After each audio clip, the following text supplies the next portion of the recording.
We have a large number of questions, as you know, based on our evidence.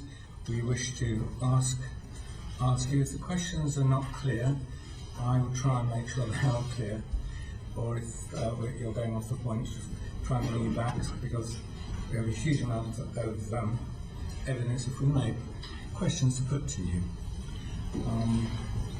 And I'd like to ask Michelle if she could to open our questions for us. Good morning, and thank you for attending our session this morning.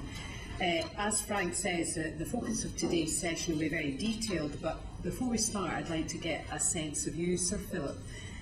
You're recognised as a captain of industry. In your view, what is the one key value which has defined you as an individual during your long business career? Well, I think it's actually not the right way to mark your own essay. So I don't think that's probably a good way for me to start. But I think that I started from walking the street in terms of learning the industry. I used to, when I first started retailing, I used to visit 12 cities or towns on a Saturday, start at 6:30 in the morning.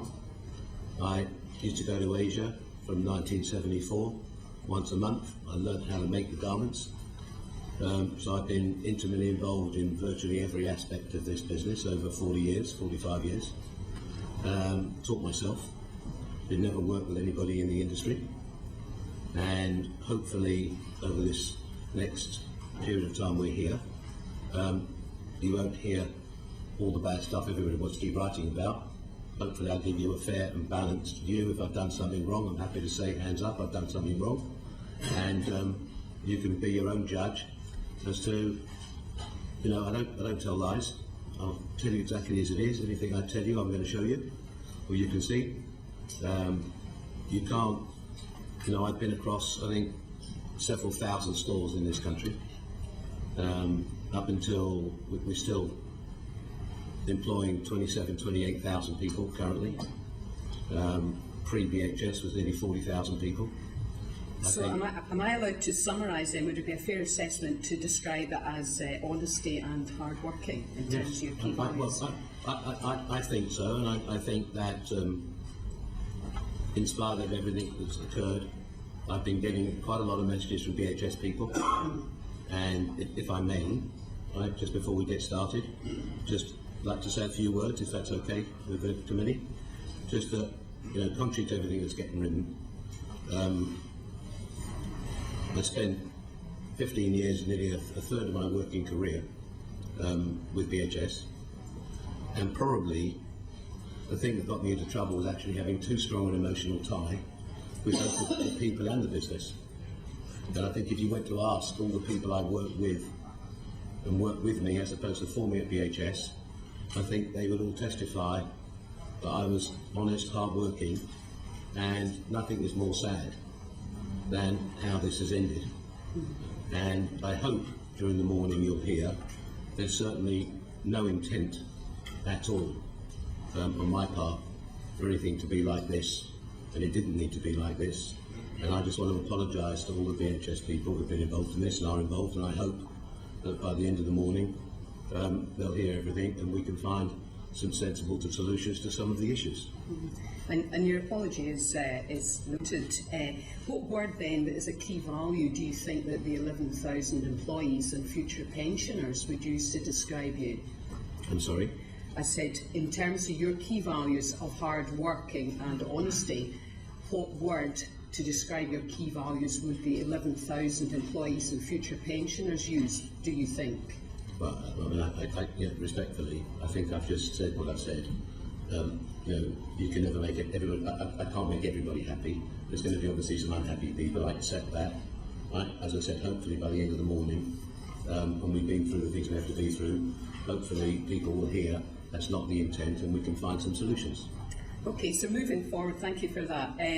I wanted to ask some specific questions about the early days of you getting involved with BHS. Firstly, in terms of dividend, with hindsight, how do you view your dividend policy at BHS?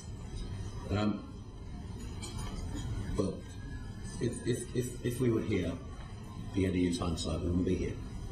So I think lots of us would be doing different things in life if we use hindsight, but we can't. I think, respectfully, if you look at how businesses were financed in those days, in the 2000s, early 2000s, the financing of BHS was conservative. And if you go and look at, and I'm sure we could go and find many transactions where people used to borrow multiples of EBITDA and 4, 5, 6, 7, 8 times cash flow, were how businesses were financed by the venture capital people, private equity. These are how businesses were bought. If you actually look at this business, it did not have more than 1 times cash flow as debt. So actually it was very conservatively run. And I've obviously got a chart of the numbers, and we can go through the numbers. So I think that you've got to look at the dividends in the context of the cash flow the business was making, right? The context of the profit it was making. Do you regard your dividend policy as prudent then? Well, as I said, I think we did not exceed 1 times cash flow. Now, if you go and ask any independent banker or anybody in the venture capital or buyout business, they would have been saying, well, why are you being so conservative? So it was not an aggressive finance strategy. Given that dividends paid over the period 2000 to 2014 were at 19,738% of profit, as compared to M&S 84% of profit and P-Mark at 80% of profit. I'm sorry. Well, of course, the last dividend was paid in 2004. I'm simply using that as a marker. Well, with respect, we can pick any numbers if you want to make them look disconnected, right? I think we've got to pick the numbers in line, and respectfully, you know, if we go to a public company that paid X in 2002 or 3 or 4, okay, you couldn't have a strategy knowing where you're going to be 11 years later.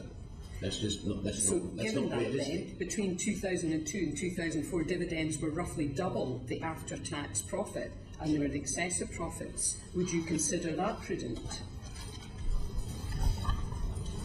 The operating profit, okay, or the EBITDA, right, as is normally looked at, okay, in 0001 was 80.6 million, in 12 was 147.6 million, in 23 was 151.5 million, in 34 was 157.8 million. The cash generated from the business was £537 million over those years. That's the audited numbers. You're giving me some sort of, and then we can move on from there, right? But in that period of time, there was £537 million generated. And it may well be that as we go through the people on the committee today, that we get more detail into the numbers. But in the interest, because obviously there's a significant interest in all of this matter in people at home as well. My simple question to you is, with the benefit of hindsight, do you view the dividend policy, given the excessive dividends when you can do comparatives against other companies, as prudent? Did you regard them as prudent then, and do you regard them looking back as prudent now? I think, as I said to you, I think the leverage used on this company was not excessive. The bank debt, okay, the bank debt against the profitability I read you, okay, in year 1 was 111 million. In year 2 was 2.2 million. In year 3 was 9.9 million. And in the 3rd year, when the company made 157 million, it was 111 million pounds. Now, you can go and take that to any independent banker or organisation you like and look at those numbers. They are not excessive, based on the bank debt versus the earnings.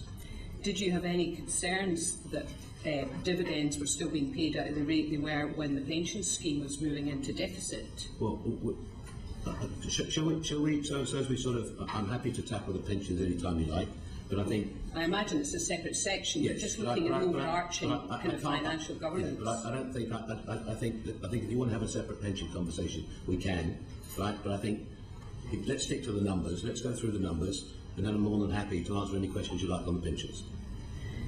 Okay, I think you've answered my question. Carrying on, in terms of property, your company bought a number of properties from BHS for 1.9 million as a sale and leaseback to another company called Carmen Properties. Who was the controlling party of Carmen Properties Limited?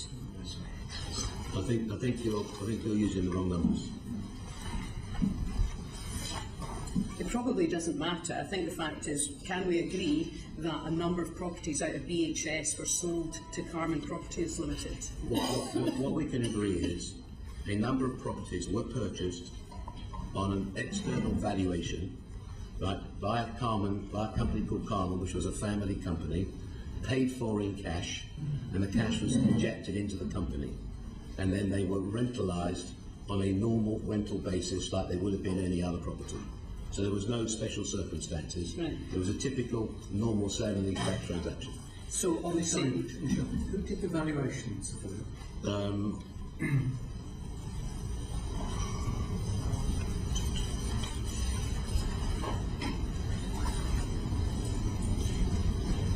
Savills. And you say the money came back to BHS? 100% of the funds were paid to BHS. Michelle?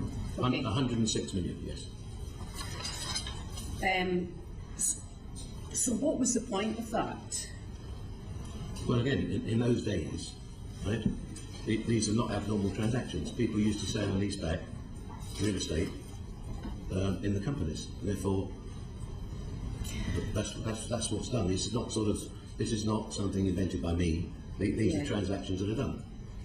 And I do recall that. Why was it done is the question I'm asking. Not you're suggesting it was very common, but what I'm asking is why was that done? For what purpose? With respect, this is 14 years ago, right? I mean, at the time, somebody suggested it was a transaction that we should be doing, and we did it.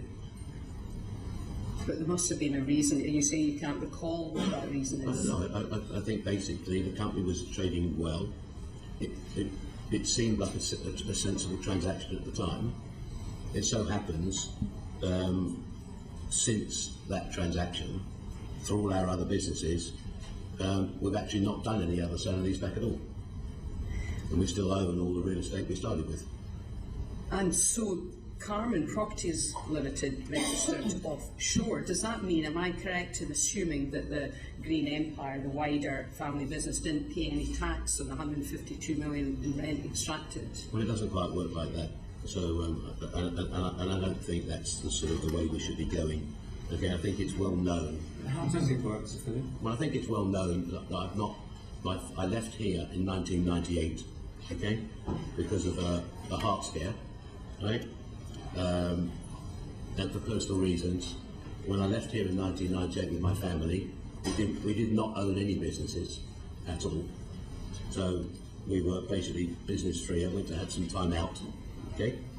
And then when I came back here in 2000, my family, my children remained out of the country. So the investments were made from overseas. So they weren't assets I took offshore. These are businesses that were bought whilst not being resident here. So your wife and family, you were all offshore at one time while you regained your health. Yes. You came back, but your wife and family remained offshore. Yes, and my children remained in school overseas for the next 12 years. And so that wasn't the only offshore property company. Milden Hall Holdings Limited, also a Jersey-based company controlled by the wider Green family. Was that another BHS office that this company was created offshore to manage the funding through? I don't have any note on Milden Hall. Do you want me to refresh your memory? Excuse me a minute, I've got quite copious notes here.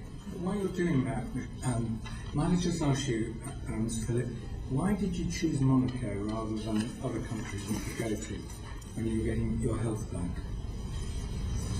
To be honest with you, I don't know, somebody suggested it. I'd actually never spent a day there previously.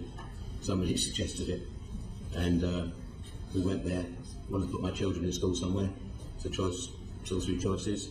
We went there, had a look, met the people, and decided to stay there. When did you find out that it was had tax advantages on stay there? Well, I think it's known. I mean, I don't think that's a secret. Right. So you probably are you saying you knew that when you went? I'm saying when I went there, I didn't ever know. Let me answer you. When I went there, right, using the lady's words before, with hindsight before, I had no idea I was ever going to do any more business. I didn't go there with a plan to start coming back here and working like I worked. I didn't know how life would turn out. But when you started to make a huge amount of money, did you not feel maybe that was not the best place for you? After realising it was a tax-free zone? On what basis? Well, on the basis that when you went there, whether it was had tax advantage or not didn't matter. You didn't know what sort of life you were going to have. You came back to this country to become a very successful business person. Did it not occur to you that it wasn't a suitable base then? Why would it not be suitable? Well, in that you were making your money here, and maybe you might be paying your taxes. Well, with respect, I think if you look at our corporate structure, okay, and there's a lot of stuff written, and I don't want to talk about other companies, it's not my style. I think if you look at our corporate structure, it could have been very, very, very much more aggressive than it actually was. Every single penny the companies made in the United Kingdom have made in the United Kingdom, they paid tax. They haven't been routed through Ireland or the corporate structure. The corporate structure has been very see-through, right? And every penny that's got made here, all the tax got paid.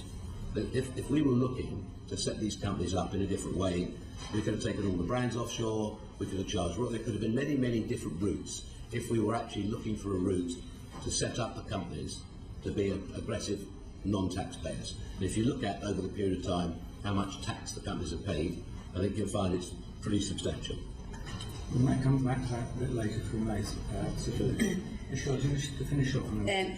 Yes, I have. Just for your information, Mildenhall Holdings Limited is registered in Jersey. It was incorporated on the 16th of February 2005 and dissolved on 13th of November 2012. CS Green, I quote from the accounts, and her immediate family are the ultimate controlling party. The reason I'm asking about that is that it made 2.8 million in rent on top of the 152 million rent extracted through Carmen Properties. And obviously, I mean, we can see, looking at the accounts, you paid tax in your UK-based holdings, but in terms of the complexity of your corporate structure, how transparent would you consider it to be, the wider group, given the number of holdings in Jersey, in Monaco and so on? Was that something you regarded as common as well? Is it more complex than you've seen elsewhere? I don't think it's complex at all. And again, everybody knows that the company is owned offshore. I mean, where's that complex? Yeah. It's not been hidden. And so, going back to the purpose then, my question is, it may well be entirely legitimate tax avoidance. Well, I'm sorry, I don't accept that at all. I think 30 or 40% of the FTSE is owned by non-UK corporations. If we go around the high street and other industries here, there are dozens and dozens and dozens of non-UK investors. And you know, do you want to say every non-UK holder is a tax avoider? I'm sorry, there are people doing business in this country which are written about regulators, and I'm not going to name any names, right, who are competitors of ours, right, who compete against us and don't pay tax in the normal course of business. I mean, this is the British Home Stores. Sorry? It is the British Home Stores we're talking about, and the company is a major player in this is your wife, Lady Green, isn't it? It's not as though it's some sort of foreign entity. Well, sure. There are a lot of other businesses owned here by non-UK people that do not live or reside in the UK. If you don't want people, if you don't want non-UK investors, then so be it. But I'm sorry, I didn't. You know, that's not what I designed or set up. That's the system. So I suppose coming from that, my question is that in terms of the lack of transparency of the offshore vehicles, it makes the job of tracking funds very difficult. It made the job of tracking funds for myself and supporting team difficult, but it also makes it difficult for people such as the pensions regulator when they don't have the transparency of where all funding is going. Is that something you accept? No, I don't. So are you prepared to make all the accounts available for the pensions regulator in order that they can do that? Make what accounts available? The ones that are currently lodged offshore, be it Jersey or Monaco? They're not my accounts. The Green family accounts? They're not my accounts. I don't have any control over them. So when it says in the accounts, P. Green and his immediate family are the ultimate controlling party, what does that refer to? I'm not the shareholder or beneficiary. I don't have any shares. This is your wife then? Yes. Yeah. She has the accounts, you don't. I've never had an overseas bank account. Right, thank you. Jeremy? Can I just finish off just with a couple of things? I just wanted to, a couple of last week questions because I'm mindful of time. In terms of restructuring the group, when you got around to doing that, back office functions were moved into Arcadia. What was the purpose of doing that? Well, hopefully to find some economies of scale. Right, okay, so that's a fairly common thing in my understanding, but then looking at the kind of P&L breakdown, between 2009, prior to that moving the combined back office functions, the expenditure in that was 36.3 million. After it was pulled into Arcadia, it went up to 57.7 million, which was an increase of 58%. What was the, if it was designed to save money, what was that about? Can you recall? I'm happy that if anybody wants to meet up with my team that run the back office, I'm not. That's not my job. But I think we'll find that all the charges, all of the businesses run off a central charge, all of the different brands, and they're all charged as if they're the centre is a provider. And I'm more than happy. Yeah, and I understand how that works. Usually it's about... Let me just finish. If I may. You asked a question, let me answer it. I just think I'm more than happy to provide the relevant people who do the back office to take you through whatever you want to look at, right, of how the costs were charged, and I think you will find there was no profit, which is where you're going. There was no profit made by Arcadia in respect of any third-party charges made to BHS. Right? That's what my team have told me, and I'm more than happy to, if you want that information made available to you, you can happily see it. There's no problem. Okay, and so finishing off then, in terms... There's no problem with that. No, we'll ask you. Yeah. Thank you. We'll follow up. Just finishing off then, in terms of looking for a sale. And if I may, just before you continue, Yeah. with respect, coming from outside looking in, right, unless you're inside the business yourself, right, the types of figures you're trying to look at, without somebody actually internally taking you through, it will be very difficult for anybody outside to actually understand how those numbers come together. Because I think then we start to do online, start to do other functions. Okay? And as I said, I'm more than happy to provide my accounts team and take you through it. There's no issue with it. But what I am saying, there is zero profit. So everybody wants to keep writing, thinking that we gained. We did not. That service was provided, I am told by my team, that service actually provided below cost. Right, we'll come back to you. That's not what I'm saying, but we're happy to provide it. Yeah, thank you very much. Okay, just to finish off then, in terms of looking for a sale, what was the point you started to think about selling BHS? When did that first occur?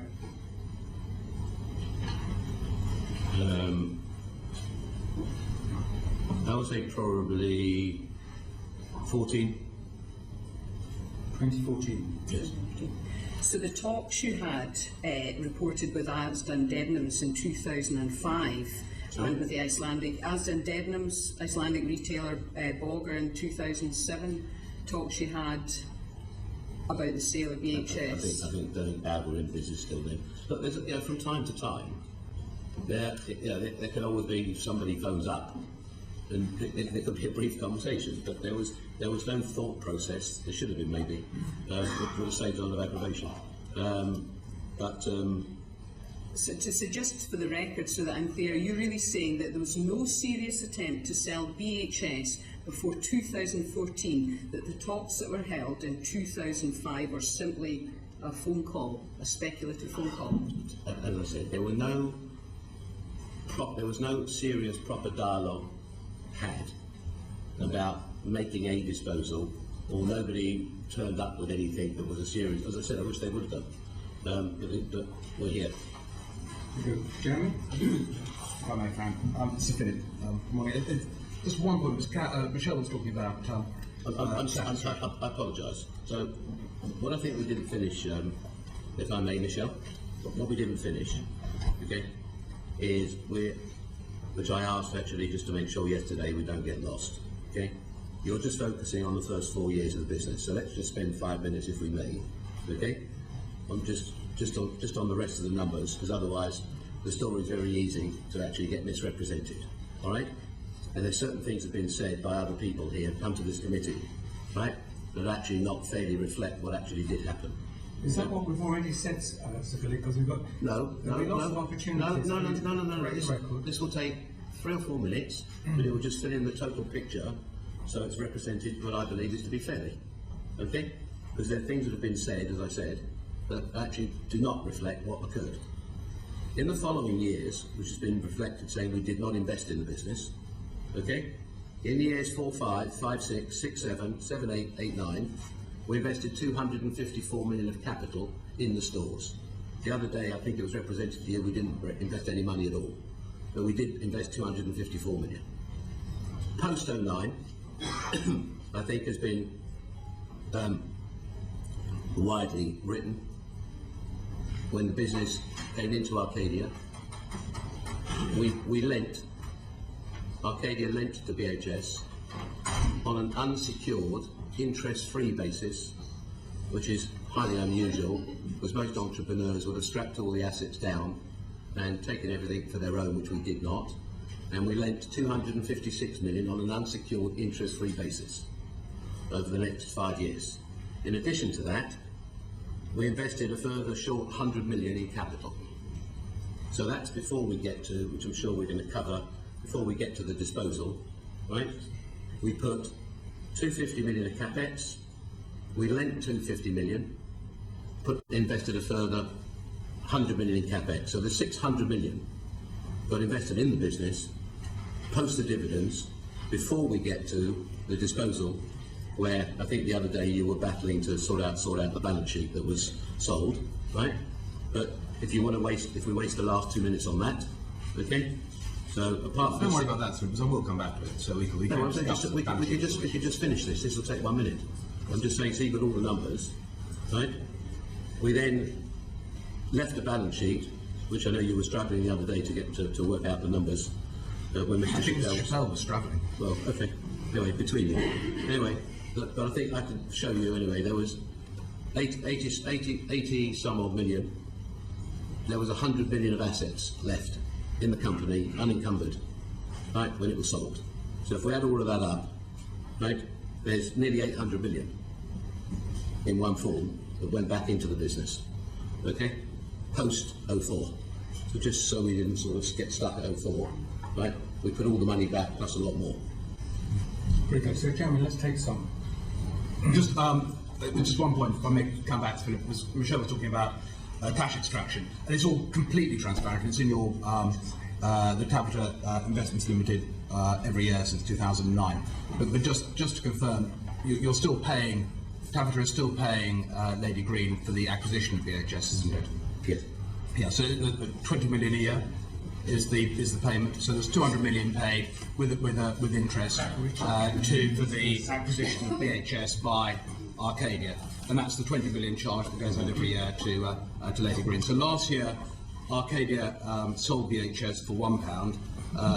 It still paid 20 million pounds to Lady Green for its prior purchase, and there's 108 million. Well, the last accounts is 108 million still to pay. That's just for the record. That's still the situation, is it? If you say so. I don't know. I'm sure you do. I don't. The last report accounts. Okay. Well, you signed off on the accounts, so I'm sure you do. I didn't sign anything off. Okay.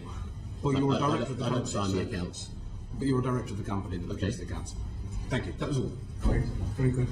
Amanda? Thank you, Mary. Good morning. Like yourself, I was just reflecting. You were saying, 50%, 15 years of your life doing retail. I've nearly been 40 years in retail myself, so it's a long, long time, and I love retail. So I'd like to get back to the retail side. So can you tell me, when you first of all purchased BHS, what were your plans for it?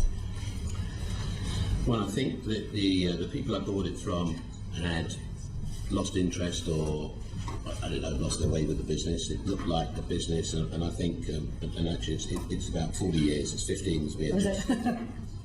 So I can keep up with you. Basically, it's sort of, I think all these businesses I said earlier stem from the product side. Yeah. So I think the buying was poor, the sourcing was pretty poor. There wasn't really an owner-driver driving the business. So I think I worked pretty long hours, sort of going through each of the areas of the whole business, department by department, to understand what was working, what wasn't working. I didn't know any of the people in the building. They were all new to me. I hadn't been in the building before. I think I've been in there once before acquisition, so I didn't know any of the staff, so you have to start to get to know the people. And when you buy, I think coming back earlier on to something Michelle said, when you buy businesses from public companies, or you buy public companies, the people have to trust you. Therefore, when you get into these businesses, as a starting point, you've got to get to know all the people, because you're going to work with them. So, and I think we've got a pretty good track record as a company. Our existing business, the average stay in our head office is 11 or 12 years. Do you mind not looking at me like that all the time? It's really disturbing. Sorry? No, you just want to stare at me. It's just uncomfortable, that's all. I wasn't quite just staring at you, but I don't wish to make you uncomfortable. Sorry? I don't wish to make you No, but I'm just uncomfortable. saying, this is somebody else that's just uncomfortable sort of staring at me. So to get back to retailing, because I'm intrigued in terms of possibly what the plans were in order to rebrand. So did you have an idea, because you're talking about maybe relaunching it again? Did you have any plans in terms of how to take it to even greater profit? I don't think it's about. When you're starting out on the track of these things, I've never sort of sat down and worked a profit track and said, what have we got to do to make it work? And if we make it work, we make money, right? I don't think I've ever sat down with any of the businesses that I've ever looked at, and I've looked at what happens if it goes wrong, as opposed to what happens if it goes right. Right. So, and I think this looked like needed a lot of work doing. As I said, I've been experienced in going to Asia. Yeah. So I'm able to reopen supply chain, sort the supply chain out, and really, I think, sort of looked at over the first quarter, looked at virtually every piece of product across every department in the business, start to familiarise myself, and go to all the product meetings, and start from the ground up, working on the business. So as an example, you mentioned the £800 million investment that you made over the, I guess it was, 12 years, possibly? 11 years. Yeah, 11 or 12 years. And also, I suppose, counter to that, there was other ways of streamlining, which we've talked about. How did that investment translate into the business? What kind of things were you doing? Well, I think, as I said, I mean, when we in say 04-05, we spent 37 million on capex, so we're looking to improve the stores. Yeah. In the following year, we spent 84 million. So essentially a long way back, but I mean, obviously we thought we had some things. We opened stores. We were increasing staff numbers. We didn't reduce staff numbers. Now, obviously the discounters becoming more powerful. Online was very early days, but it was just starting. Maybe we weren't not quickly into that. So all of these things have eaten into the mainstream marketplace. as I'm sure if you're a retail lady, you'll know. Well, that's why I'm so fascinated by it. So that accounts say for 100,000. So the other 700,000. What kind of things were you investing in? I'm just because I used to go to BHS and I'm just trying to. Well, you're always all these businesses you're investing to improve. Yes. Right. I mean, for better or for worse. In 2002, then we acquired Arcadia, right?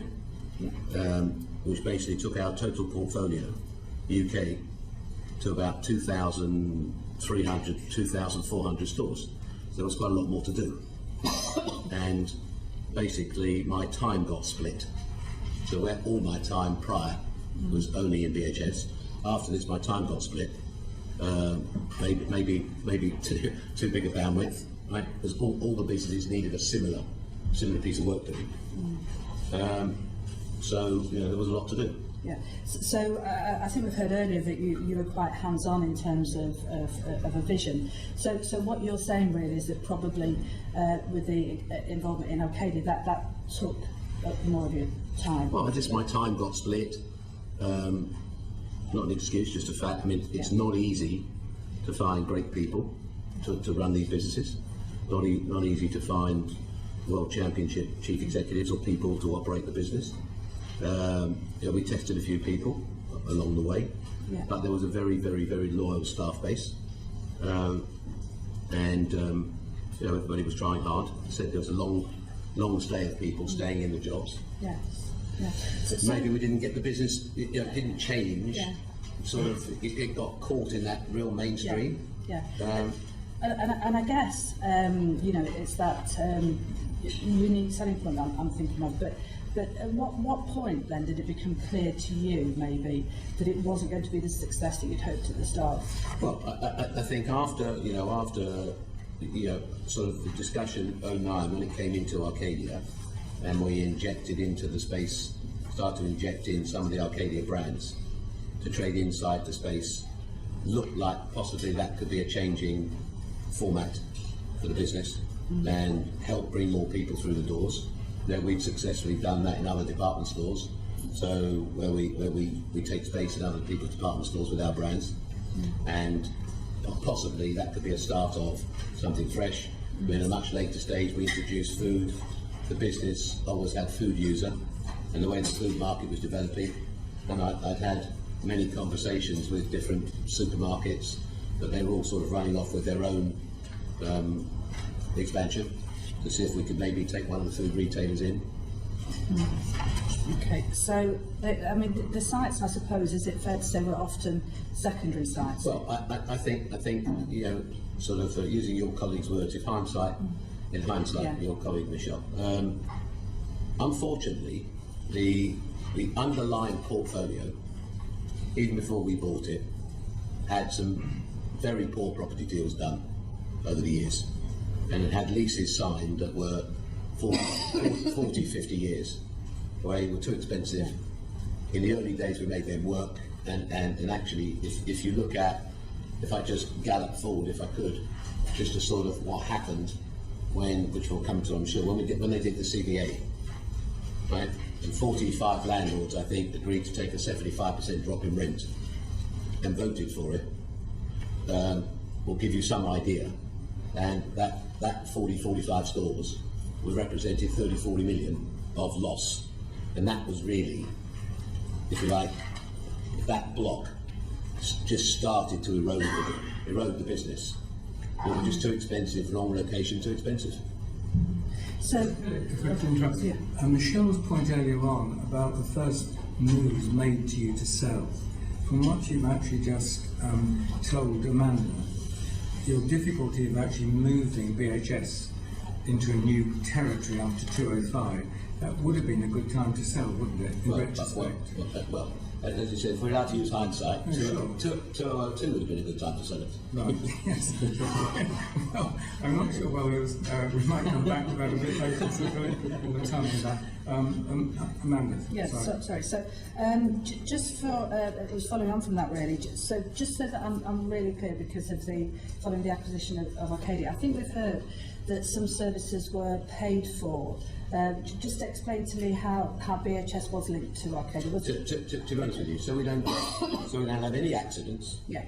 I am more than happy. Whoever wants to go sit, you can go see all the relationship between the back office. I don't want to discuss it because it's not my forte, right? In terms of, I don't have that detail here to be able to explain line by line, and I'd much rather get my back office team or my finance team to sit with you, and they're happy to take whoever wants to go through it and see all the numbers line by line. There's no problem.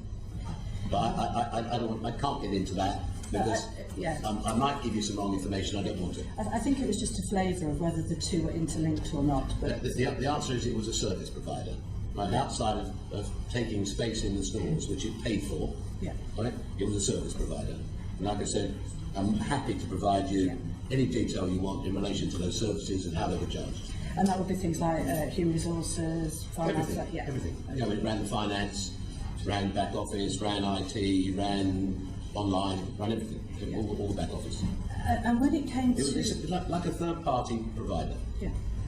And when it came to finally sort of thinking this is no longer, in your mind, was it finally it was no longer a viable retail operation? Is that what made you decide to? I think it was a combination of probably we'd let it run too long, right? We've put a lot of money into it already, and felt that our efforts in terms of, you know, we're operating a business with 27,000 people across 30 countries, and the 27,000 people are purely UK, right? We've got shops across 30 countries, so across the group there's probably 3,000 stores. It's a big day job.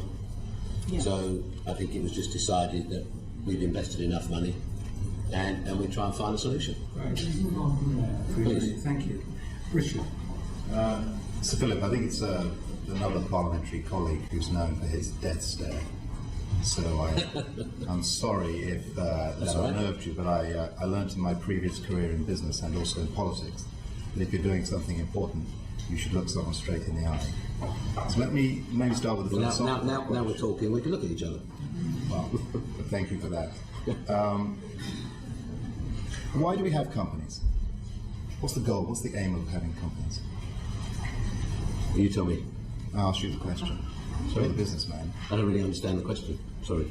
What is the purpose of having a company? To run a business. Is it to make money? Is it to employ people? Is it to do something creative? What, in your view, is the purpose? Well, I think it's a combination of many things. I don't think it's any one thing. Okay. Can I go to numbers? Perhaps we can get some comfort on that. I'm using the numbers I think I got them correctly as you talked about them, about the period 2000 to 2004. And you said over that period, I think, of £537 million of cash was generated over that period.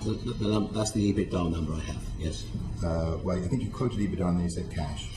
Also, so EBITDA is normally cash. Okay. And is it correct that over that period, £414 million was paid out in dividend?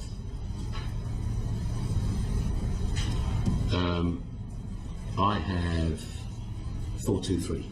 I had 423. That was just a trick question then. Well, I tricked myself if that was a good question. If I was paying attention, that was and then, and you over that period, 102 million of debt was repaid, and then you re-levered the business. Well, as I said, over the period of the 4 years, the business started with 111 of debt. In 1-2, it had 2.2 million. In 2-3, it had 10 million in the bank. And in 3-4, it had 111 million of debt. So you were paying off debt, weren't you? I mean, essentially over that period, well, 537 million, see if I got it right. I know you got it right. Let's see if I got it right. 537 million pounds of cash generated, 404 by the business, 414 million was taken out in dividends. 423. 423. 102 million of debt was repaid, leaving 21 million net of cash generated, or probably less than that now. Actually, sorry, it has on my sheet here. Dividends were declared at 423, but there was 380 paid. Okay. Right. So 537 of cash in, 380 of dividends out, and how much of debt was repaid? Over what period? over that period, 2000 2004? Sorry? Well, you re-levered the business subsequently. Yeah, well, I said I gave you the 4 years. 111, 2.2, 10 million in the bank, 111 deficit. Well, I just want to correct it because the impression that may have been conveyed was that this was a very cash-generative business and that there was enough to leave cash in the business. But the truth is that most of that cash was taken out of the business, wasn't Well, no, that's not correct, because we spent 70 million of capex, right? We paid 80 million in corporation tax. it? Well, how much money then was left to reinvest in the business? Well, After corporation tax, it was 70 million. Well, I'm saying there was 70 million of capex, there was 80 million of tax paid, corporation tax paid, and everything else, the cost to run business. Okay, and 380 million in dividends. Yes. Okay. So Philip, could I just ask why the difference between 380 actual dividends and the 423? That's the number I have on my sheet.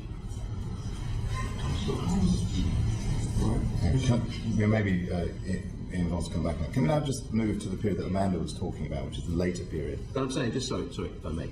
Please. Is that right? No, please. Mr. Wright? No, I'm just saying, if any of the numbers need re-clarify, that's not a problem. I'm just saying, I'm just reading you the numbers they gave me. And it says here, these are the numbers it says here. Declared dividends paid. That's what I have on the sheet.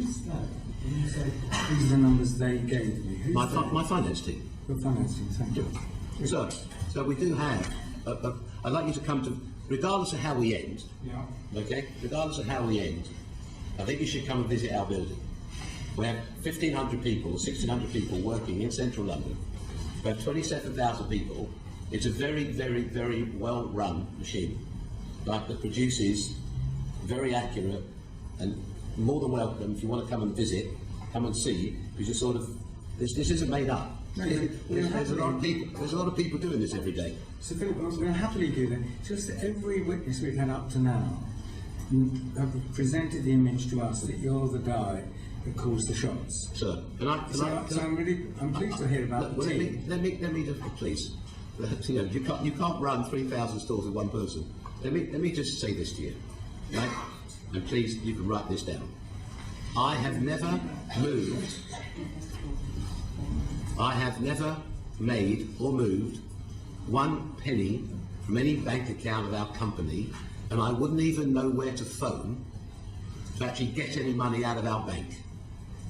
Right? I don't sign for money, I don't deal with it. There is a process in the company on a day-to-day basis where there's a lot of people who have accountability and responsibility and are allowed to act. And while we're sitting here during this session, in the next 4 hours, there'll probably be people in our building writing anything between 50 and 100 million of purchase orders that they don't need sign-off on.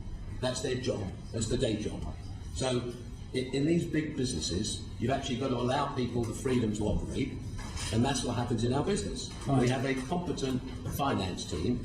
Each of the businesses has its own finance director, its own managing director, its own HR director, and they're run as independent businesses. They have to produce proper data, otherwise we couldn't survive. This is the obviously problem Mr. Chappell came up against, isn't it, Sir Philip? What's that? Where you were saying that he wouldn't know how to take money out of the company.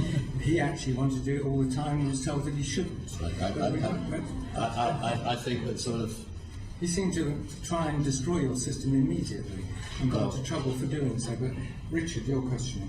I think that's a different No, it is conversation. indeed. Yeah. Just on that second bit, the questions that my colleague Amanda was talking about. You talked about £254 million of capital invested over the period 2005-2009, 256 million lent, unsecured interest rate, and another 100 million of capex. Didn't seem to do any good, did it? Well, unfortunately, no. But You're supposed to be the supremo of retail. Why were you not able to make any difference? well, if it was easy, everybody would be doing it. That's why you had this title, Sorry? wasn't it? That you did know, Sir Philip. People trusted you to know. Yeah. You were called the king of retail. Well, I don't know. It And wasn't, you it were wasn't, only the king because the others didn't know it. well, it was, as I said, I think if you look at the retail businesses across the high streets, this Amanda here said she's been in the retail business a long time. You get good years and bad years. Businesses, you know, the market's changed. sort of you've got a market in 2002, 3, 4 in terms of online virtually didn't exist. Today it's billions of pounds. But other companies manage to modify and change their business model, even those who are more exposed to online retail than your own business. Okay. You mentioned, and maybe this will be my final question. Maybe without me wishing to be rude, maybe in your next career you should try retail. I don't think I'd be very good at it, to be honest. But then I know that. And on Arcadia Group, you mentioned again in answer to my colleague Amanda about your time being split. On the Business Select Committee last week, we had Mike Ashley, who used the I'm not sure it's a metaphor or an analogy, I apologize, but that he started off in an inflatable dinghy and it suddenly became an oil tanker, and perhaps it was too big for him. Is that what happened with you? I just think that basically, I think there's two different pieces without making any excuses. I think structurally, as I said, BHS structurally was in the wrong shape in terms of the types of leases, the types of stores. Some of the space was just too big. They're very, very expensive to modernise. You're talking 40, 50,000 feet. So if you really want to go to town, it could be 3, 4, 5 million a building. So just the economics in this marketplace of doing that were not right.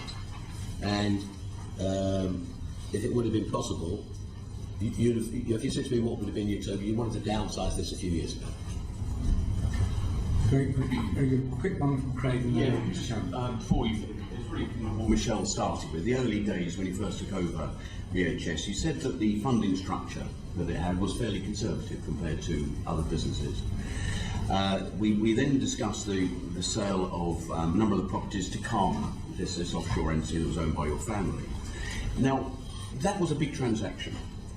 You say you've got a big team that's sort of behind you and do all the nuts and bolts, but whose idea was that transaction? Was that your idea, or did that come from one of your professional advisors that a company of this size might have had? I honestly don't remember. I'm not avoiding it. I don't know. Well, it's a big transaction. I don't remember. Okay. I mean, in those days, the banks were fairly sort of active in this type of. This wasn't an abnormal trade.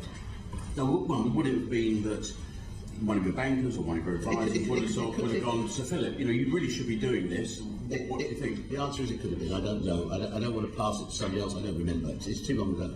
And obviously, that transaction, when these properties were sold, would have created a profit in the BHS accounts, and that profit would have been distributable. So some of that profit probably formed part of the dividends that you received thereafter. Well, I don't think that's the case. I think that the actual profit from I think the number I saw somewhere, I think the profit.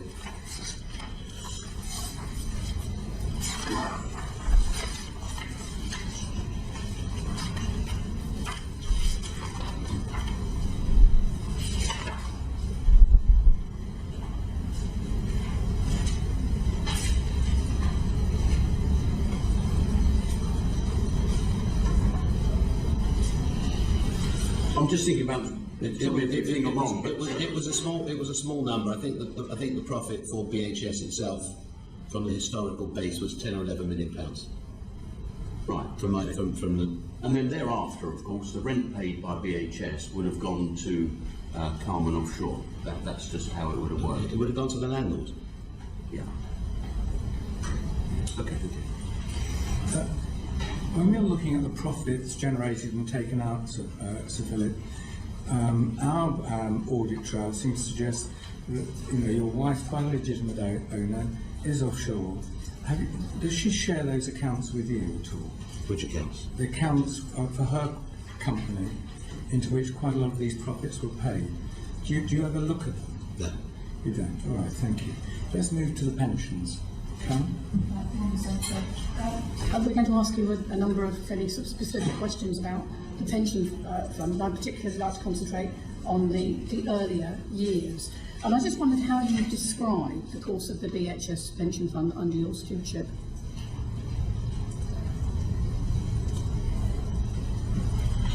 I think there's three different pieces.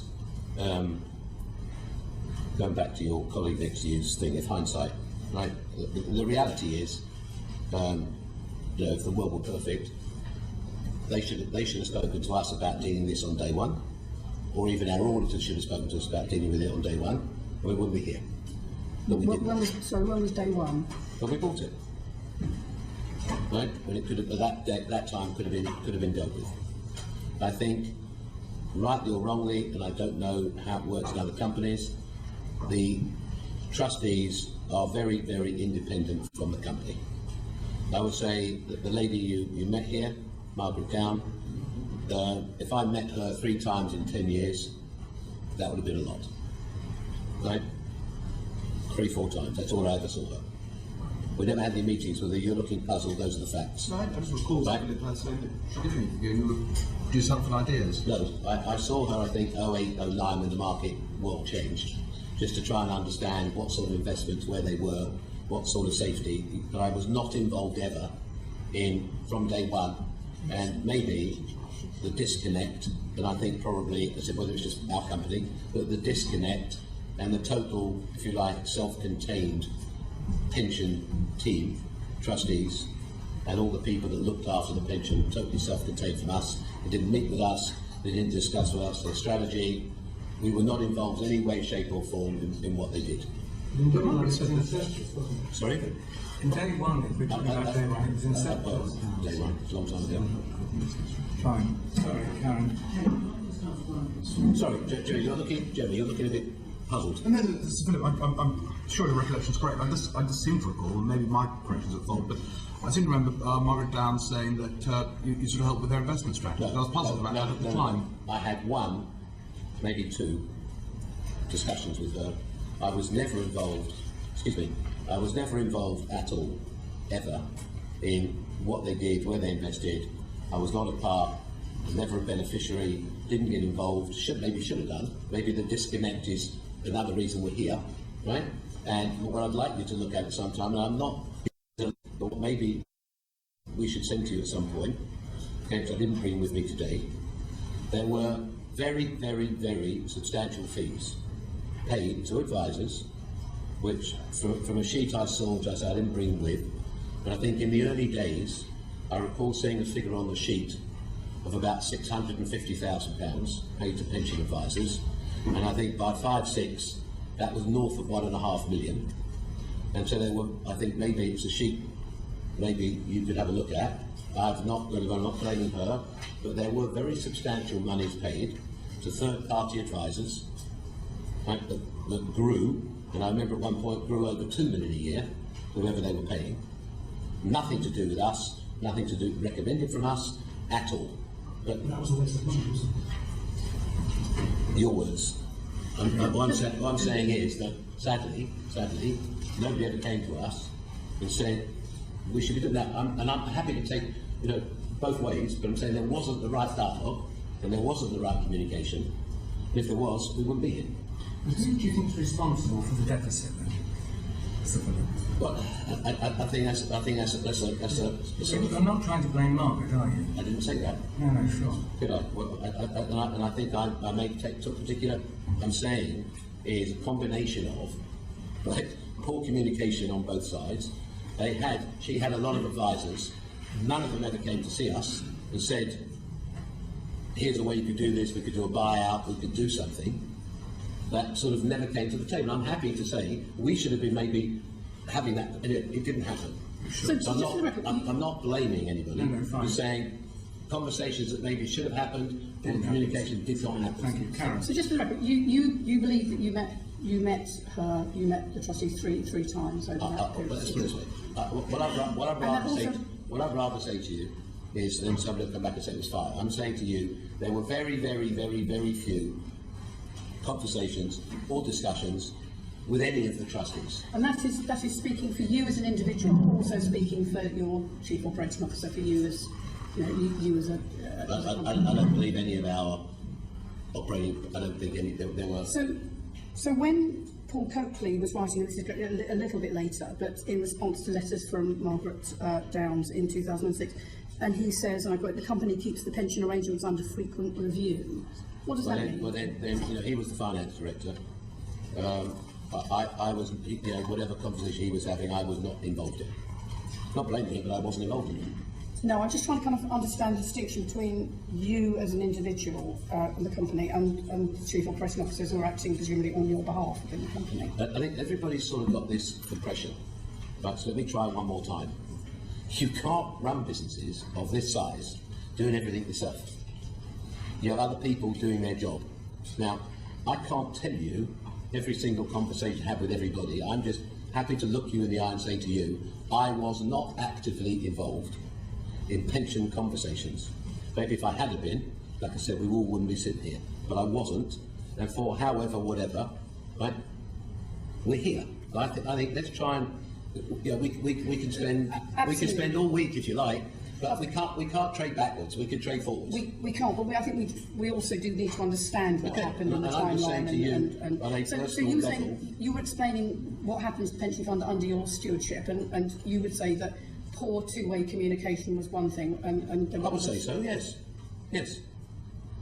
And there were others. Were there others? No, I just think. Okay, You know, so poor two-way communication. So do you recall what the situation was in the pension fund when you took over, when at the beginning in 2000? So I understand that there was a £43 million surplus okay. in 2000. Do you recall what the state of the pension fund was in 2006 after the years in which, as we've already heard, there were very substantial dividends taken from the company? I don't think that's very fair, right? I think, you know, with due respect, I've just told you, we put back 750 million. Everybody wants to ignore that, right?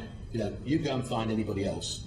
Please find somebody who lends 250 million, doesn't seize all the assets, and then lends it interest free.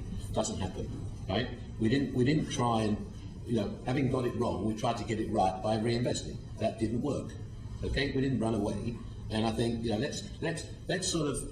I think what I'd like to do, if I may, right? So we can maybe fast forward a little moment. Well, I have 2 letters with me, or 3 letters. Can we return? Do you mind very much if we return to that? Because I'd just be very I'm going to helpful. talk to you about the pension. Just to talk through the sequence of events that happened in the early years. So just to be clear, and you're not disputing this, that we went from a £43 million surplus to a £7 million deficit. Ma'am, can I just say to you, I was not in charge at any point of the pension fund. I was not a trustee. I was never in the room. And with respect, if I wanted to say to, let's get Margaret down here, why does she not come to see us when it was 43 million surplus and say, let's sell it to an insurance company, right? She had all these advisors, and then we wouldn't be here. She You're didn't. not ultimately accountable. You But I'm may not- not be responsible on a day-to-day basis, but surely you are ultimately accountable for overseeing all of the businesses that you're the head of, and that included the pensions fund. Well, where's this conversation taking us? I'm just trying to point out the difference between accountability and responsibility. Responsibility is the day-to-day, the detail, but accountability, who ultimately is accountable? Well, I think we're sort of jumping, you know, at the Olympics. They've just put the bar up, and now you want to jump 12 feet. Do you want to go to the pension issue? I'm happy to debate it. Well, Sir, Mr. Field. What I'm saying is, I'm happy at whatever point you want to come to it, but I think it's unfair or unreasonable to attack me without letting me be able to respond. And I have letters, and I'm happy to debate the pension, and I'm not running away. I'm sitting here, okay? But I can't certainly you tell me I'm accountable. Let's come to debate the Well, if pension you're issue. not, who is? I'm sorry. You know. I'm sorry, Mr. Field. Am I able to respond? You are. Karen has a question. It's just slightly surprising for me and maybe others, Mr. Philip. Everybody that's come has said you're this great figure, a Napoleon figure, and I'm slightly shocked in that you're telling us you're not this figure. All these people got it wrong. You didn't really make all the big decisions. This terrible pension deficit stole up on you, and while you should have noticed it, you didn't. But we're just acclimatising ourselves to just a different image of you. Fine, but what I also want to make sure we leave here with, instead of me keep reading on a daily basis all this nonsense everybody wants to keep writing, okay? Yeah. I have not run away. No. I haven't tried to run away, and I think I'm going to hopefully be able to satisfy you, right? And all this press I'm reading every day that's just really outrageous, Yeah. okay? And pretty rude, right? Yeah. Because if we get to the facts, then we don't really need to write about it anymore.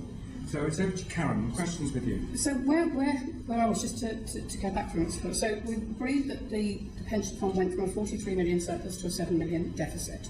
And at around the point that that deficit was emerging, and this was, as we've heard, around the same time that you were taking the dividends, and indeed there was an employer contribution holiday in the time of that pension fund, then the trustees were making representations to BHS to support the scheme, and that's in Margaret Downs' letter in late 2005. Do you recall what the response was? 2000. In 2005. No, This was the time that I don't recall at all.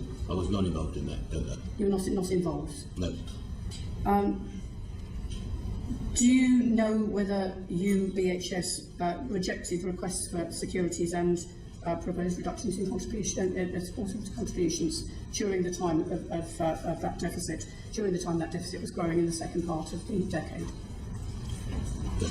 So you had no knowledge of what was happening to the deficit or to the pension fund? I'm afraid to say no, other than when we got to the debate, I think in whenever it was, and we got to the 23-year conversation, I think in 12, and then at that point there was a conversation, and I'm happy to apologise. I should have been involved earlier, but I wasn't. Right? When I look at the numbers which I have in front of me, it was very easily resolvable much earlier. Anyway, for whatever reason, it wasn't resolved.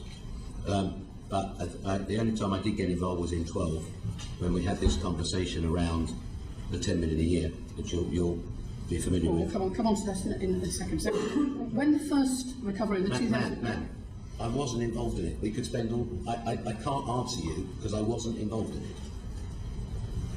You can ask me as many questions as you like.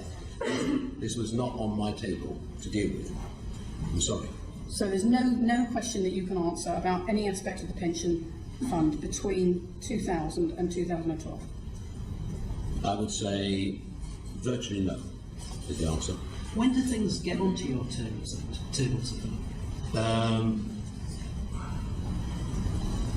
Either when people either bring them to me, right?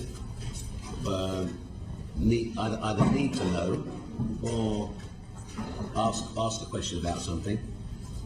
Sort of strategic things we're doing, right? The business, as I said, there's a lot of freedom to operate, contrary to what everybody thinks.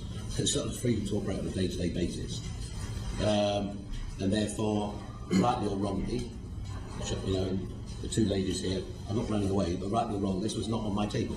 I read somewhere, tell me if it's correct, I quite admired it actually, that when you took over from BHS you were looking at contracts and you ordered a new contract for coat hangers to save the business £400,000. Was that level of detail that you were getting involved in? Was that true? Yes, well I think when you take over the business, you look at sort of basic fundamental things, sort of what I call pretty basic. I wouldn't do that physically, but it'd be something that may have come up and say, well, phone up 3 other guys or something, right? Or it may have been 2 years in when Arcadia came and just comparing what they were paying and what BHS was paying, things like that. Just as you would. Nobody did this with the pension issue with you. I'm sorry? Somebody did this with coat hangers.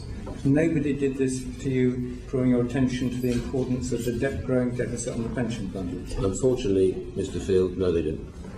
How does this resolve? Sorry, Karen, and sorry, Chair, but how does this? Your opening remark said that you've been intimately involved with every aspect of your businesses over 40 years. Mm-hmm. How does that reconcile with what you're saying in terms of no one came to me about a looming pension deficit? What I think is easier is this. I don't want to blame anybody else. Right? It's my fault. Okay. The answer is it wasn't dealt with. We're here, and we have to find a solution. Very good, Karen. Right. So I'm not. It's not my style to blame anybody else. I'm still a little bit unclear about the extent to which you were involved or... But I've just explained to you, please. I've just explained to you. I have no involvement, and I can't answer you. There was a meeting of the Board of Directors of Tabita on the 28th of January 2010 that you were present at. Ma'am, can you remember... Right, let's see how good you are. Do you remember what you were doing on the 26th of January 2010 at 11 o'clock in the morning? No, I don't. But possibly... Well, you're asking me questions that are impossible to answer, I'm sorry. Possibly if I was intending to give evidence to a committee on on the history of the business and the pension fund. I might have sort of refreshed my memory of what knowledge I had. Well, let me respond to that, if I may. We supposedly have provided so far to the pension. I think, Mr. Field, I think it's important you pick this bit up. Your lady here is sort of suggesting I should know about a board meeting in 20 whenever it was. We have so far provided 70,000 documents to the regulator. Okay? I don't know who's reading them all, or if they do read them, and the sorts of things they're asking are pretty bizarre. But meanwhile, nobody's had a conversation about any questions to do with all the documentation that's been provided. But I think you can ask me all day, I can't answer you. So I'm just going to try a little bit more. So the Tabita Investment Board minutes in 2010 show that the 2009 valuation recovery plan began at 20 years and eventually turned into a 12.5-year plan. Were you aware in what of that? year? This was in 2010 when Tabita, the Tabita board minutes showed the negotiations around the 2009 pension recovery plan. Were you aware of those negotiations? And what? Well, I must have been aware, but I was not involved. You were not, even though you were present at the board meeting. Honestly, with respect, you're asking me about a board meeting in isolation of thousands of meetings. I don't know, is the answer. If it says I was there, I was there. It's impossible for you to say to me, if you asked me a board meeting a year ago, a specific board meeting on a day, I'm not going to remember what got said unless somebody brings me the note. It might refresh my memory, but I can't remember 7 years ago. Sorry. Okay. Do you feel that as a kind of sponsoring employer that you should, in retrospect, have been more aware of and involved in the deficit recovery plans during those years? Listen, what I want to try and avoid this morning, okay, is I'm a big boy to blame anybody else, okay? If I wanted to park the blame, I think I could spend the next 20 minutes blaming a lot of other people, okay? So we look at all the information on these sheets of paper. I think there's a lot of other people who've got some questions to answer. I am here. I'm happy to be accountable. I'm here to represent our companies. Right? I'm not a liar. I'm not going to represent you things I can't tell you about. What I can tell you, which I want to be able to tell you, and I'm happy as soon as you'd like, Mr. Field, to discuss the pension, but with respect, okay. You're pressing me for things I can't answer you, and I want to read. Probing the point. Well, but you can probe them all you like. I'm not hiding. I can't answer you. Yeah, right? Absolutely. Now, Karen, just Philip, it would help that. I mean, the core point on the pension is how much is going in. And I can't believe you're indifferent as to whether or not 10 million was going out of the business or 30 million was going out of the business to support the pension fund. So you can't have been indifferent to it. You must have had a view. Sir, when I'm looking at these figures now, okay? I'm not talking now, but at the time. I'm trying to respond to you. No, I'm going to say, I'm looking at the sheet of paper in front of me, okay? Like I said, I'm not looking to blame anybody else. I'm here, right? I haven't brought 20 people with me to share the blame, have I? I'm looking here at pension contributions made in 1, 2, 3, 4, 5. And saying, as I said, that's why I don't want to get into the debate, because it would be unfair. But somebody, whether it was the trustees or wherever, somebody was asleep at the wheel. Okay? Because if you look at the contributions the company was being asked for, now in the early days I think we had one auditor, then we had, and I said, I think it's unfair, and it's not where I want to go. But if I show you the sheet I'm looking at, and if I could just recite you the numbers, okay? The pension contribution in 1-2 was 2 million, in 2-3 was 2.8, in 3-4 was 5.6, 5.55 now. It's saying if somebody would have come to us from the trustee said we want 10 million, right, and I think it would have been a 5-minute debate. It didn't happen. For whatever reason, it didn't happen.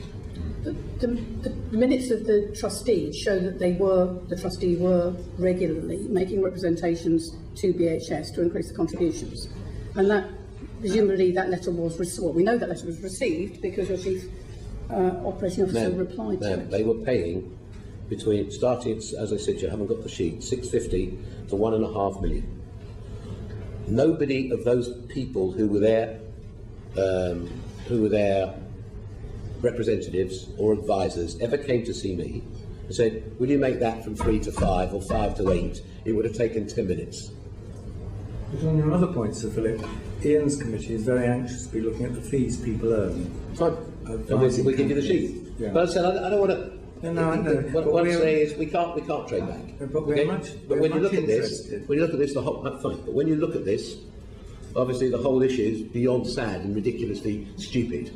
And whether we went to have a debate and ask the auditors, right, or ask whoever, and I don't want to go there, right, because I think... Sir Philip, we understand that. We might want to. No. Because we're very critical Mr. Field, of them taking their fees. Mr. Field, and not actually giving some different advice. Sir, I hopefully showing to you, I'm not trying to blame. It will be very, very, very, very easy to blame it on somebody else, right? Respectfully, all of this stuff got signed off by auditors, right? Everybody keeps coming to the dividends. They were signed off with distributable reserves to be... I'm saying whatever had to be the compliance, and I'm annoyed myself, and trust me, when we, I want to go and have a look, understand some of this trustee stuff more in detail, which I know is very late in the day. We're here, and hopefully we'll leave here with some goodwill to try and get where we need to get. But I'm just saying there have been some bad mistakes made in these early days, and I don't think the representatives who would represent the trustees can have no responsibility, right, or the auditor. But I'm happy to take the blame. Right, we're here. I'm not running away and passing it to somebody else. No, we're not going to look at them at this moment, Sir Philip, at the fees of the advisors. We are going to look at that, though. My grandmother used to say there are a whole group of people in this world who get money for old rope. And there seems to be quite a few people in this whole activity who drew very substantial fees and whose advice didn't look that good either then or actually now. Can I have you? Yes, can we just finish just the last question, Sir Philip? This is just now into the 2012 recovery plan, and that was, as you know, a 23-year plan, excessively long recovery plan for pensions. You were, as I understand it, refusing to shift from a contribution of £10 million a year. Could you just tell us what that £10 million contribution was based on? Well, I think at the time the company was not making any money. It was getting loans, right? And I think until we got the company to a better recovery position, it looked like basically of the funds the company was borrowing, 10 million was a number that wasn't affordable, but was a minimum number would be paid, right? From some information, I don't know whether it's accurate or not accurate, but on some research yesterday I was provided, I think in 2009 the Post Office succeeded in presenting a 38-year recovery plan. But 23 years, as we've heard on the news, is excessive. But you're ignoring. May not be the only one. I've just said to you, I was presented yesterday in 09, whether it's accurate or not. I think Mr. Wright's just checking it, right? But also, Post Office had a tax base behind it. Did the £10 million contribution have any? Was it calculated to reflect the pension deficit, or was it driven entirely by what you felt was affordable? Well, I don't think it's about what I felt. I think it was decided at the time based on the funds that BHS had to borrow. Right? 10 million of the year of that would be used to start to pay the contribution. Right? But as we know, and again, so we don't sort of try and take you off track, right? But the whole basis of pension fund calculation and valuation methodology, obviously is much dependent on gilts and what else is going on. If you go this morning, where currently the whole world's upside down, okay, and go and look at gilt yields this morning, in the last week, or the last 72 hours, 96 hours, gilt yields have materially changed again due to the uncertainty of what's going on. So, with respect, if they move half a point, no. It's a valid point, but a different point. No. If they move half a point, suddenly that could be 100 million or 150 million difference in the right way. So, just that the fluctuations are huge, and the methodology currently used to make the calculation. I'm just interested in the contribution that. I'm saying, I think it was. Did the trustees ask for more than 10 million? I don't know. You must have been a mind reader in your previous life. Were you? Might have been. Okay, She's in this life. She's in this life. She's a very successful politician. that's good. I wasn't being How rude. she I'm just holds her saying, seats. I say you've got such a wonderful memory. What happened on the 11th of January 8 years ago is good. Well, as I say, Maybe come and work for us. if You I wouldn't was have a missed this. responsible employer for a pension fund and appearing before a select committee to answer questions on that, I might have refreshed my memory on the topic. But can I just ask you Well, that? I think respectfully, that's a little bit unreasonable. You know, I said I can't read thousands and thousands of bits of paper. I'm saying you're sort of focused on a specific thing, and you're looking at a board minute. Okay, I've got enough papers on my desk already. I want to try and get back to work after this. I've been out of work for 4 My weeks. last question, Philip, was the size of the contribution in any way driven by the fact that according to the trustee minutes, the private company status of BHS Limited meant these payments were effectively being met by Sir Philip and his family?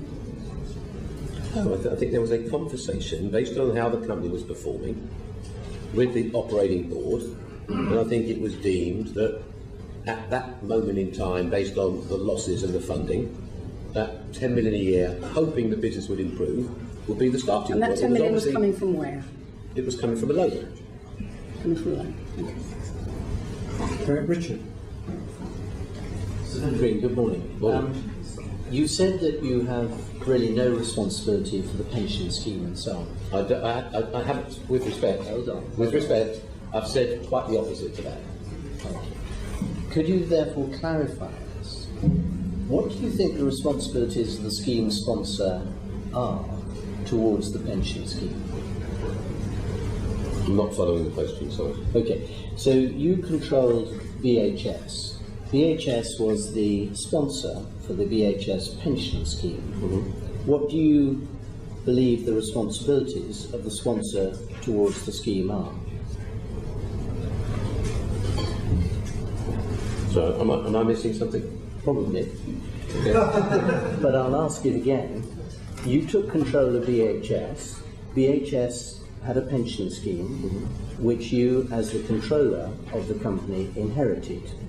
What do you think the responsibilities of the corporate, the scheme sponsor, towards the pension scheme were?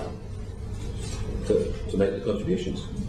To make sure that the pension scheme kept going and that the pensions for the members of the scheme were paid. Would that be a reasonable summary of the responsibilities? I think that's the sort of, that's what we took on when we started. Right. So you accepted, when you bought BHS, the responsibility of the scheme sponsor for the pension scheme, correct? And you said earlier that it's incredibly important when you buy a company that the people there have to trust you. What was the average salary, roughly, during your time of an employee at BHS?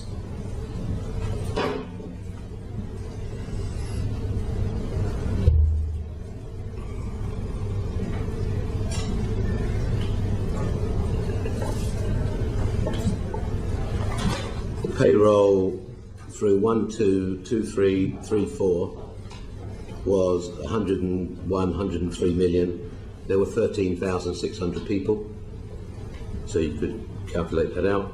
Then from there, the payroll rose to 110, 119, 122, 128, and the number of people employed went up to 14.5, 15,000. Your maths is famously good, and no doubt much better than mine. Is an average salary of around £17,000 roughly the figure? If you say so. Well, I'm asking you. I just gave you the payroll number, and I gave you the number of people. But let's say it was around there. Traditionally, in a defined benefit pension scheme, the basic deal is that the employee contributes about 5% of salary, the employer contributes about 10%, and on an accrual rate of a 60th, after 30 years service, a person who had been working with BHS for all their working life would have been able to retire with an occupational pension from the BHS pension scheme of half their salary. So if the average salary was around £17,000, they could expect in retirement to have a pension of about £8,500. That was broadly the responsibility which you inherited. Is that correct? If you say so. Yes. As Karen mentioned earlier, when you inherited the pension scheme, both the two schemes, the smaller one for the management and the much larger one for around 25,000 employees in 2000, were in surplus.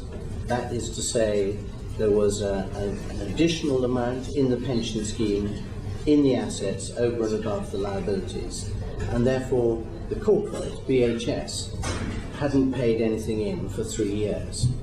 In 2000, BHS agreed to start paying contributions, but at fairly low levels, less than 4% of earnings. That's under half what most defined benefit pension scheme employers were paying into their employees' pension scheme. By 2005, the entire surplus was gone, and there was an opportunity for many pension schemes in similar situations to plug the gap at a time when interest rates were quite low.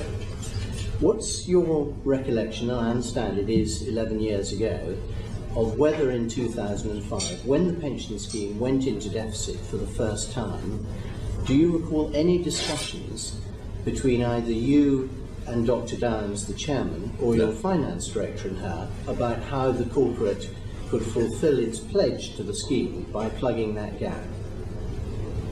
No. No memory at all? Not something that crossed your mind? But I think it's a question that crossed my mind. It wasn't something I was dealing with on a regular basis. No. But you have accepted that you had a responsibility for the pension scheme, which had about 25,000 members at that time. I'm listening to you. Right. In 2009, you closed the pension scheme to accruals. That means that no employee could attract additional rights from the pension scheme. But the deficit had increased considerably. Again in 2009, do you have any recollection of discussions with the trustees or your finance director about what the corporate, the scheme sponsor, should be doing to plug what was a growing deficit at that stage? No. And by 2012, the next triennial review that all defined benefit pension schemes have, there was a discussion with the pension scheme about what the corporate would do. And that was the time when BHS decided to offer £10 million a year to help plug the gap, which was the 23-year project, double the normal length. And of course, that was a significant amount of money, no doubt, from BHS at a time when the company was losing money. So you would surely have been involved at that stage? Yes. Yes. And Karen asked earlier how you arrived at a figure of £10 million. Did you start by saying, my responsibilities to over 20,000 pensioners mean that I have to keep this scheme going and I have to plug the gap, and how much do I need to do that? Well, with respect, you're asking me questions impossible for me to answer. I don't want to make up an answer, right? I think if I look at the line here I'm looking at, which I'm happy to share with you, okay? And as I said, I don't want to pass this to other people, but there's clearly been, and there has to be some accountability, respectfully, on behalf of the trustees, because I'm looking at the line here, the figures I've got in front of me, right? And there have been some stupid, idiotic mistakes made. So, Yes. so please. Thank you. No, But no, can I- no, can I no, bring you back to my question? but let me give you let me give you a response. Okay. If I Well, may. But please do answer the question, which is, I can't answer did your you questions. look at the scheme deficit Sir. and assess how much was needed to plug the gap? When is this? In 2012. I think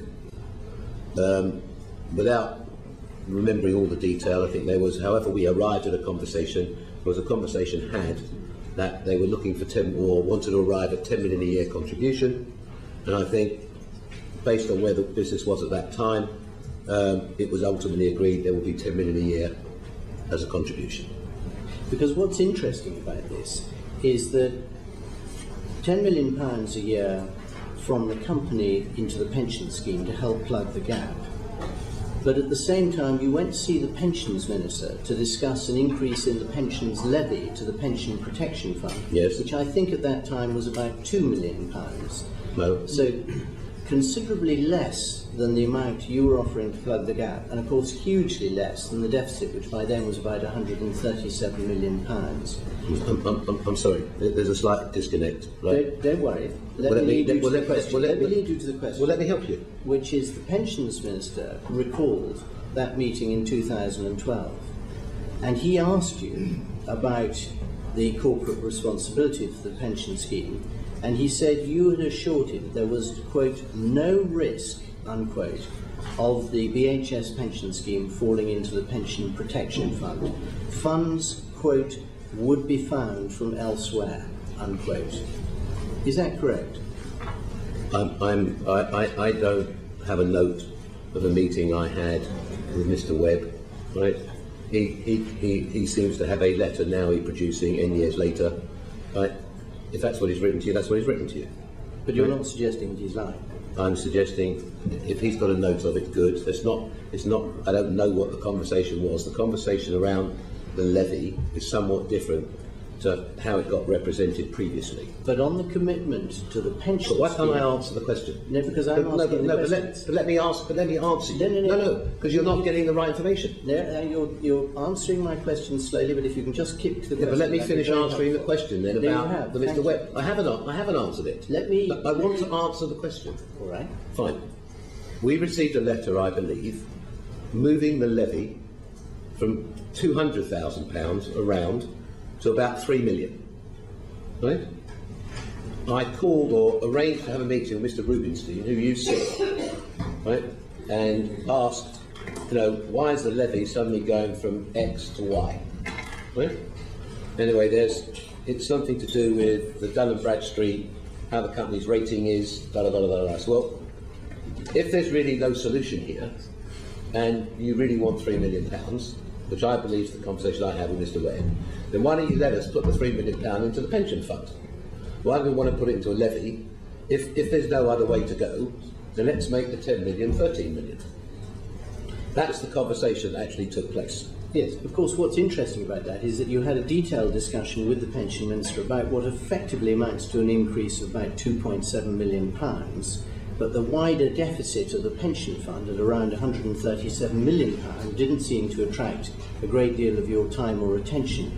Can you confirm to us today that you said to Steve Webb there was no risk of the scheme falling into the I just told you, you're trying to put words in my mouth, right? I'm going to tell you... Well, I'm offering you his recollection of the meeting. And the answer is I don't know. Right. You don't remember whether you made the promise to him or anybody else, including the chairman of the pension trustees, that funds, quote, would be found from elsewhere, unquote, which plug the gap. Which bit of don't remember is difficult for you to listen to? So I think that's quite clear. I do not recall what got said at that meeting. If he sent you a letter, right, and you have a letter, that's what his recollection is. I'm saying I recall, I thought I had a meeting with Mr. Rubinstein and queried the level of the levy and just said, why can't we pay more money into the fund as opposed to paying the levy? Right? I then think I had a conversation with Mr. Webb thereafter. I asked Paul Budge the other day, who I think came with me to the meeting, and his recollection of the meeting, which I didn't get into the words exactly, was somewhat different to the letter that Mr. Webb wrote. Okay, but for the record, this is an opportunity for you to restate what you had earlier said was your commitment and your understanding of the corporate scheme sponsor's commitment to the pension scheme. And in those words, there was no risk of the pension scheme falling into the PPF, and funds would be found. Where you're trying to that take, is a commitment. Where you're trying to take me is not going to happen. Well, I'm offering you the opportunity to confirm Thank you very much. to everybody today that you still had that commitment in 2012. Thank you for the opportunity, sir. And you don't want to take it. I think that I'm happy to address, and whenever the chairman's ready, I'm happy to address the whole pension situation. And Mr. Field and Mr. Wright, the two chairmen, without wishing to be rude. Mr. Graham, I'm happy to address the pension issue, right? And hopefully we'll be able to leave the committee, right, pretty clear on where I think we are, and I'm happy to do that whenever you're ready. Like I said, I have 1 or 2 letters, and I also can tell you about conversations that have been had, and hopefully that will then get everybody where they want to get. Right. Well, let's finish Richard's questioning. Yeah, but he's trying to make me answer things I can't answer, No. or force me to give him the answer he wants, so I'm not going to. Fine, fair enough. So And what I'm doing opinions- is I'm trying to lead through the history. So of the you're pension trying to scheme. lead me to say things I'm not going to With say. respect, allow me to finish the question. I'm Please. trying to lead through the history of the pension scheme so that everybody, including the 20,000 members of the pension scheme, can understand exactly what happened and where we are today. Yeah, but you're... So we've got Mr. 2012. Field, could I plead to you, sir, could we go to the pension scheme and therefore, instead of this man beating me up, which is unnecessary, right, I'm here voluntarily, Sure. and I'm happy to address the pension issue, okay, at whatever time you're ready during this meeting, and this can save this, because me being bullied into saying something I'm being asked to say I'm not going to say. Fine. I want to address it in terms of how we've been dealing with it, Sure. and I think it's very important you hear all the things that have been going on and not going on at the same time, okay? And then I think it will give everybody a much clearer picture. Fine, I just want Richard to finish and then Fine. actually open up for that statement, Fine. Sir Philip. So, Sir Philip Green, can we move to Project Thor, which was an attempt by BHS to resolve the pension problem? What was the key underlying motivation for Project Thor from your point of view? I apologise. I'm happy to answer. I just want to understand. If we're going to address the pension issue, including Project Thor, I'm happy to address it. And I think I need to give you the total context of where we've been on pension. It incorporates Project Thor, so I'm not ignoring your question, but I want to answer it in the context of where we are and what's been going on, because I just think, in isolation, that's the wrong place, respectfully, to start. No, well, we started in 2000 and we moved forward to 2013. Project Thor Yeah, came but about in we shouldn't 2014. start, sir, please. We shouldn't start in isolation with Project Thor, because in isolation will not give you the response you want. If you let me just take you on it won't take very long, which will cover off Project Thor as well. I think will hopefully arrive us where you want to arrive in respect to the pension. Would you allow me to do that? Well, it would be helpful if it's relatively brief so that we can focus on the questions that we and many other people want to know the answers But you won't to. let, but I'm offering, and you won't let me, I'm offering to basically talk to you on the pension issue, right? If you could address the core issue of what was the motivation for Project Thor, that'd be very helpful. Is it the same as Philip? So Philip, do tell us now what you are now proposing. Fine. And Richard is presumably right. It's the same motives that you've had with Thor and so on, is about saving the pension scheme. Well, no, if I could. Okay, so we engaged Deloitte at the end of 13, early 14. We have spent a substantial amount of money exploring. The conversation was sort of having got to where we didn't want to, a place we don't want to be, and obviously, as I said, in return for where guilt and all the other fundamentals have changed, obviously things have got worse short term. And so it was recommended to us that a project like Thor, right, which basically, quote unquote, was better than, would give a better solution than the PPF. Okay? I'm not a pension expert, so we were getting educated and said, okay, then go away and do whatever the work was. They went off and they met with Chris Martin, chairman of the trustees, who came after Margaret Downs, and this dialogue, I think, went on, and for several months while they were developing a plan. I think we could get the chronology of all of it. I think mid-year, I think they, about June, July time, I think they presented something to the regulator in 14. That didn't get, from my memory, didn't get sort of rejected immediately, but the regulator does take rather a long time to respond to anything, which we could come to in a minute. And I think this sort of went back and forward, and eventually the project got presented in September, which I think you heard a week or so ago, and then we were explained the underlying, it needed contribution from the landlords, contribution from the suppliers and various other aspects, and basically it was felt that was probably the wrong moment, rightly or wrongly, to go and try and get discount from the landlords, discount from the suppliers, and we would pick it up, and there's a debate. The regulator asked for it to be withdrawn. My advisors say they asked for it to be paused. Anyway, either which way, there was a project there on the table. Come January 15, where we looked to pick up the project again, and said, you know, how do we continue with it? During this time, and I brought a letter with me.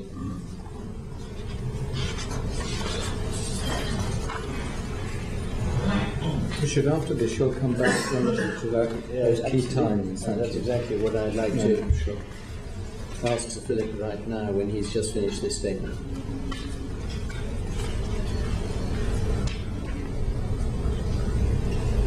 This was an email 24 or 48 hours ago from Chris Martin. Thank you for the call on Tuesday. On behalf of the trustees, I very much welcome the opportunity to continue the dialogue we've had on and off since January 14. During the time, you and Arcadia have expressed a desire to work with the trustees to find a pension solution which will deliver benefits to members at levels above PPF compensation. The trustees remain committed to considering any such proposals and look forward to hearing from you in terms of proposals to deliver this outcome. In addition to that, I have spoken in the last 48 hours to Malcolm Weir, who is the PPF officer who's running the case, and he will happily confirm to the committee that I have been in regular dialogue with him. He's been in regular dialogue with us over the past months, been to our offices, and is fully well aware that we have been committed to trying to find a solution. He's been extremely helpful, and then unfortunately we hit a brick wall when it comes to trying to arrive at the regulator. But was he willing to sign off, Sir Philip?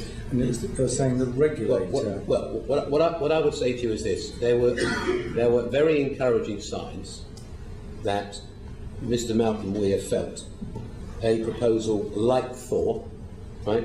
Whether they call it, I'm not a technician, but it'd be RAA or Thor. Anyway, no, sure. It's more generous than PPF, isn't it? Yes, and he was encouraged and felt that was a better solution, and he was basically happy to advance it.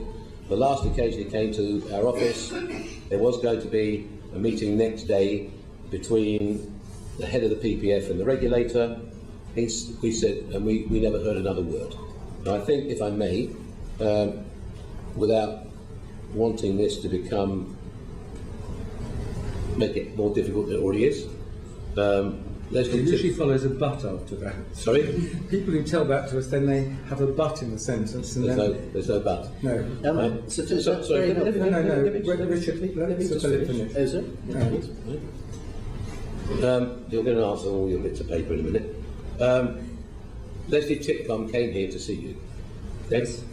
And I believe represented this committee that she'd been looking to BHS, or they'd been looking at BHS since mid-13, quote unquote, is what she said. Okay? Is it conceivable that in June 16 we've never had a phone call or an email from her that she'd like to have a meeting? Does that sound, if somebody wants to fix it or actually get together with us, and she said she needs till the end of the year, I know what she's looking at, right? Subsequently, I attempted to contact with the Baroness Altman, okay, and quote unquote, or my team have told me not to interfere, they're dealing with it. Well, I thought the boss basically sat above the team, like you're telling me I do. Anyway, we couldn't get any engagement, okay, in terms of moving forward. There was one meeting that took place with the regulator and the PPF together, which sort of didn't go very well. And we did like 2 hours, 45 minutes. We should have filmed it. When was that, Sir Philip? When was that meeting? Probably March of this year. And then since then, we've gone nowhere, right? But we've been working away to see, is there a way to get to Rome? Now, by some very strange quirk of fate, okay, which wasn't something actually I was going to discuss this morning, but based on this gentleman being trying to sort of get to the end place, I could save you a lot of time with all your paperwork. By some strange quirk of fate, in the last week, the regulator made a phone call. Maybe someone had bought them a telephone. I don't know. But they have phoned up saying they will be interested in having a meeting. So maybe, Mr. Field, maybe you've been instrumental in sort of waking them up. So there has been a dialogue with our advisor, and I think 2 or 3 phone calls over the last literally 7 days, which I find a little bit of a coincidence on the silence we've had, not from Leslie Titcombe, I may add. And I said basically yesterday that obviously due to the fact that I was coming here today, it wasn't appropriate to try and have a meeting 24 hours before coming to see you, but there does seem to be a light in the tunnel, and I just want to respond to Mr. Graham so we can maybe save a lot of time. Right? I am prepared, right? And I've come here so we can all be clear. We looked at some stuff last week. The numbers were not quite apparently up to date enough. I've told you what Chris Martin has said. I'm talking to the PPF directly, and I said I spoke to Malcolm Weir 3 days ago. We want to find a solution for the 20,000 pensioners. We still believe that money into the PPF does not resolve it. It's a complex, without getting into it, I don't want to get into the specifics, the schemes are quite complex, but from what I've seen, I would say it's resolvable, sortable, we will sort it, we will find a solution, and I want to give an assurance to the 20,000 pensioners, I'm there to sort this in the correct way. The PPF, and I'm happy separately away from this forum, there are certain people in the pension fund that would get very disadvantaged in the PPF, and certainly at the higher level they wouldn't come out with a good outcome, and some of these people actually I worked with myself who were there and in the last few years have retired. So we are working on it. As we speak, there is a team currently working through the latest Thor, Thor style, but because of all the things that are moving around, but it is in motion, current, and I brought another letter from Deloitte just to confirm what I'm telling you, which is basically, we refer to our letters, which is written as of 14 June, we refer to our Tabita letter of engagement 29 November 13, 28 January 14, and subsequent engagement with Tabita and Arcadia. We confirm our engagement at the beginning involved seeking to find a restructuring solution for the business of the pension schemes. Deloitte has worked with you and the Tabita Arcadia teams on to deliver the members of the BHS pension scheme options of better outcomes than the compensation available from the Pension Protection Fund. The instruction have been clear and consistent throughout. Before I bring other people in, and I welcome that statement, Sir Philip, thank you. Is your aim to actually offer people what they would have got under the old scheme, had that not folded? I'm not. That's not. They're working up a plan. When they've got the plan together, they're going to present it. I haven't seen. It's not my. That's not. I'm basically going to get this time. Going to get presented the plan, hopefully to find a way how we solve it. But as you, in a sense, are going to be footing the bill, I'm just wanting to see, as in a sense, lots of pensioners will be watching this hearing, so that we get clear what your aim is. Do I take it your aim is to try and come up with a scheme so that the pensions they expected to get would be the pension they will get? We will share with you when they turn up with whatever the plan is, okay? And it passes, hopefully, as I said, when we've spoken to the PPF, they don't want it. It doesn't achieve the result, okay? I think when Mr. Rubinstein was here, he said £275 million into the PPF. That doesn't solve the problem. And I said it doesn't satisfy, and a lot of the pensioners would not benefit, okay? And so if this was just a question of running away and getting on and doing something else, we might check to the PPF. We've been trying to avoid that. I know you have, Sir Philip. So what I'm saying to you is, I can give you the comfort saying, it is, the regulator's been in contact, we're working on it, and the plan will be, post this, is to ASAP get all the relevant people in the room for the first, as they're now willing to engage, and see if we find a solution. Great. Thank you. Ian, then Richard, and then Jeremy. So, Phil, just to clarify in my mind, you said a moment or two ago that you or your team were meeting the pensions regulator and the PPF in March or April of this year. Is that correct? Have I got that correct? I think there was there was a meeting on the 4th of March, as I think you've heard previously. They came to our office on the 4th of March prior to last year, actually. Sorry, 15. Right. There's only been 2 meetings with the regulator. One was the 4th of March 15, prior to selling the business, that sort of ended, and then there was no further dialogue and then for whatever reason, which I'd love somebody to explain to me, having had Project Thor, right?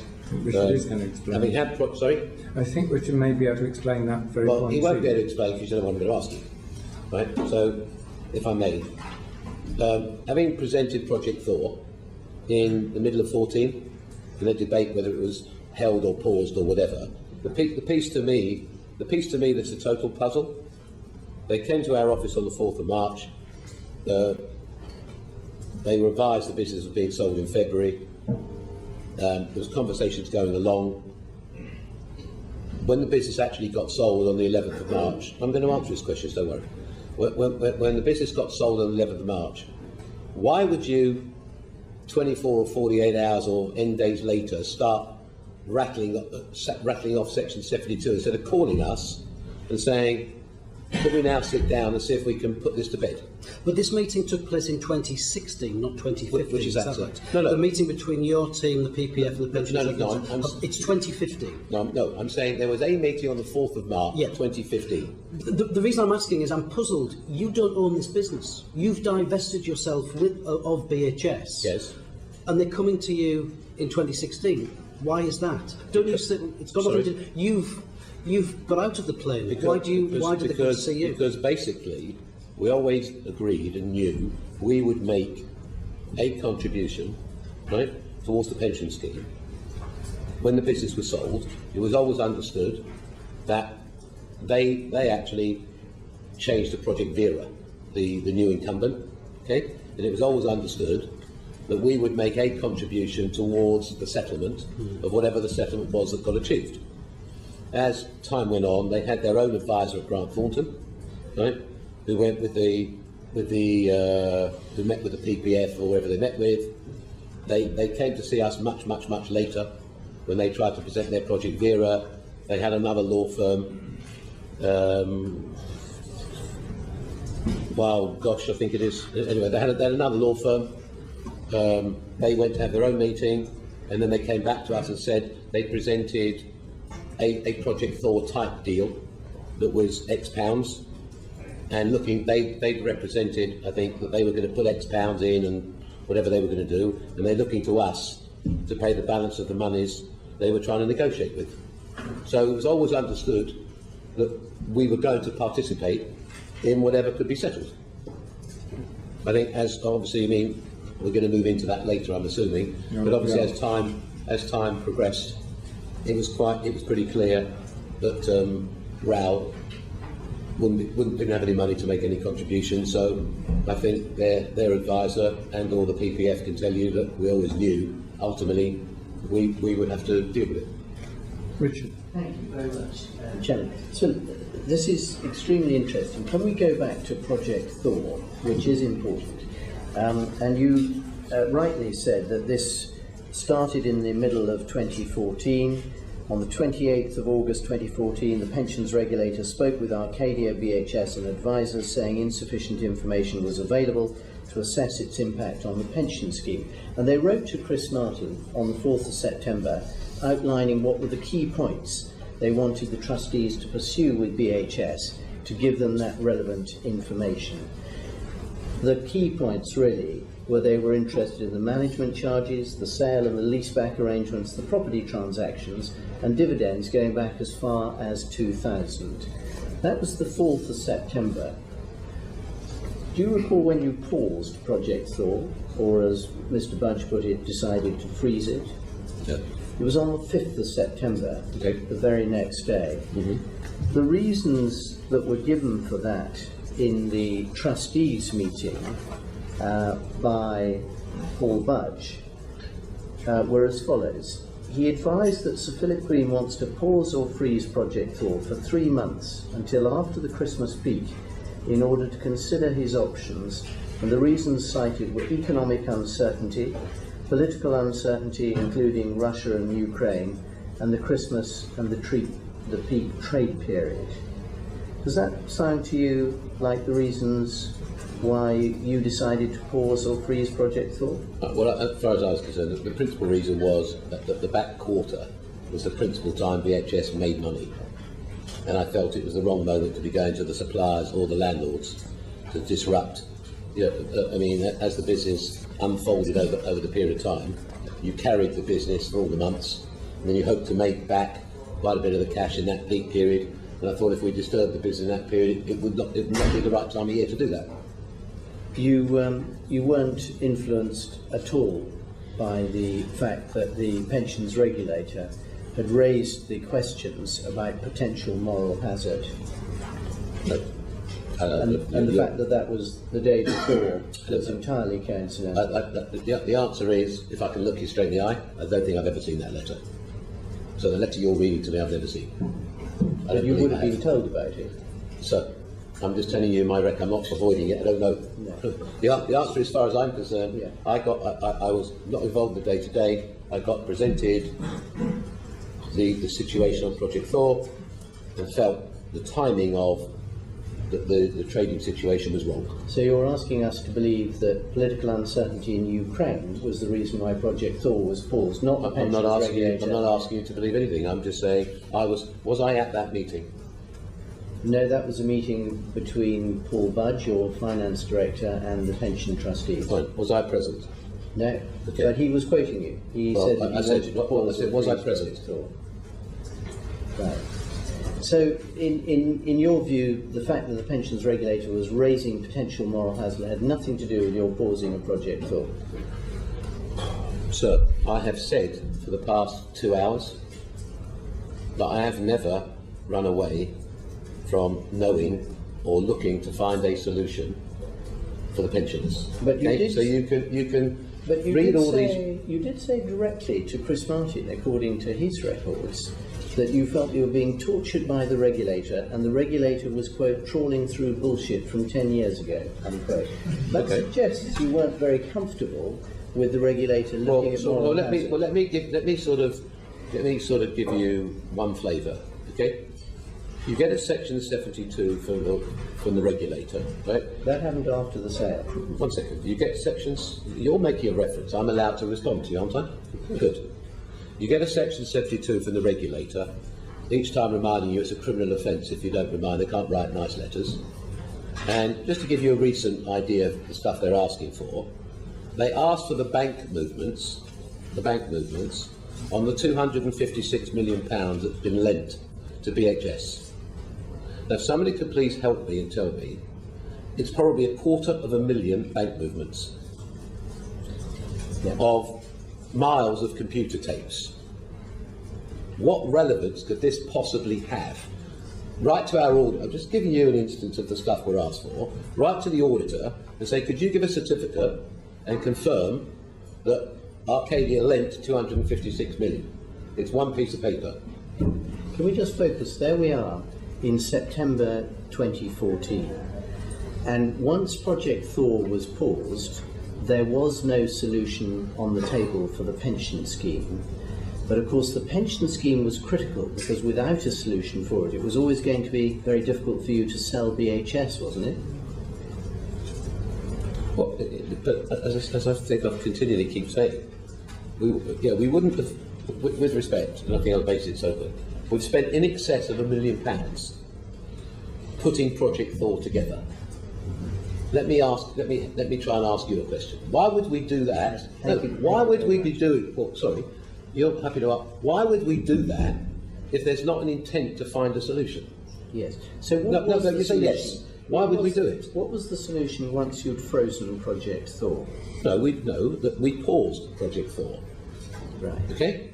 We've paused Project Thor between, I think, September and January. And this is really important because Dominic Chappell's memory is that the original deal you offered him for the sale of the company was that it would be pension-free. Presumably that meant you were expecting Project Thor to go ahead. I'm listening. Is that correct? Is that what the pensioners should hear? Hear what? That your solution for the pension scheme so you could sell it pension-free was Project Thor. I'm sorry, are we in the same room? Yes. I'm not sure we are. Maybe we should come and sit here. Shall I ask the question to you again? No, because you keep asking me the same question. Mr. Field, I apologise, sir. This is really I can't deal with this. This is really sorry. It's not reasonable. This is really simple, and I'm happy to get a phone in the room now. We are currently working on, as we speak, an updated Project Thor. Right? They have been working on it for the past 2 or 3 weeks. They had some outdated information. I'm more than happy for anybody here who'd like to go outside and call Chris Martin. He was called a week ago to make sure everybody had the updated, latest information, because the information Deloitte had was somewhat outdated. So I called Chris Martin to ensure ASAP all the current information to enable the current numbers to be updated would be available. The call I had a couple of days ago, they are probably a week away from making a presentation of what the latest numbers are. Okay, so I'm happy to tell you, yes, we are still on a project that will hopefully deliver a better outcome. I spoke, as I said, to Malcolm Weir on the last 48 hours. I've spoken to Chris Martin. Deloitte are confirming the same. We are working on it. As I said, literally the last 4, 5, 6 days is the first communication we've ever had from the regulator in months and months and months, right? And hopefully some common sense will prevail, and we sit down and see if we can find a solution. So I'm grateful. I'm sure the pensioners are immensely grateful for that. One of the reasons we're asking you this question is a lot of other people have given us other evidence. Some of it doesn't reflect well on you.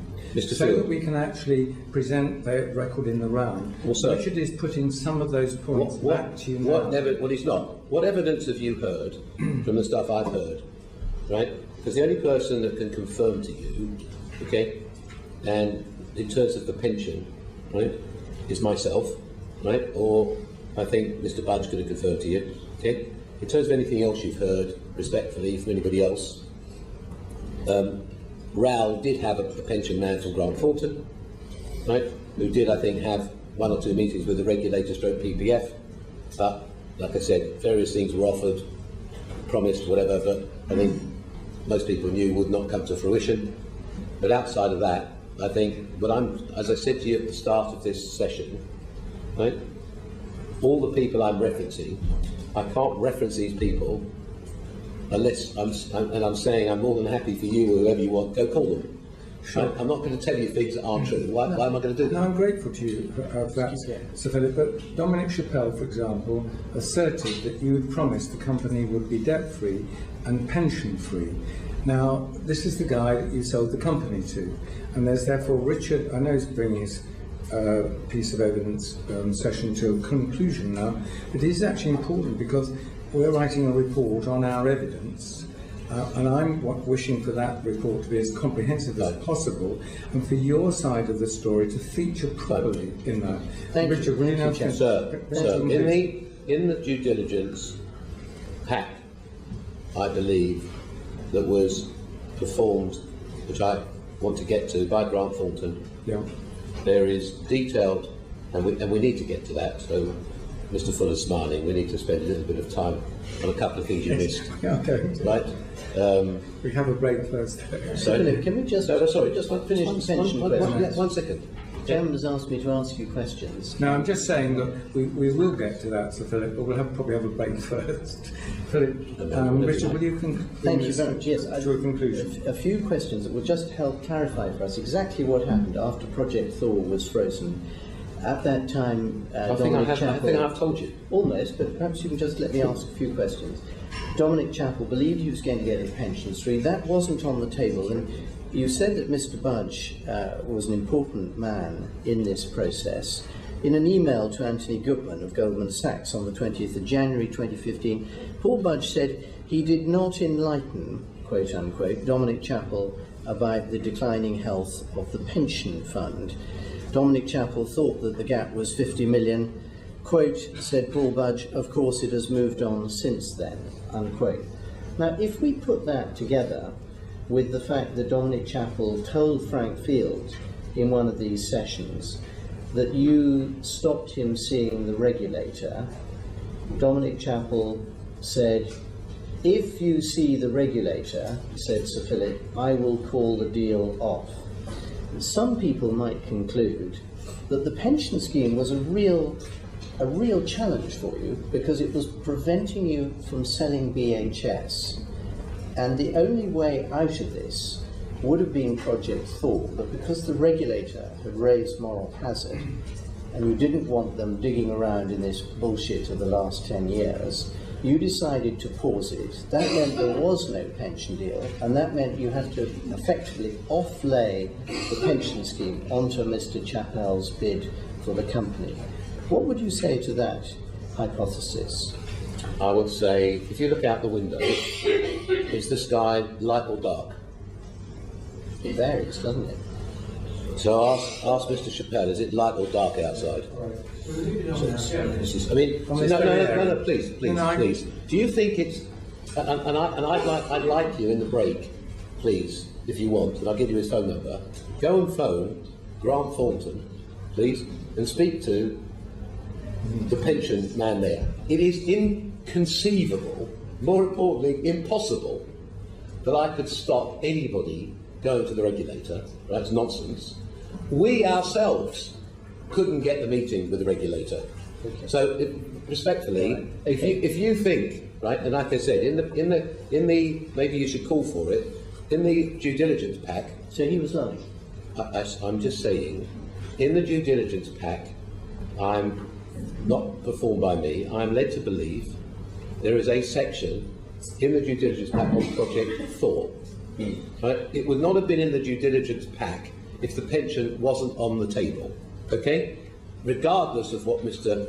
Chappell said to you, right? It's always been, as far as I'm concerned, as I've said numerous times, we always knew we would have to participate in whatever the rescue scheme was. I think in the very early, just to respond, in the very early moments of Project Thor, I think back at that time, I think there was a figure of 50 or 60 million mentioned when it first got on the table. That's where I think that figure came from. Okay? And in respect of, just to answer you, at the time the deal was being done, or when we were doing the deal, at that particular time, I think there was a moral hazard exercise carried out by KPMG, right? And I think they arrived at a number of something like 51 or 54 million of this nature. So that was carried out on behalf of Chris Martin for the trustees. So that exercise was done, I think, in the week leading up to the deal. Jeremy, let's have our last questions for a break. Thank you. Jeremy, I think I will carry on now. Richard, you've gone on to somebody else's questions, that's why. Yeah? Thank you, Chairman. So Philip, we've heard about the support that you were giving Arcadia was giving to BHS for a protracted period. I believe that included an annual letter confirming that Tabita would support BHS on a going concern basis. If you've seen it, then it does. Well, I have seen the BHS report and accounts, all of them, and I'm slightly amused, Philip, that report and accounts, the companies of which you're a director, you seem to omit. I mean, it's quite important whether Tabita Investments Limited is or is not supporting BHS. Well, I think we lent 256 million.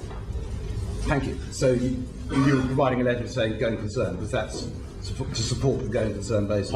I haven't seen the specific letter. What I'm saying is what I'm aware of, right, contrary to where you're trying to take me. What I'm aware of is there were loans made to BHS in the amount of 256 million. I have not specifically seen or if there's a letter, right? Okay. But Unnecessarily. I don't write. I just need to sort before we have the break, right? Because it's really concerning. I don't write all these letters, right? This is a big, very, very big machine. But there are, respectfully, people, like I said, while we've sat here this morning, there's people spending tens of millions of pounds. We're building a new building.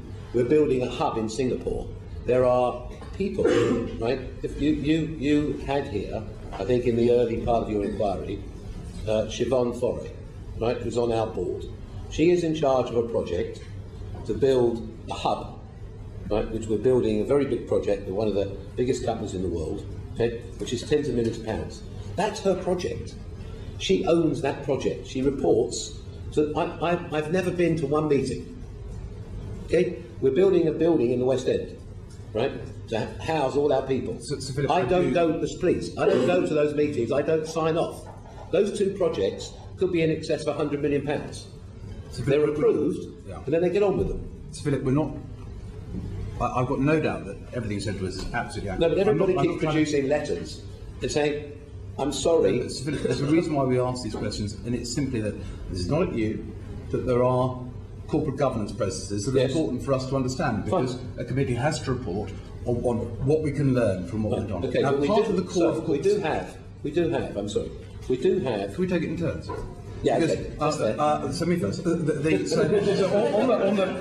on corporate governance, I mean, This one found somebody with a sense of humour, anyway. there is a point where boards take decisions and take responsibility. So there are board minutes that report that. There are report of accounts which are published, which state what boards do, and directors are accountable and do take responsibility for what's in them. I respect the fact that you are a good delegator, totally respect that, but yet there has to be accountability. And if directors say, I'm not accountable because I didn't see that letter, or I didn't take responsibility of it, or I didn't see the report and accounts before they're published, that's a problem for corporate governance. You'd accept that, sir? But I haven't said any of that. What you've said is that you haven't seen the letter. Well, if there No, is sir, respectfully, everybody's sort of picking up a different piece of paper that pertains to questions they want to ask. I'm saying it's unreasonable, right? If somebody shows me the letter, right, or somebody's referring to, it's unreasonable, I think, or unfair.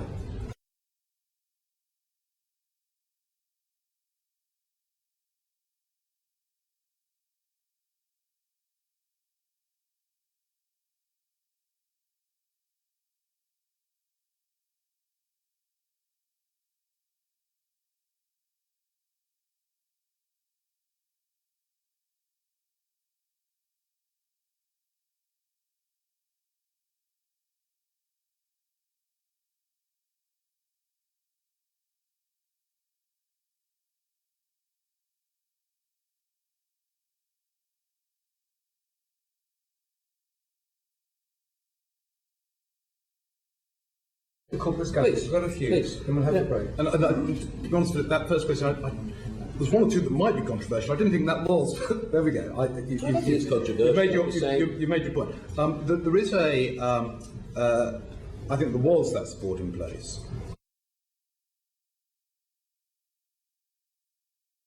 So if I've told you I spoke to, if you want to finish, I think I want to repeat so we could leave. If we're going to have a 10-minute, there we go. No, that's for prayers. Well, we might. Well, Mr. Finn, is that for you or for me? I think probably, hopefully, for both of us. Oh, there you go. Well, let's go together and say the prayers. Right. Jeremy? No, what I just want to say to you is this. This is for me, is important, okay? I came here this morning, in spite of being, we could agree to disagree of sort of how we got, anyway, we're here, right? Not running away, and I just, however we go round and round and round and round and round. I want to try, and it will get my best shot, and some way or other, to find a solution for the pension, okay? And you've got, and I just like to have I actually want to go outside, otherwise I have to pray. I just want to go outside, everybody leaving here saying, I'm not in any way, shape or form running away. If there's the letters, things we could look at, happy to look at them, right? And I'm saying if the board meetings I did or didn't go to, I just want us to have the break so everybody knows I am committed, and all the things I've told you, this is one thing that in my life I adopt. Okay? There's nothing I'm going to tell you that you can't go and check up. So if I've told you I spoke to X guy, or there's that you can go and check all the things I'm telling. No, but it's important for me, right? So I'm not going to tell you lies. There's no purpose to it. So I just want to have a break and just reiterate, I'm committed to helping find the solution. I haven't been running away from it. The regulator hasn't been easy, just to put it mildly, hasn't run towards us to try and help find a solution for whatever reason. Let's maybe just have a break on that. Can we just finish the corporate governance? We've got a few, then we'll have a break. And to be honest with that first question, there's one or two that might be controversial. I didn't think that was. There we go. It's controversial. You made your point. There is I think there was that support in place. Would you concur with your chairman, with Lord Brabina, that if a solution hadn't been found for BHS in January 2015, that either it had to be sold or it had to go into administration? Did you agree with that? Well, what I'd rather do is, so we don't sort of go off into a whole new area, I'm happy to pick up that. I think if we start that question in isolation, I'm happy to answer. But it's on the pension side of this. Look, the answer is this, okay? That there's two different answers, if I may. Give me either. Okay, no, I'm going to give you both, please. Okay.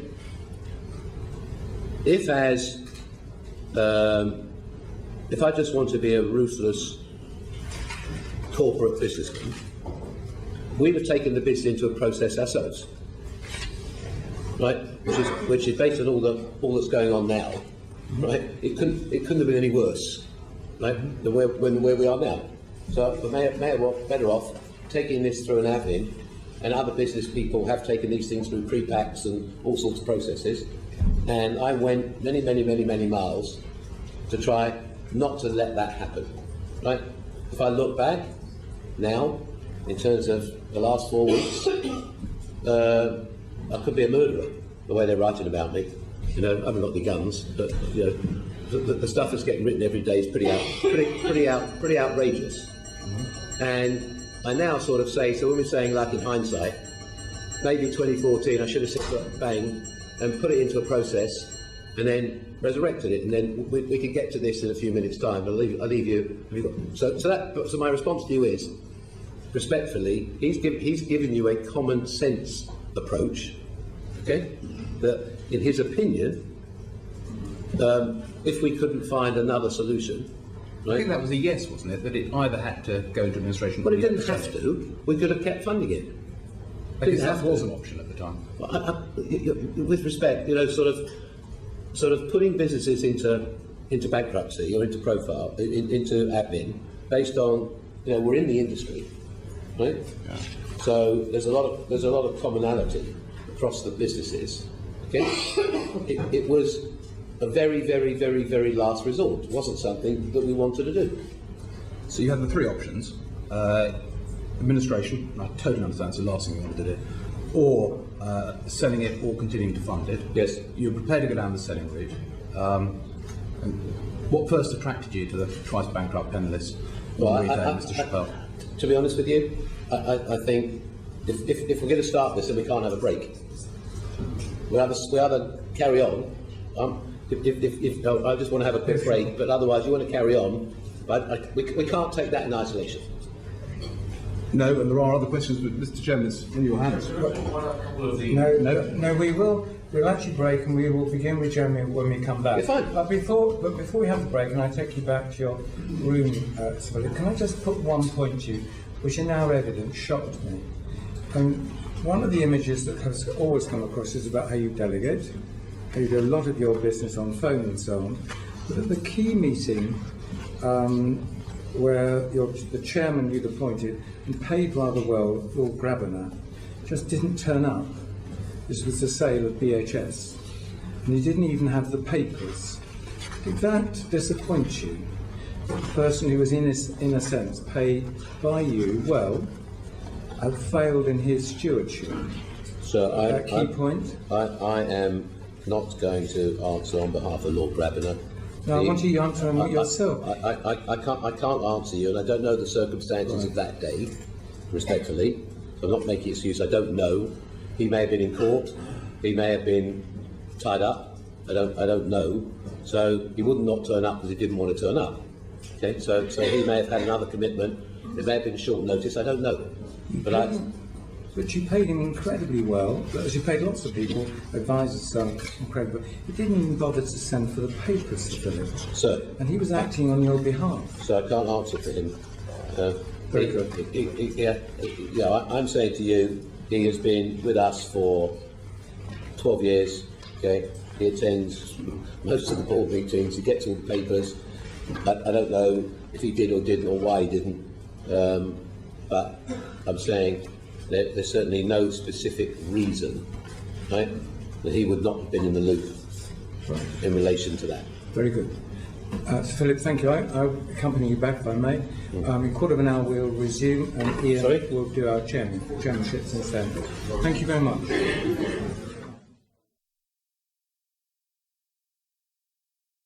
The need to find a buyer. But before we go on to that detail, I'd just like to bring Jeremy back in terms of the corporate governance elements of the pensions. Jeremy? Thank you. We just touched on Mr. Chappell at the end of last session. Was he the only person you spoke to about the sale of BHS? No. So there were others? Yeah. And you ended up with Mr. Chappell? Lucky man, eh? Well, unlucky you in some ways. I think having him as a counterparty must have been quite difficult. But you thought that he was a credible buyer, clearly. Don't worry, we'll get back onto that. I think I'm erring astray myself, so we'll get back onto that, I can assure you. But just in terms of the pensions, specifically, you told Mr. Chappell throughout, I'll correct myself, he was under the impression throughout that this would be a sale without the pension problem. that's just not correct. And at what stage is not correct? No. There's quite a lot of documentary evidence to suggest that that was exactly the basis on which he was working. It's how he appointed advisors, it's why, it's the entire background of the deal. So I think, respectfully, and again, I'm not avoiding it, when you're doing a deal, you can't remember every single conversation that takes place. Okay? What I do know is, when we got down to actually doing a deal with him, as you said, unfortunately, there was no question there was a pension to be resolved, and like I said, you can ask them. It's in the due diligence. It's in their due diligence. And the right at the and it's in the contract. And it was indeed, I read that as well. In the right at the end of the day, and it was late in the day, he knew he was going to get a pension as part of this. That's not true. Well, it looks like a bait and switch. So it's not true. But what I'm saying is, hopefully, like I said, you've heard some things along the journey of everyone's been here so far. Hopefully I can enlighten you on quite a lot more, and then you can make the decision whether he did or didn't know. Well, that's the process we're doing. All stages of enlightenment. So whether he knew very early on, which there's not about that evidence suggests he didn't, but he did know later on about the pensions. He said he didn't have access to the pension trustees, not the one accompanied meeting, and he didn't have access to the pensions regulator, and that's something that you were keen to prevent. Is that unfair? It's not true. But the due diligence you referred to, and I've got it here from the due diligence report, we have not been permitted access to the scheme's trustees or access to the pensions regulator to discuss the prospects of being able to agree a compromise post completion. I think I'd have to check, but my understanding was I think they did have a meeting with Chris Martin. They did have an accompanied meeting with Chris Martin. Yeah, so with respect, he's the chairman of the trustee. He's the chairman of the trustees. Yeah. So why were the meeting? Well, thank you, Philip, for raising that. Can you recall the conversation you had with him on the 12th of March on the telephone, Chris Martin? 12th of March? Yeah, the day after the deal. Enlighten me. I will, because Chris Martin happily makes notes of his telephone calls. And did you tell him that he had jeopardised the sale by telling the purchaser the contributions might increase to £30 million per annum? Well, I think we had one conversation, which I think was, I can't remember when it was, very, very late in the day, right, where can't remember the circumstances or when, but one conversation I think when we were all in the room, and I don't remember how it came about, and he said, I think Chris Marr said something like the contribution may go up substantially. Well, I can help you because it was a telephone call you had with him on the afternoon of the 12th of March, and Chris Martin made a contemporaneous note, and you said that he had potentially jeopardised the sale by telling the purchaser the contributions might increase to 30 million per annum. I wouldn't say that's giving free and fair access to the purchaser, who we both know was Let's stretched. Well, hold on. I think if we're going to go, what I think we need to do is if we can go in order, right, and then I can present all the facts to you. Then you can I'm happy to leave it there. No, okay, come. Because just to make the point, we can discuss that whether Dominic Chappell was an ideal buyer of this business. I think we're going to But I think there are a lot of other factors we haven't yet got onto. And I'm sure we shall. But in the meantime, we discuss pensions. On the pensions, there's a very large liability. It's very clear from the also diligence reports, from the board minutes of Chappell's group, RAL, that they weren't fully appraised of the pension situation, and they lay the blame for that on yourself, sir, not wishing to have access to the pensions regulator or the pensions trustees. Sir, it was, or Ian, is that okay? Mr. Wright, Ian? Ian, fine. I wasn't going to start here, but we'll come back to it and go on to it, okay? Between Bowles-Wayne and Grant Thornton. Actually, I'm done. Okay. Ian, if you want to go back to call afterwards, I'm very happy. No, I'm going to move on because I still think the circumstances in which they need to find a buyer is important, and so on that basis, I'll bring Amanda in. Thank you, Chair. Good afternoon, Sir Philip. Just afternoon. Just, quite literally. You were just talking then in response to Jeremy's question about talking to a number of different buyers, and what I'd be interested to understand is what were the characteristics and traits that you were looking for in terms of a buyer? I mean, obviously, some of them take the business forward. Most of the people that turned up wanted to do a process. Virtually everybody wanted to put it through a process. Okay, and what was different about the buyers that you went on to have discussions with? And we will talk about them in a bit more detail. Well, I think most of the people that came along were talking about pre-pack, talking about admin, talking immediately, just taking the business through a bankruptcy. Okay? That was effectively where we landed with virtually everybody that turned up. And just before we get into some more details, how important is recommendation from your kind of contacts, the people you do business with? I apologise, what's the question? How important is recommendations and guidance from contacts that you do business with and that you have, you know well? Where are we going? That would be for us to decide as we go on. Well, you tried to lead me to how we were appraising the buying? Is this the question? I'm just interested to understand the importance of other people, third parties, and your contacts, people you do business with, in terms of recommendations. I call you Amanda. Let's save time. Is this a conversation about Goldman Sachs? It's not actually a conversation about Goldman Sachs, although that can be one of the conversations. No, but I'm not understanding the question, I'm sorry. I mean, at the end of the day, sort of, people, once people knew the business potentially was for sale, you get calls from all sorts of different places. There's very few secrets. So, as they say, like, it's only a secret if only you know. And then after that, it's not a secret anymore. So, the bottom line is, it was known, right, that we might sell the business. When was it known? I would say a couple of months, probably before. So, Before we actually did a deal. I think it was only in January, December or January. so then can you explain to me the conversation that you had with Robin Saunders in 2013? Well, actually, I didn't have I didn't go to look for. I mean, I've obviously known Robin Saunders, you heard from the beginning, and she just mentioned en passant that she'd met somebody who was apparently well funded, was looking to do deals, And Bashir Wright said, could be interested in buying BHS. I mentioned BHS, could be interested in buying it. I speak to her, as she told you, on occasion. It's not a regular flow. Yeah. So she called me up, or I bumped into, I don't remember, said, I'll introduce you to this guy, been well recommended. He could be interested in buying BHS. Okay, do you want to confirm to the committee who this guy was? It was Paul Sutton. You know, I think you know who it is.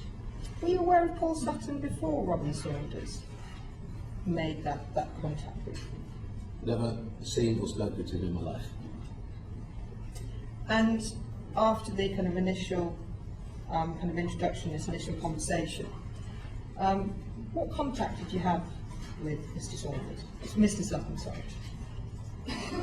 We started, I don't remember how the conversation started. I can't, to be honest, I don't remember how the conversation started. He said, I'm interested he said he bought something, I can't remember what it was called. I don't remember the name of the company, and he was financing, he was interested to buy something. And he started, so he said, you know, I understand you could be interested in selling it. I've got a team. And I think we started a conversation with him. And this went on for a bit. And then, and I can't tell you the exact dates, but I mean, it went on for, I don't know, 6 weeks, however long it went on for. And Dominic Chappell was obviously in that one. He was not. He was not. Just for clarity, so we could jump forward a little bit. The first time I ever met Dominic Chappell was the 3rd of February 15, just for clarity. Those are facts. You were looking puzzled. Right? No, I'm just trying to put all the pieces I'm together. going to try and help you. Okay? So we started, there was a conversation with Paul Sutton, he brought along some people, and then, I don't know, maybe any weeks after talking to him, I don't remember specifically when, a file arrived, anonymously, with a whole load of stuff about Paul Sutton. And I sort of read it through and just saying, you shouldn't be dealing with this guy. I sort of read the file through. I called Paul Budge and I said, I don't think this is a guy we should be doing business with, and disengaged with him. Called him up and said, we don't want to deal with him. Can you just clarify a few of these dates for me on this? So this file, when did this file materialise? I don't know, when did Paul Sutton appear? So well, Paul Sutton appeared, your conversations with him, give me a second, was early in 2013, and you had continued to have conversations over some period. The conversation went on and off, but I want to say if I was guessing, I think before the summer of 13 the file arrived. I want to guess. Not 2014. I don't know. 2014? I don't know. We have kind of information and evidence from various different sources to suggest that you were having kind of conversations with Paul Sutton for some time, actually. It could, I mean, the answer is, and said anonymously, all I recall is saying it was on and off. It wasn't, I don't know, it sort of flowed on and off, and I don't remember quite how the timing, but all I'm saying is at the end of the day, a file arrived, and we disengaged with him. Would your office be able to give us the date the file arrives? But I'd have to ask Paul Budge of when the paperwork stopped, and we stopped talking to Paul Sutton, but we can ask that question, yeah. Can I understand then why it was that Robin Saunders indicated that Sutton was discredited back in June 2013? And She said it was June 13? Yes. Oh, well, you didn't tell me that, did you? So I was lucky guessing. But you said you would stop dealing with him. Yet it's quite clear from everything that we could see that you continue to deal with him. Absolutely not. Whenever the file arrived, and it arrived later. What I'm saying is, when the file arrived, so if it wasn't, as I said, I don't know specifically, but what I'm saying to you is this, so we said time. When the file arrived, we disengaged with him. Period. That was the end of it. Did you lambast Mr. Budge and your management team? Did you say something along the lines of, Paul, why do I have to find out stuff like this? Third party from an anonymous file. Why haven't you been doing the checks for me?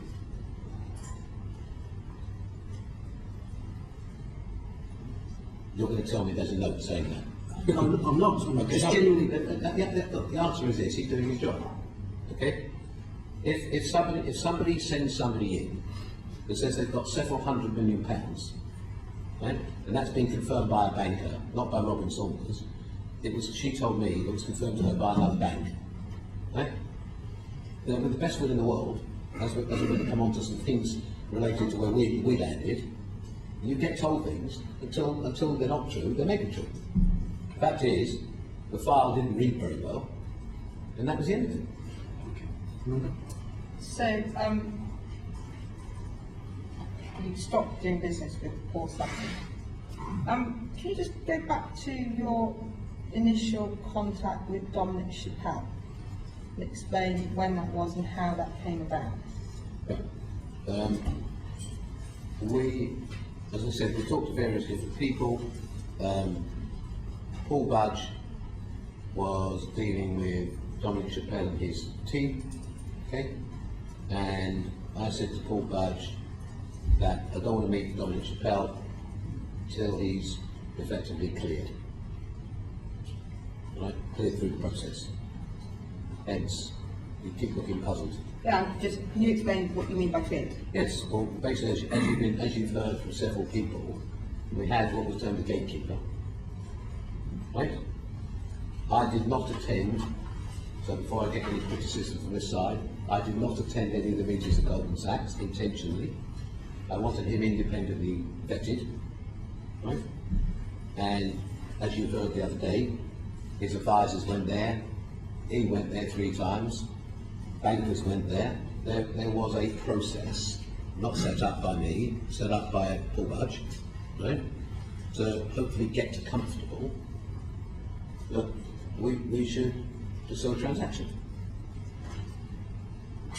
And just rewind slightly, did you ever come across Dominic Chappell at any point in time previous to these discussions? No.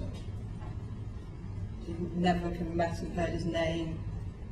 So he was kind of completely new to the scene? Yep. Okay. At what point did you become aware of the fact that there was a link between Paul Sutton and Dominic Chappell? I think, I can't remember, at some point it was mentioned, and I think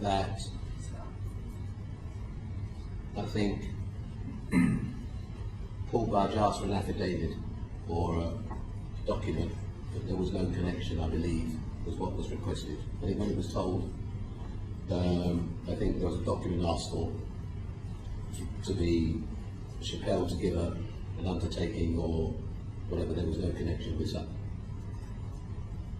Why would he feel that he needed that? What was it that triggered that? Because I think that's what was asked for. There was some conversation, maybe a connection, and on the basis we weren't prepared to deal with Sutton, if there was a connection, we would have basically probably stopped doing what we were doing. So you had concerns that there were connections? To be perfectly honest with you, I don't know how it came about, but when it did come about, there were some actions taken to try and confirm that wasn't the case. Can I ask one? In that case, can you explain to me why an article in the Sunday Times on the 12th of April in 2015 said that you had no idea that Chappell knew Sutton when you first met him? Well, I just told you I didn't. So what's the issue? Well, Paul Budge had by this point had to get confirmation that Sutton wasn't involved. That's not what I said, and that wasn't what you asked. Okay? And you go, you've got the benefit of having different dates and bits of paper in front of you, I don't. I'm saying to you, there was a moment, and I don't know the date, right? Okay? Whereby there was somehow or other discussed, mentioned, how it came about, there was a connection, right? There could be a connection or something. And then it was asked, we could find out, as I said, there was an affidavit or something signed, find out what that date was, when that document was signed, to confirm there was no connection. Richard, just to clarify on that, so between Paul Sutton and Mr. Dominic Chappell, Were you aware of Dominic Chappell's at any time about this possible transaction other than via a relationship from Paul Sutton? I'm sorry? Were you aware of Dominic Chappell with regard to this transaction, his interest in it, other than through connections with Paul Sutton? To be perfectly honest with you, I don't know. I don't remember how he arrived on the scene. He just arrived. I don't know. I said to you, I'm not. I don't want to say. I don't know. I'm just saying. Did your chief, presumably, someone's come to talk about purchasing of one of your major assets, you would have wanted to pursue that. Would Paul Budge have known that? Well, I'm saying. I mean, we would have had a conversation, and like I said. It just seems odd that somebody sort of walks in off the street and you're not aware of where he came from. He then engages in a serious conversation with you about purchasing British Home Stores. Well, you're managing to avoid sort of slightly important piece.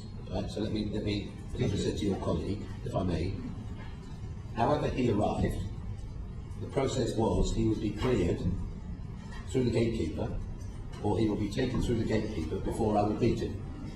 Right?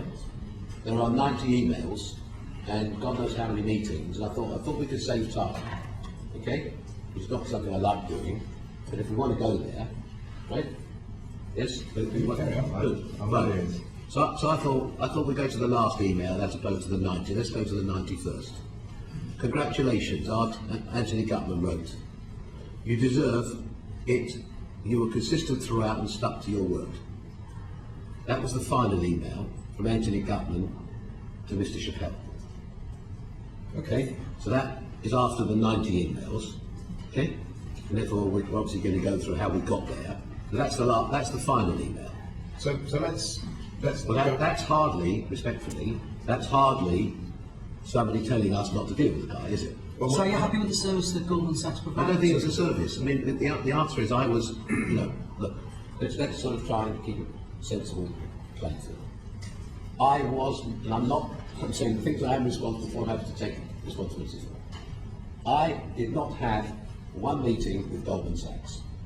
As you'll see, there's no email traffic with the Green, because I try and avoid email, right? So you don't get to all the trouble, turning up all these bits of paper, right? Sorry? That's right, yeah, I still sort of play around with that, you see, and you don't get into trouble. So what about phone records? Sorry? Unless someone makes a contemporaneous note of the call, of course. Whatever, fine, I'm not going to that. So you'd ask them to do something, Sir. No, it wasn't service in terms of you be the gatekeeper. Ian. I made a call, or had a call, I think, with Mike Sherwood, right? And I think we had a brief discussion. He said, Philip, it's not our type of thing.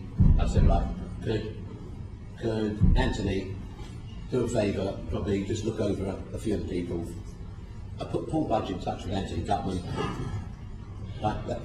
Outside of one other conversation about Farallon, 75 emails later, I was not involved. My brief was very simple. I'm happy to see the guy when he's cleared, when he's got there's enough evidence he could perform or bring some money or do something.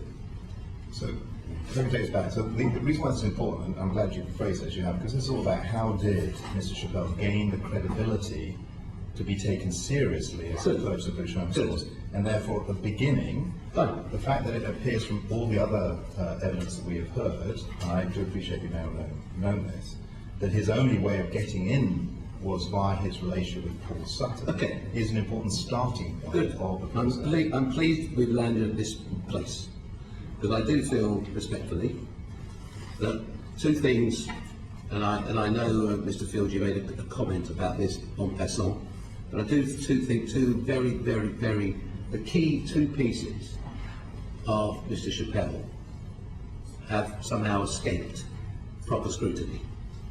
So I think this is a good moment. Okay. When you had your, and I'm not being critical or rude in any way. He's coming back again, sir. What's that? He's coming back, Mr. Chappell. So No, this will be very helpful. No. This is not Mr. Smith or Mr. Chappell. Right. Okay. You yourself made a commentary. When you had the representatives here, Grant Thornton and Oldsway, I think your own words were, I think afterwards when you realised we don't want the substitutes from the bench. Okay? David Roberts of Oldsmane was knee-deep in this transaction from day 1 to day 301 till 4 days before this company went into administration, and in fact was still knee-deep in it the weekend where he tried to sell it, which I'm sure we're going to come to, pre the admin. Okay? He managed to not be here when you had them in and they slipped in some compliance guy who managed to say, oh, I'm conflicted or whatever nonsense they're allowed to say. And then Peter Martin from Grant Thornton, who was the lead, Peter Martin, who was the Grant Thornton senior partner, right, who led the tribe, also managed to escape, and his guy was sitting here, sort of, well, I can't remember and it's privilege and all this nonsense. So let's get to the real facts, okay? I've been doing deals all my life. This guy has turned up with a group of people, of the other group you had here the other day, Mr. Tucker, Mr. Eddie, right, and then the other guy, 2 or 3 lawyers, okay? All on the board, all had shares in RAL, all got paid considerable sums of money. You know, this man sitting in this chair sort of tried to be a sprinter, but he got paid substantial funds, all of them did, okay? And they all had shares in the company. So as far as I'm concerned, as part of myself or Paul Badger, and then other people as well, who he produced, who would give him credibility. But most importantly, where I want to get focused is this. When he then got underway, and we started underway, he produced Grant Thornton, and he produced Oldsmane. Okay? Now, rightly or wrongly, and I don't think this got asked to Mr. Chappell either, okay? Because it's never been asked, right? So for me, these people, and you and I'm happy you can take a lie detector test on me if you want. These people gave him the credibility to move forward. They are 2 respected firms. I've done a lot of deals in 40 years. I have never, ever put 14 auditors in a building for 3.5 weeks to live there, interview every single member, right, of the senior management, go through the business in minute detail, which they did. Now, nobody's ever asked, well, Mr. Chappell, where did you know these 2 firms from? Have they acted for you before? But the way they worked for him, you think they'd be working for him forever. They were on it, they were very aggressive in the detail, they were all over it, and when you say aggressive in the detail, what do you mean? They were underneath every single, no, you're saying they were looking at everything possible, and Peter Martin said to me at the end, he said, this has been a very, very good job, all the work is in apple pie order, it's all very clean. What I'm saying to you, if you have these people living in your office, which they did, for 3.5, nearly 4 weeks, doing this sort of due diligence, just cost a lot of money. Right? This doesn't come for free.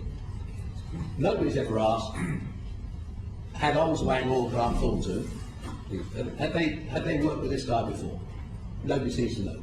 Can I just interrupt? With regards to respect, let me just say, because I'm happy to stay here all day. I should imagine the committee is too, but in order to be... Well, I don't want to be here all day. I didn't think you would be, to be honest. I thought you'd want to make this as short as possible. So it's just all I'm saying is, in terms of answering the questions as succinctly as you can, if you can move on as quickly as possible. So I was going to bring Richard Fuller back in, if that's okay. That's exciting. Right. So, come on, So Richard. No. Wait a second. Hang on. I think it's, with the greatest respect again, this is 1 more minute. Asking the question. This is 1 more minute. It's important for you to hear. I'll do you a deal. I'll give you 30 seconds. 45. Still 30. Right, anyway, just to finish up, these 2 guys ended up, or these 2 companies ended up getting 8-point-something million pounds. Who paid him? Sorry? Mr. Chappell paid. Well, BHS is paid. But just to finish my last 15 seconds, okay? From my inquiry, and you have to make your own inquiry, I believe both of these firms were on contingency. I don't think either of these 2 firms knew him from a hole in the wall, right? And what got told to me, quote unquote, which I've never heard of, in my business career, maybe Jeremy, have you ever heard of this? Supposedly, one of the firms, and you have to do your own inquiry, they bid for the business blind. They didn't know the guy from a hole in the wall. So what I'm saying to you is, I took, rightly or wrongly, I took comfort from those two firms representing him, their respective firms, being present, doing the sort of work they were doing, gave us some comfort. But that, rightly or wrongly. There are obviously other things, but those two firms gave us a great deal of comfort. Back to Mr. Fuller. Okay. So, thank you for that. I think that was very, very helpful. There's a lot of this inquiry about the role of advisors in giving credibility, and that stretches in this instance from the initial production. Well, if they didn't know it from a hole in the wall previously, do they have any responsibility? Well, for example, I will touch on that lightly at the end, but I just want to go back to the buyers, because there were buyers. Paul Budge said earlier to us that there were 6 buyers who came forward. And in the press, and you may not want to mention who 6 were, but maybe you can advise us if this press reports were. One was Altieri, which is a turnaround specialist, but they one of the 6. Could be. Some Capital. They were not interested. I beg your pardon? They were not interested. So they weren't one of the 6. There was a brief conversation, but they were not interested. So could you enlighten us about who some of the 6 were? Or I don't think that's appropriate. Okay. But there were legitimate firms. We thought the buyer was legitimate. I mean, the answer is that people came forward, they didn't fit where we, what we thought. Well, but with respect, there are gradations of legitimacy, aren't there? Someone who is a 3-time bankrupt who manages to get a set of consultancy firms to... So we know that now, okay? We know that now. At the time, we knew he'd been once bankrupt, okay? And I apologise using another 30 seconds.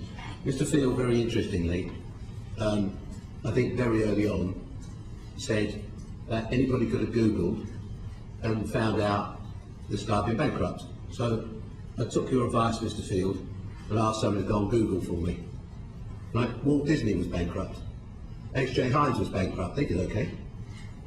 So the bottom line is, because you've been bankrupt, entrepreneurs go bankrupt. They do bad deals. That doesn't mean they can't go back into business. In this particular case, represented by everybody, the guy had been bankrupt once. But also, with respect, your chief financial officer also knew that he was associated with a convicted fraudster. Well, as I say, there are levels of credibility in the teams that come to purchase other assets. Sir, I can't. If I know a fraudster, okay, and somebody says to me, "Is he involved in your transaction?" I say, "I'm happy to sign that affidavit that he's not." Okay. The fact that I knew him, does that make me guilty? It wasn't that he knew him, sir. It was that he was introduced to the deal by him. Well, I don't know. You're telling me that. Well, if you say so, he so was. you didn't know that at the time, neither did Paul Budge. I mean, your chief financial officer would have led this transaction forward, I presume. So I can only tell you what I knew, and I think Mr. Chappell himself said he believed it met me around the end of January. Paul Budge told me the date was the 3rd of February. And in all of these assessments of these buyers, Goldman Sachs was essentially acting as gatekeeper for all 6, was it? No, I don't think so. I haven't read the email traffic between Paul Budge and Goldman Sachs. Okay. But did you ask Goldman Sachs to act as gatekeeper? You said anything other than they weren't doing what they were doing? I think, for the best of my knowledge, again, I don't know, but I think they certainly acted in respect to Mr. Chappell. I don't know about anybody else. So essentially, asking Goldman Sachs to act as a gatekeeper was part of the process of trying to assess the credibility of one of the potential of the 6 purchasers. Well, I think it's clear in that case. So does that not then say that you took, or you asked, your most trusted advisors, and they did it for nothing, specifically because you were aware that that potential bidder had less credibility than the others? No, absolutely not. Was it just out of the... Well, why would you ask them then? Because the guy wasn't a known deal doer to us, okay? We didn't know whether he did or didn't have the funds, okay? And therefore, depending upon which evidence you want to believe over the last week or two, okay? There was a letter, which I think you got handed the term sheet. There was an outline term sheet from Farallon Capital. Yeah, we'll come to that in a short while. Right, but there was an outline term sheet, and I asked, in fact, all I said was, I'd never heard of Farallon, didn't know them, right? So again, there's a question, if the guy turned up with some type of a term sheet, right, however outlined, for £120 million, the fact he was being able to have a conversation with a bank that may lend him £120 million, whatever the terms may be, buys you some credibility. If Mr. Chappell and Rao had not passed Goldman Sachs' sniff test of their credibility, would you have done a deal with them? We wouldn't be sitting here. Okay. Absolutely not. Can I just, if I may, No, it's important. Sorry, Richard. Is that really important? Because you like looking directly at me, so this is important. 1,000,000%. We would not. Importance, Philip. Sorry? It's a very important statement you made. It's fine. We 1,000,000% would not have done business with him. Yeah. say that again. We 1,000,000% would not have done business with him. Okay. If they would have said, don't deal with this guy, that would have been the end of it. I mean, there's no point having somebody, then, but that's not the advice we got. And with respect, and I know you were trying to before, but I'm sorry, you turn up with bigger city advisors, you turn up with a big city law firm, you have 3 lawyers on your board, you bring a property, the guy turns up with 8 or 10 people, right? Well, these lawyers took shares in his company. What due diligence did they do on him? But so all these people, they're all satisfied. That's up to them to make that decision. But the key question I was asking now was that specifically your most trusted advisor was set by you only to look at one of the 6 potential buyers, and that indicates. Sorry, I'm saying to you that indicates. Sorry, I think that's the case. Okay, you think that it was the I'd have to check. No, I have to check. I mean, maybe if you could confirm that would be helpful, because if it was the case as you initially thought it might be, then, and if you were 1,000,000% not going to do the deal unless Goldman Sachs approved it, that indicates that you had significant and serious concerns about one of the potential purchasers and not about the others. And I question. Well, you're respectfully, you're slightly twisting it. Okay? I don't know you from a hole in the wall. If you turn up and knock on my door, I want to buy something from you, I want to check out who you are, I'm going to send you to somebody if I don't know you or don't know who you are. As it unfolded, respectfully, as his advisors unfolded, different people unfolded, okay? And I don't want to lay the blame at Goldman Sachs door because it isn't, right? Isn't it? Well, I don't think so, no. But you wouldn't be sat there before us if it were not for Goldman Sachs. Sir, hindsight and foresight. Would you be sitting there? But you pay them to have foresight for you. Here. Would you be sitting there? Well, if I'd asked them to do a job, and my reputation was now going absolutely through the mud, and you're having to be got before a select committee inquiry, I'll never do a deal with you again. Sir, what the hell have you made me? My reputation is finished because you didn't act as an effective gatekeeper. Sir, we know that now. Okay? But in the future, will you do a deal with Goldman Sachs again? I'm not getting into, but as far as I'm concerned, it's up with here, okay? I'm not placing the blame. The answer is the guy represented, he was bankrupt, he said Farallon didn't exist. Okay? Richard, you'll get your moment, relax. Right, all those bits of paper, we don't want to leave you going home with them. Right? The answer is this. Rightly or wrongly, there was a process, okay? Good, bad or indifferent, we're here. There was no suggestion along the road from anybody that we shouldn't do business with the guy. So just another aspect from your chief manager. He said that 4 of them wanted to go through a process, and you earlier on talked about going through a process. Can you just explain to me what you mean by going through a process in that respect? Sorry. So Paul, keep giving. I meant the different people that approached us. Right? We had meetings. Okay, we went where the people were. They came in. Listened to the conversation. We may have had a couple of conversations with different people. It ended up with everybody wanting to put the business through a pre-pack or a process, and I did not want to go through that. So that helps. So going through a pre-pack is essentially the process that you didn't want to go through. Great. Could you explain to the committee your reasons for not wanting to go through that? Because I didn't want the company bankrupted. I didn't think that's the way it needed to go. I mean, what's so annoying about all of this? I wish if 1% had got written about me was true, because I'd have bankrupted it myself, right? I didn't, right? Because I wanted to see, and I believe, and I still believe today, if the path would have been followed that was laid down, this company would not have gone out of business. If the business plan that was laid down would have been followed, it would not have gone out of business. It wouldn't be in liquidation. And the plan would have been pursued by Rao and Mr. Chappell. Yes. And that. Sorry? Everybody said that. Well, Chappell said that. Michael, the finance director, said that. Everybody says if anything had been done that way, we wouldn't be where we are today. Okay, let's move on. Jeremy, sorry. So I'm sorry. Sir Philip, hold on. With his greatest respect, Sir Philip, can I just mention, as I said, I'm more than happy to be here all day. I'd like to get you off dispatched as quickly as possible. So let's move on. Yes. Craig. Right, let's just go back to where your thoughts crystallised. We're losing 50-60 million pounds a year. I've got one of three choices. I can either keep funding it through Arcadia, I can go for an admin, or try and sell it. Now, we had Darren Top here and Richard Price. They seem competent individuals. You've worked with them for a number of years. You must have been involved with a turnaround plan internally and come to a conclusion that you couldn't keep financing these losses.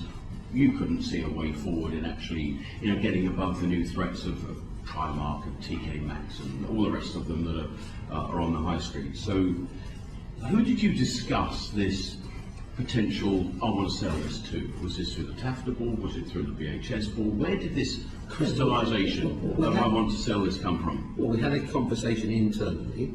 So I think it culminated in a board minute. We're back in 2013-ish now. I don't know. There is a board minute, I think in early 14, is it? There's a board minute that basically we discussed that we do not want to continue to fund the losses. Therefore, we need to now find a solution. Now, where did sort of the marketplace, such as it is, I mean, you move in some circles, you know the players, you know people in the city, far more than any of us here do. Was Robin Saunders very important in sort of just putting the feelers out? Zero. She was not involved. Was she found Paul Sutton through a route? She didn't find Paul Sutton. I think by chance, conversation or meeting or phone or whatever, she mentioned the guy in passing. She was not involved at all in any conversation about the disposal of BHS. Where did these 6 other potential investors, Sol Capital and whatever, Sun Capital and whatever else, where did they even get a sniff in the air that you may be up for sale? I don't know. There's a sort of, the networks. Sort of most people know what, I don't know, maybe written in the news, I don't know, they may have been written somewhere, I don't recall. But was that a leaky board? Was it yourself sort of putting... I don't know. Because it was obviously out there and all these people came forward at a similar time, getting on the phone to you, expressing some sort of interest. You might have put them through Goldman and said, can you see what they're talking about? I think we spoke to a few people quietly to see, if anybody thought there might be some interest. Okay, and the only sort of interest that came out of any of that passed the initial thought test with yourself was Sutton. No, that's not true at all. Sutton was long gone. Okay, because you'd already had this... Sutton came by accident. Sutton came by a convoluted route, nothing to do with us, selling the business. He had to come way before that, and it was gone way before that. How do you think Mr. Chappell heard that you might be up for sale? Well, apparently through Mr. Sutton. Right, so you're happy that that is an established link? It appears to be. Right, yes. Okay. Now, come sort of, you said you didn't meet until February 15. No, I didn't say that. I said February 3rd. Mr. Chappell in February 13. Oh, sorry. I thought you meant February 15th. Sorry. Sort of a month or so before the deal was done. 3rd of February. 3rd of February 15. Yes. Now, there's lots of sort of intimations from Mr. Chappell that you were in frequent contact through the year before. Did you know him socially at all? No. Because just to us, he seemed that sort of, larger-than-life playboy fellow that you might have come across in some social interaction. Let me save you time. Never met him in my life. So why was he sort of talking to his pals and others come late 14 that this was a done deal, that he was going to be buying BHS? Is this ask him. Fantasy land or? Well, he lives in that land, but ask him. Okay. So you're saying very clearly, not met him before February 15. No. He had no reason to be telling the world that this was a done deal and he was going to be buying you come late 14. Not that I'm aware of. But apparently he was saying that to his prospective advisors, that this was all going to march ahead. happy with Which prospective advisors are these? Well, I assume it'd be Grant Thornton and others. I don't know, but I said he was in conversation, wasn't he, in 14, right? The email trail from Goldman Sachs starts in 14, so he may have felt sufficiently confident to make that statement. But, you know, if you're looking at something in 14, you think you're on the journey, right? Okay, I don't know when he hired Boleswain or Grant Thornton, what date he hired them, when they started their job, but maybe they started working for him in 14, I don't know. Where do you think that this new chap pitched up, never seen him before, didn't know anything about him, your own radar and networks had never come across him before, but you were impressed that he had this team of advisors around him and lawyers, and he passed through the Goldman Sachs sniff test, as we've called it. Why did you think that this guy, new to the market, and you had your own team that had been in retail for years, you yourself as a king of retail land and highly respected in that field, what made you think that he could do something different to counter the new reality of retail in the UK? I didn't think on a personal basis, in terms of the retail, he could do anything different, right? He looked, it was sort of, if you like, a form of management buy-in. He represented, he had a great property guy. He represented, he had a great finance guy. Like I said, he turned up with 3 lawyers, okay? He turned up with 2 or 3 other people, I don't want to name, you've heard some of the names. He turned up with credible people that did interview the people at the head office. And he appeared, as I said, to surround himself with good, bad, or indifferent. I didn't. The facility letter Richard Fuller was given the other day, I think, or the Farallon. Good, bad, or indifferent. If Farallon had any sort of conversation with this man, okay, that was interpreted as maybe they would lend him on some basis £120 million. If you're a deal doer or whatever, that gets you in the. I spoke to a bank last week. I called one of the bank just inquiring, and I said, "So how many letters?" Big bank. I'm not going to tell you who it is, so don't ask me. Okay? But I said to him, how many letters do you give out? Sort of tentative letters to start the deals up. Dozens a week. Right? I said, then, what? He said, well, I'll tell you about one last week, Philip. I said, okay. He said, we gave a letter to someone for £65 million to do some asset deals, blah, blah, blah. He said, when we got underneath it, the guy wasn't what he was supposed to be, and actually the assets didn't exist. Okay, well, we're not worried about sort of subsequent deals. No, but it's important, please, that banks do write letters, right, that get the deal started. That's all the point I'm trying to make. Now, whether that's right or wrong, that's how it works. Okay, did you know any of these other crowd that he brought along? Did you know Eddie Pelladorio? Have you come across him? He's another quite well-known character in the city and other places. Never met him in my life. Do you feel like you've been well served by Goldman's in this, or you've got a bit of a query? I'm not. The answer is we're here. Okay. We are here. I think they didn't do the deal we did. I'm not blaming them. As I said, whether the Farallon thing was misguided us or misled us, whether you feel and nobody seems to be giving too much importance to the fact that he had 2 proper city advisors, right, that are well respected in Grant Thornton and Oldswang, turn up and pitch for him. That doesn't seem to mean a lot. They got £8 million. That seems fine to everybody. It doesn't, Dominic. And in the report it will reflect that. But there's 2 or 3 things further I want to get through. I have none of maybe give a different impression. You could have taken up the guardian and your paper, you still did. Well, that's a ridiculous statement. I'm sorry. It's not ridiculous. It is. You decide. It's not. You had to take a decision as to whether or not you're prepared to sell this company to an individual. Fine. You knew what cash you had. I'm sure my colleagues will come on with that now. Everything come on. I'm again. We are moving off track. I'm keen to stay on track to make it as quickly as possible. Your colleagues are not right. So, Philip, just as part of those, the latter negotiations before the deal was done, were they fully aware about this pension liability? Yes. And what were their proposals to solve it? Well, they started to develop Project Vera. Put Project Vera, of course. Put your glasses back on. You look better with your glasses on. Were they relying on some sort of surety from yourself? Absolutely not. It was always accepted, and they met, and I called their pension advisor the other day, they met with the pension regulator and the PPF 7 days after the deal closed. So there's no question. Anybody, and as I said, it was in their due diligence. There's no question. Well, we did hear from Grant Thornton that their due diligence didn't really cover the pension aspect at all. Also, Project Thor is in their pack. Ask them for it. Okay. Richard Graham, very small question. Thank you. Yes, I'm interested, Philip Green, in your assessment of Dominic Chappell, who bought BHS from you, because you said he lived in fantasy land. I did not. Yes, you did. When did you decide that he lived in fantasy land? Because it was fairly convenient When did I say that he that? was foolish enough to buy BHS. You did say fantasy land. You actually said he lived in fantasy land. Okay. The record will show. So when did you decide that? Because in October 2015, Chris Martin, the chairman of the pension trustees, records you ringing him to reassure him, quote, "The bloke was doing a good job. He's doing okay."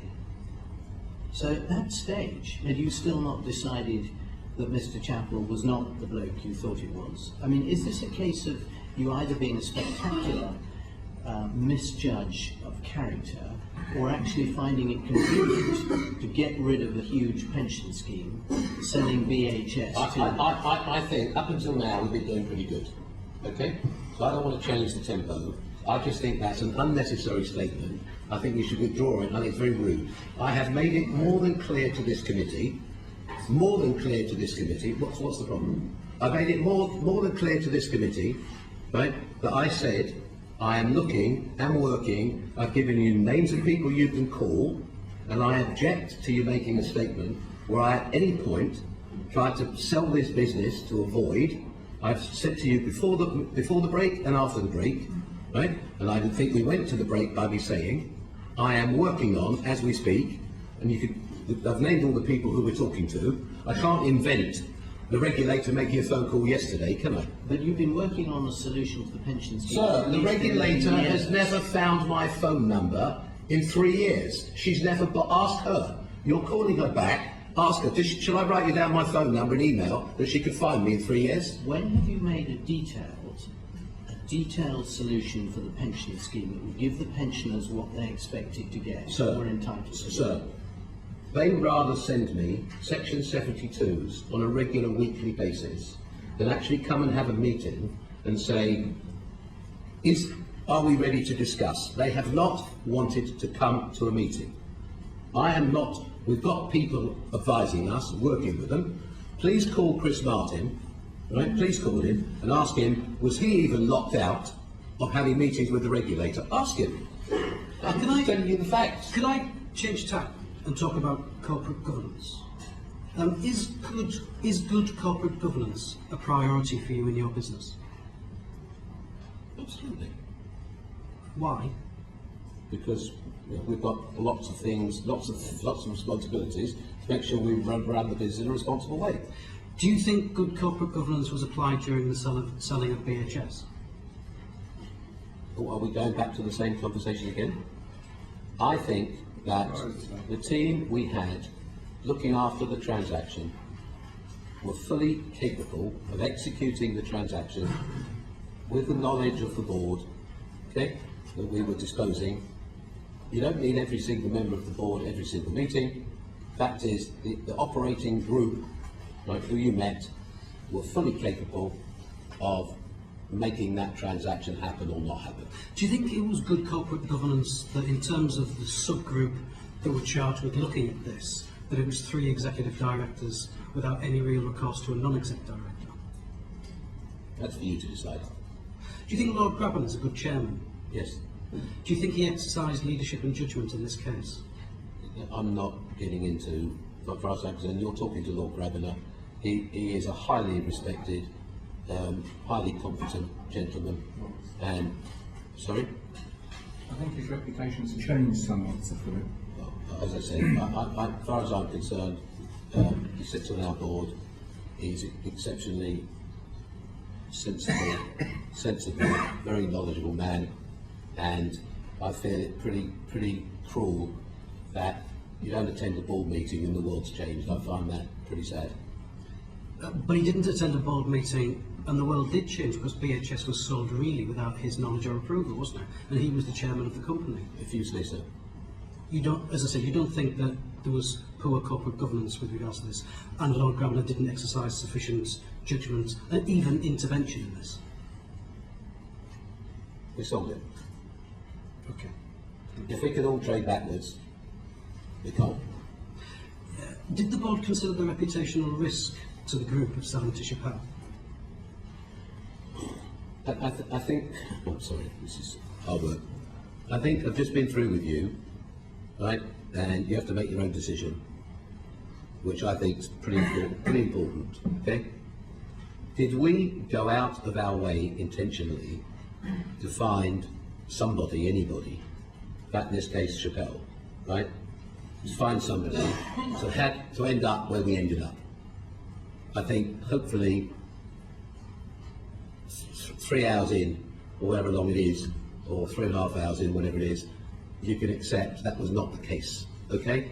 And as I said at the beginning, just to be able to repeat it, what happened is beyond horrible, please, No, sad. There was zero intention, and I said either I'll leave here today, you think I'm a liar or you think I'm telling you the truth, but I'm not a liar, okay? Unfortunately, we found the wrong guy. And during that corporate governance and board arrangement, did anyone challenge you or the subgroup on this point? Which point? In terms of selling to Chappell? But I think you've heard, look, whether we got misled, whether we got duped, unfortunately, there seems to be, a lot of people that accepted this guy at face value, right? Lawyers, accountants, all sorts of other people have to take shares in his company. Banks prepared to write letters, whether they're good or not, right? These are the facts. Now, unfortunately, sadly, it was the wrong owner. We could keep going over. You said you don't want to be here all day. Should you be here for the rest of your life? Would I do that deal again? No. But I'm just trying to. Sorry, we did it. Yes. But I'm just trying to find out within those board meetings and when this was discussed, the role of non-exec directors. Just let me finish. We could be here all day. Yeah. No. The answer is. There was no challenge. The answer. There was no challenge. Please. We think we went through, okay, a process, like I said, good, bad, or indifferent, and I've tried today not to blame anybody. I took personally comfort from Grant Thornton and Olsway representing this guy as being reputable, well-regarded firms, right? As I said, nobody knows, because nobody asked, how they came to act for it. Okay, so let me, if I may reverse. Do they have any? And I don't know the answer to this. Do they have any accountability or responsibility that they acted for in blind? Just a question. That's a very fair question. Sorry. It's an extremely fair question. It's one If of the questions they as part of this committee. Oh, so if they won it in a lottery, right, which it might transpire they did, do they have any responsibility for that? They had a drop dead fee. They had a drop dead fee. And a very ultimately, business affiliate. Although advisors' role is to advise, you were in some way responsible for the sale of the asset. It was your asset, okay, and therefore it was your misjudgment that transfer occurred. Sir, have you ever bought something you wish you had? Not a £600 million business with 20,000 employees. No, sir, I haven't, and I wouldn't rely on advisors only. I would take responsibility and accountability myself. But I don't get this. Have I, since I've been here at whatever time, 9:15, have I tried to run away? And you haven't, so what we're trying to understand. So why do we have to keep going back to the same place? But with the greatest of respect, can I just mention, with the greatest respect for one of the things I'm really interested in corporate governance about is that it's very clear. I've never met you before, but 3.5 hours in, you seem a very dominant personality, but you seem extraordinarily thick. There's 10 of you and 1 of me. Yeah. And you're holding your own, believe me, Sir Philip, you're holding your own. But you seem extraordinarily thin-skinned to quite courteous questions, as if you don't want to be challenged in any way, shape or form. All I'm saying is, so in terms of that wider corporate governance point, in respect of the selling of BHS, did anybody, particularly a non-exec director, say, Phil, I'm not entirely certain this is correct, can we challenge you on this? That doesn't seem to be the culture of the organisation. That's your opinion. Thank you. Richard. I don't want to go too far off advisors because it's important.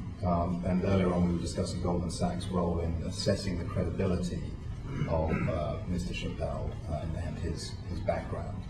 And your Chief Financial Officer, Paul Bush, and also in his evidence talked about Goldman Sachs' other observations and issues regarding their funding from Farallon. And if I may just quote you what your Chief Financial Officer said. He gave us observations, that's Mr. Goodman, he gave us observations. For clarity, as far as we were concerned, the observations were that they had ability proof that they, meaning RAL, had lines of funding for 120 million through Farallon. That was very important. And in the points of principle, which you signed on the 16th of February, that was actually the number one point of principle. And I quote from it, it goes, Swiss Rock demonstrates that it has 35 million of provisional funding at Olswang, onshore, to acquire Marylebone House in its lawyer's client account, and produces a letter of comfort for Farallon Capital in respect of a 3-year 120 million working capital facility. Did you see that letter of comfort? Which one? From Farallon Capital, the number one point. Is that the one he showed you the other day? I would presume it's called a term sheet for 120 million loan facility. The answer said I assume so. After, did you see it, sir? I said I assume if it was presented, I would have seen it. Okay. And it says that it's a 120 million working capital facility for 3 years. Why were those specific conditions important in terms of point of principle? 3 years and 120 million. I mean, you want to have comfort that there's sufficient funds available, right, to run the business. You don't want a facility for 6 months or 12 months, then trip up and you've got to pay it back. So I felt that there was a plan in place that, if implemented, I think, from my memory, I haven't looked at it. I think it sort of was going to take a year, probably 18 months, to get the business into the shape necessary, and it should have come profitable probably 18 months in. Okay. And therefore, I think that the plan was to make sure you've got a firm facility, which you would always want to have, obviously, not make sure a year's time you get a phone call. So I think, based on the things that were in the plan, the idea was, I said, 18 Cover months. working capital and other Yes, changes. yes. And you assessed that as about 120 million. Well, I think that was the I think from my memory at the time, I think the key working capital number, plus or minus, needed at the peak was around £90 million. Okay. Right? Which is sort of when you get to, say, September, October time, when you're going to your peak Christmas trading. Because trading, Yeah, cash flows. well, because of bringing in the stock, and I think plus or minus that would have been to do with the peak requirement. And correct me if I'm wrong, but at the time, British Vessels was trading at a loss, was it? Or was it making a surplus? They were sold. I was losing money.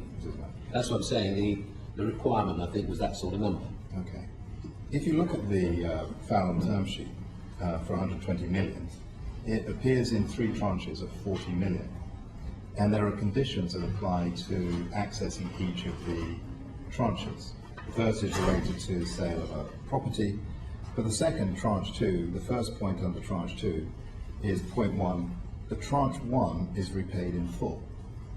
And then for tranche 3, the first condition is that tranches 1 and 2 have been repaid in full. That sounds to me like a term sheet for a 40 million revolving line of credit, not a 120 million working capital loan. With respect, you're reading it. I don't have it in front of me. I don't recall. No, I don't need to read it. I don't recall what it says at the time. But I think your cart's a little bit too far ahead of the horse, if I may. I think if you looked at the balance sheet we gave REL on day 1, possibly in terms of the tranches he's talking about and potential asset disposals that were there, the money would only have been required in tranches. If you look at his opening balance sheet, I know Jeremy was trying to do this the other day. If you look at his opening balance sheet that he was given, yeah, what I'm saying. So Well, Jeremy will come to that in a minute. But No, but it's relevant, sir. You're asking something, right? Let me respond. I'm saying, if you look at the opening balance sheet he had, if you look at the facilities that were in place initially, and without me going through that in detail, okay, maybe the facility he negotiated would have worked in 3 tranches. Well, the reason I'm asking, Philip, is, if you lend me £40 million, and then I give it back to you, and then you lend it to me again, and I give it back to you, and then lend it to me again, that sounds to me like you're giving me £40 million Sounds like it. over a period of time, not 120. And my concern is that Farallon and Mr. Chappell were making these observations to your gatekeeper, Goldman Sachs, that they had £120 million. And as you don't have, but it appeared that British Armed Forces was losing significant money. And I'm wondering whether they were perhaps misrepresenting the resources they had to draw on. I don't know is the answer. But I think... Yeah, please do. It's only that, as you'll notice, Philip, you then remove the necessity from the Farallon facility because you procured HSBC to provide a facility which is cheaper than the Farallon loan. I think most of the facilities that I provided were bargain basement compared to everybody else's. Yeah, but we discussed 120 million. The facility you provided was 25. Well, no. Let's just know what we did provide. Okay? Are we happy to go there? It's a really good question. I just interrupted. Well, no. There we go, Richard. Let's do it. Fine. I know when you were struggling the other day to try and get your balance sheet together. Yeah. Cash. Sorry? Well, cash. Struggling at all. No, I didn't mean struggling in this sense, struggling, attempting to get together. Get the jigsaw puzzle working. Yes, fine, so let's save your time.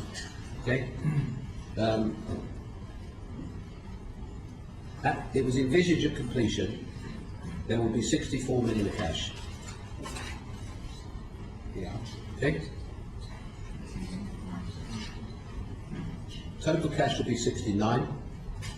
There'll be net cash available from Hong Kong Bank of 25, giving you 94 million. Right? Yes. So far we agree. All right so far? Yeah. Fine. Okay. So, and then there's a schedule of how that got made up. Right? Now, Much of which was delusional. sorry? Much of which was delusional. None of it was delusional. So, Well, this is day one, so you've got proceeds from sale of Carlisle of 4.9 million, and that didn't happen until February of this year. So that's not really day one, is it? That's delusional. So, Just before we go on to that, can I just finish my section off, because I know Yeah. you're getting deeper issues on the cash flow. Would that be all right? I'm sorry?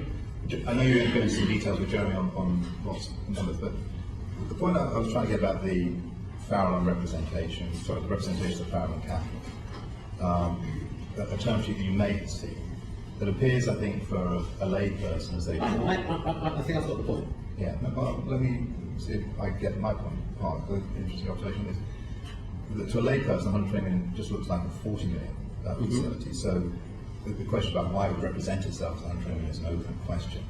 But that passed muster with Goldman Sachs as being okay. So, and I'm just, there seems to be quite a lot of arm's length. Richard, I'm not Goldman Sachs. No, I'm going to ask your question about Goldman Sachs. But it seems to me that on the credibility of Dominic Chappell, there was a reliance on the criminal Goldman Sachs to do the same test. And then on the access to whether the money was there or not, enormous amounts of reliance on Goldman Sachs. And these were the only people who weren't getting paid by you.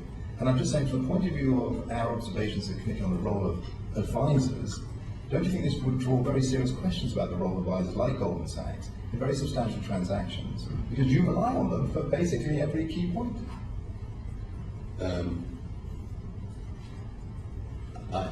I'm not in a position, I'm not avoiding it. I was not involved in any meetings or any, you've got all the email traffic, and I think my name appears once. I was not involved in that process, so I'm not making an excuse. I have to go and have a conversation with the two or three people to ask who was doing what to who. I don't know is the answer. All I know is that I met Chappell after I was told a process had been gone through. But you can understand from the point of view of governance. No, I understand where you are, but we can't spend all day on this. We're here, right? The answer is the guy got in the room, okay? I'm just sort of, Jeremy wants to talk some numbers on there, okay? And so I think there's, yes, fine. So, sorry? I want you to answer Richard's point. I can't answer you. I'm going to ask, sir, with respect. I am not Goldman Sachs. I never had a meeting. I don't want to blame them. I don't know what was asked. And without me getting the relevant people who had the different conversation in the room. But you can't, with regards to, I'm not asking that question. My question is about governance. Sure. And where you are the face of British Home Stores and Arcadia. Fine. And what we have is that you have placed, I think, a lot of reliance on Goldman Sachs, who are an unpaid advisor, to pass the sniff test. We have a term sheet that looks like it was masquerading as 120, but actually was 40, which Goldman Sachs said was okay, which everyone thought was okay. We have a chairman of the board of your company who wasn't at the meeting this asset got transferred. We have an offshore shareholder in the business. The question has to be that there didn't seem to be any breaks on this process that anyone is owning up to say, hold on a minute, this doesn't seem right. That the systems that are available for yourself and others in the city to work through these transactions, to some are wrong and making their way through, didn't work. Is that a fair observation? That's your observation. Okay, thank you. Jeremy. Thank you. Philip, Richard's referred to the £35 million in the oil swang account. Chris Harris told us that for Arcadia that was important in establishing the credibility of Chappell. Was that the case? My recollection is there was a conversation about doing a piece of business for 35 million, and I think he was asked, well, can you pay for it? And I think within 24 hours or so, the money appeared in Oswald's plant account. So where did the money come from? I was not aware where it. We know now. Okay. I think. Sorry, let's just finish that up. I think it's been made perfectly clear by the lender. We had no knowledge who that money was coming from. We had no involvement in him borrowing money. Well, it's not what Chappell said. It would be misrepresentation. Excuse me. Quote, he said, it was his lender, Dalal, or Ace, had nothing to do with us at all. We didn't know who the lender was. It was his own contact through, he said, Leonard, whatever his name was, his Swedish guy that knew the guy's dad. It was nothing to do with us at all. That's what he represented to you. So putting that to one side. No, I don't want to put that to one side. It's very important. That £35 million had nothing to do with us at all. That came third party. Nothing to do with us. We were nowhere near it. So I'm not challenging that. Well, you just said that's by the by. Let's just be clear. You said that's not what got said. That is what got said the other day. He said Leonard. I'm just trying to move on because we've got other things to cover. I think we can't just move on and leave things grey. I think it's quite important that we had no connection to that money. Fine. What was the purpose of the money? Sorry? What was the purpose of the money? It was originally to sell him a building, I believe. Yeah. That was? Marrowbone House. Marrowbone House, which is why I come to it. And that was going to be sold to Chappell for £45 million, and he was then going to sell it on for £35 million. No. It was going to be sold for 35, and I think he thought he was going to turn it for 45. Thank you. So he was going to sell it for 35 and then sold it for 45. Well, you knew he was intending to turn it for that, didn't you? Sorry? You knew that was his expected turn. No. He told me that afterwards. Well, then why is it down as £8.5 million for the BHS cash for proceeds from sale of Marrowbone House? Sir, you're jumping way ahead. At the time, when I offered him the building, okay, and I can't remember the exact date of it, okay, but when we were in the conversation, right, I offered it to him, but I thought it was relatively cheap, okay? Yeah. And then I can't remember how the conversation developed, right? How we got from 35 to 40. I don't remember how the conversation specifically developed, but I changed my mind. Which is fair enough. But it was still in the BHS cash facilities, of 8.5 million proceeds from sale of Marylebone House. I'm sorry, with respect, you're jumping all over the place. I'm not. You are. We sort of tell me where you want to go, and I'll take you there very quickly. Okay? Well, we'll go there on my basis. We've got to. So you were going to sell him, which is good. The property, Marylebone, cheaply, knowing that he'd make a turn, which he could then invest in BHS. Yeah. I think that's bad. I think that's a noble thing to do. So you are helping him with his equity to get some money in. So there's going to be, and I've got here 8.5 million. And you changed your mind, which is entirely your prerogative. But why did you change your mind, Sir Philip, and not selling Marylebone?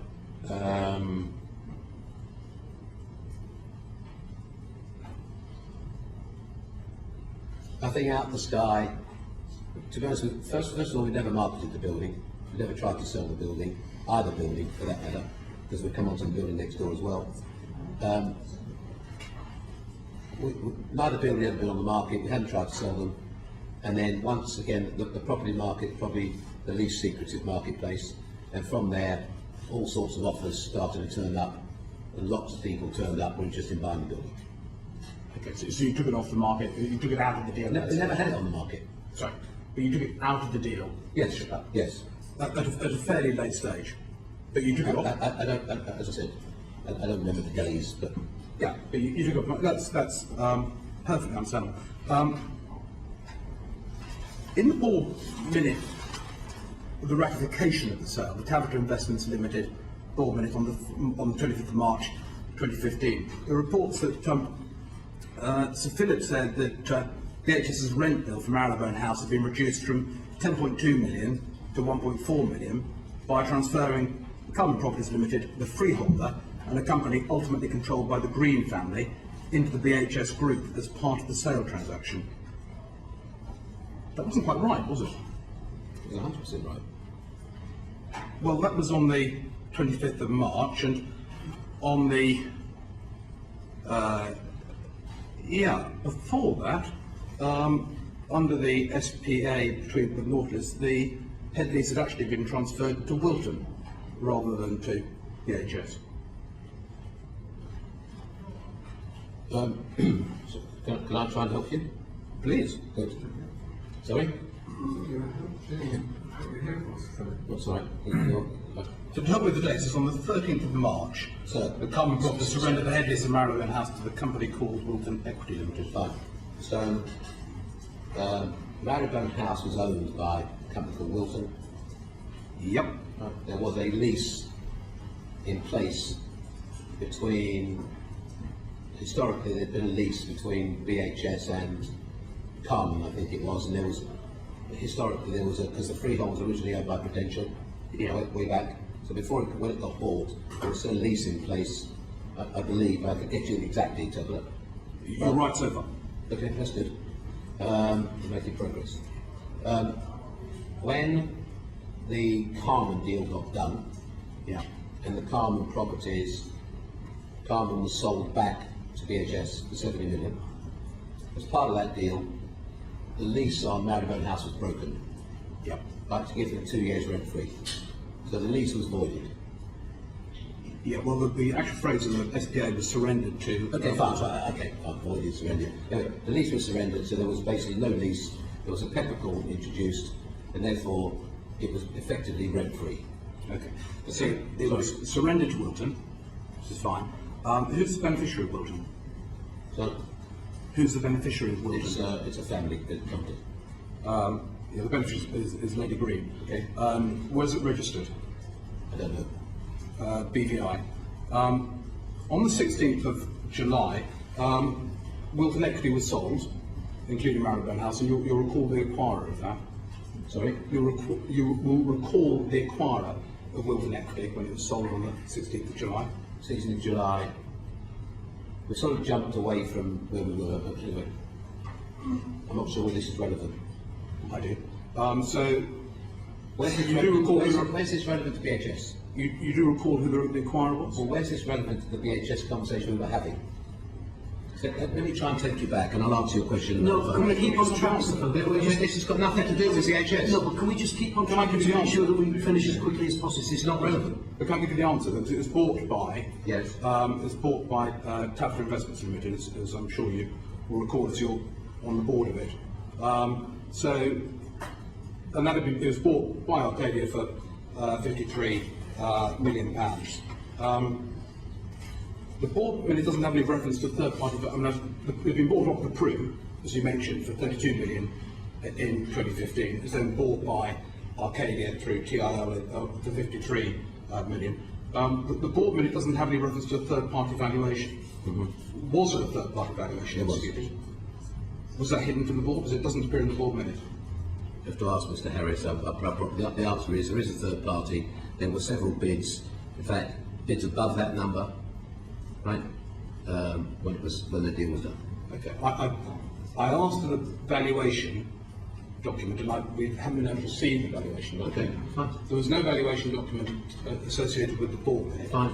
I'm sure there has to be a valuation because in your report and accounts it states that there was a third party valuation. Fine. So there'll be I just can't find any record of it in the board minute. But then there'll be one. We've asked for it and we haven't get it. Sir, there's 40 million documents. If we say we've got it, you'll get it. What's the drama? You said you hadn't got it, but now you say you have. Excuse me. You know, this is 1, 2, 3, 4, 5. I haven't got every piece of paper, every date, every document you've got. If you want a valuation on that building, there will be one, and I will ask my property director to provide it to you. And it's not because it says in your report and accounts it's third party value, so I'm sure there was. I'm just interested as is in the corporate governance because the board meeting to determine that acquisition of Wilton into Arcadia, which is as you said, it's a family company of yours going into Arcadia. That was a decision taken by 3 executive directors. It was pretty scanty, the board minute associated with it. They do say they had other bids. There's no reference to a valuation at all. And I was just curious, for the board would normally want to say, where's the valuation so that we know that this is a fair value? We'll get it. I'm surprised that the board didn't ask for that. But as for the record, Ian, I'm just surprised, you mentioned it earlier, that there was no non-executives present for that board meeting. There was no telephone presence, there's nothing. When that was, it's £53 million, it's quite a lot of money. But in any case, that's I just wanted to get some background there. The reason why I asked Philip is not because I've got no particular interest in Marylebone. As you say, there are thousands of documents to go through. I have a lot of sympathy with you about the pensions regulator. I thought, why on earth can they get into a room and just do a deal? But they've got concerns about moral hazard. I just want to see whether those concerns are well founded or not. And I just find that there is a lot of complexity. I can understand why the pensions regulator would wish to go into details on some of the background in order to get a better understanding of the history. So basically, on your just coming back to that briefly, on the basis that the regulator said to you, they've been looking at the scheme since 13, do you think it's reasonable that she shouldn't have telephoned us or emailed us or had any contact with us in 3 years? It's difficult to do it until you've got all the facts, and I assume the facts are stated in this room. They started looking at it in mid-13. It's now June 16. There's never been a meeting with her at all. Not one. Does that sound remotely reasonable? Going back to the cash. Sorry, don't hear the answer. Sorry? Mr. Chairman. And Sir Philip, we're asking the questions, not you. Well, I'm just asking you. I mean, if somebody doesn't come and see you for 3 years, maybe Mr. Field could help me. No. He's a pension man. No. We're asking the questions. Jeremy's doing a first-class job. Jeremy, continue. Thank you. So Marylebone didn't get sold. Perfectly understandable. If you had a better offer, you'd get better money for it. Totally get that. But did you promised them £8.5 million for the proceeds of the sale of Marylebone House? Did you manage to get that to them through some other means? I don't understand the question. Well, in the note that was appended to your... I don't like the way you're asking me the question. I'm totally sorry. I'll rephrase it. Please do. There was a board meeting... This is what I meant by being thin-skinned, Sir Philip. I think Jeremy, with the greatest respect, is asking detailed, pertinent questions with courtesy. It does worry me in terms of that culture and corporate governance, that if, say, Jeremy was a non-exec director on Tabata, that you wouldn't want to hear the challenge that comes with the corporate governance system. Excuse me. That's your opinion, which I don't have to agree with. Okay? One thing in here, opinions are free. Is that right? Absolutely. Good. If somebody says to you, quote unquote, Was that money received by other means? Okay, I don't find that, excuse me, I find very, very simply, was that money paid to BHS or RAL, right? As far as I'm concerned, I can hear that question, and I can give you a very simple answer. Well, let's pursue that. So by other means, Let's pursue that. mean, Jeremy. was there some other way, it was Jeremy. based on where we are, based on, well, the way I'm framing it to you like that is, because all the stuff I have to read every day, which I'm not reading anymore anyway, right? All the stuff keeps getting written. I want it to be very clear. There's nothing here not being conducted properly. Yes, the £8.5 million got paid into a BHS bank account at HSBC. Great, thank you. And that was, In June. actually, I think it was 10 million you paid. Yeah, it was £8.5 million in respect of Marylebone, and there was £1.5 million which was a sweep up of some other items in the SPA. I think it was actually 6.5 million cash, and then a facility, you lent them 3.5 No, million. sir. We paid £10 million into HSBC to help pay off an overdraft that they've now got as part of the 25 million facility we originally provided them. I half agree with you. That was That's a half agree, those are the facts. It was in the framework agreement, which I've got here, that it was £6.5 million in cash, and there was a lending agreement. There was a loan of 3.5 million in addition to 6.5 million cash. Just musing on the point that Ian Wright, okay, you've complained about Mr. Quinn putting his glasses on and off. You've complained about him staring at you, and you've complained about the way in which questions are put to you. And I just wonder, is that your usual pattern of behaviour, particularly with your directors? Shall we carry on? You don't want to answer Mr. Thor? I'm choosing to carry on with your coming over here. Okay. That is a very significant answer. What's that? That you didn't choose to answer. No, I chose to ignore it. That's different. I'm not so sure. That's another opinion. Let's move on. Yeah, it's just, I mean, it is a, there's all these boring documents in it, but they do contain, so the framework agreement in June 2015, Arcadia paid 6.5 million of cash to roll. That also appears in the report and accounts of TIL as a 6.5 post-transaction cash transfer. And there was a lending agreement of 3.5 million, along with that, from Arcadia to BHS. There's also actually, there was a deed of rectification, doesn't sound, the deed of rectification in February 2016, in case you're confused by that. The BHS loan agreement was replaced throughout the SPA with a RAL loan agreement, so perhaps the funds were lent to RAL rather than being lent to BHS. But you got 10 million quid in there, and the purpose of that, as you say, was to pay down the HSBC facility, which Arcadia was guaranteeing. It was a requirement in the SPA that you would find the money for Chappell. Chappell would invest the money in BHS equity, and that money invested would be used to pay down the HSBC facility, which I assume was the facility that Arcadia was guaranteeing. Coming back to this projection, which I say was in your board pack, which ratified the transaction. You do believe there was enough working capital, do you, for the business? Yeah, there's two things I'd like to point out to you, if I may. Is that okay? Please. Good.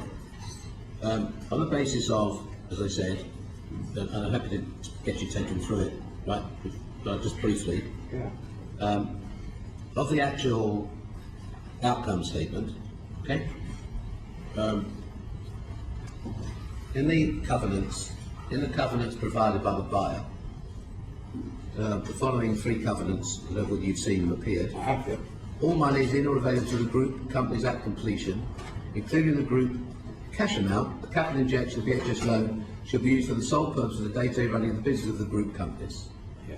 All proceeds realised by the group companies from the sale of the properties shall be retained by the group companies and used for the sole purpose of the day-to-day running of the business of the group companies until the compromise with the BHS pension scheme and the BHS senior management scheme describes, paragraphs 1118, and no steps are taken by the buyer of the group companies that would reasonably be expected to adversely affect the ability of the group and the BHS to continue to operate as a going concern and pay those debts down.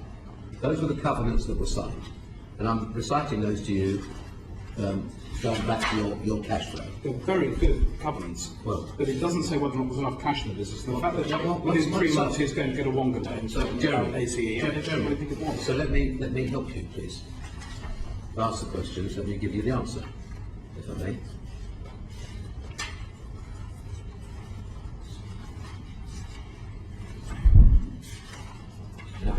Sorry. Gentleman behind.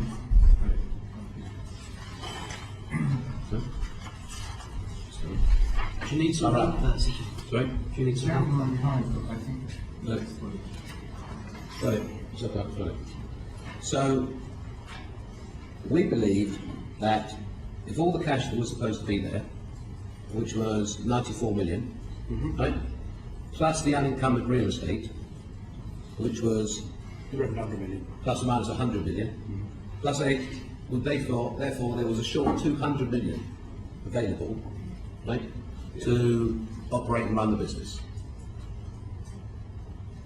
Okay, now, 1 second. Well, yes. Well, 1 second, because there was. Okay, and I said, instead of us all wasting time, my guys can take you through it. Now, I just want to point out a couple of things that have only come to light at the end, which we were not aware of at all. Northwest House, was the building next door, was sold for 32 million. Yep. Right, I think you've been provided some paperwork the other day by the financiers. Okay? Based on the covenant signed, the 32 million was supposed to arrive in the BHS account. Only 25 million arrived. We were told 7 million had been put into the Bank of China to operate or work on gaining a facility from the Bank of China for 60 or 80 or whatever the number were, and they wanted to see a deposit made. So, Philip, you did know that, though, on the board meeting of the 25th of March, because it was in the minute. Didn't know what? You knew that only 25 million No. was BHS. Yeah, fine. But I'm saying, on the basis, we can agree on that. Agreed. Right. On the basis, Arcadia were running all the back office, okay, because it was still joined. The 7 million didn't arrive, and we inquired about the 7 million. We were told the explanation we gave you, okay, and this explanation carried on for several weeks. The 7 million never materialised, nor did the Bank of China. It has only transpired that, sadly, at the end of this whole process, which is about 4 weeks ago when an administrator appeared, the £7 million remain in the Oldswayne bank account. Right? 24 hours or 48 hours after this covenant that I read you was signed, 7 million of the funds did not arrive in your cash flow that you're looking at, right? It remained, from a statement the administrator showed me, in Oldswayne's client account. There's no track from there other than £1.2 million went to Oldswayne, £1.2 million went to Grant Thornton, £1.8 million went to Chappell, several £100,000 went to each of the gentlemen who were sitting here, and then certain loan repayments or whatever interest payments he arranged with ACE got paid to ACE. So that's where the 7 million went. Philip, I don't disagree. No, sorry, I don't disagree at all. Sorry, let me just finish. Please. We're in complete agreement. So let me just finish, please. There's two things. Okay? There's the other 87. Sorry? There's the other 87. But please finish on that. Please. And this is something which you have to believe me.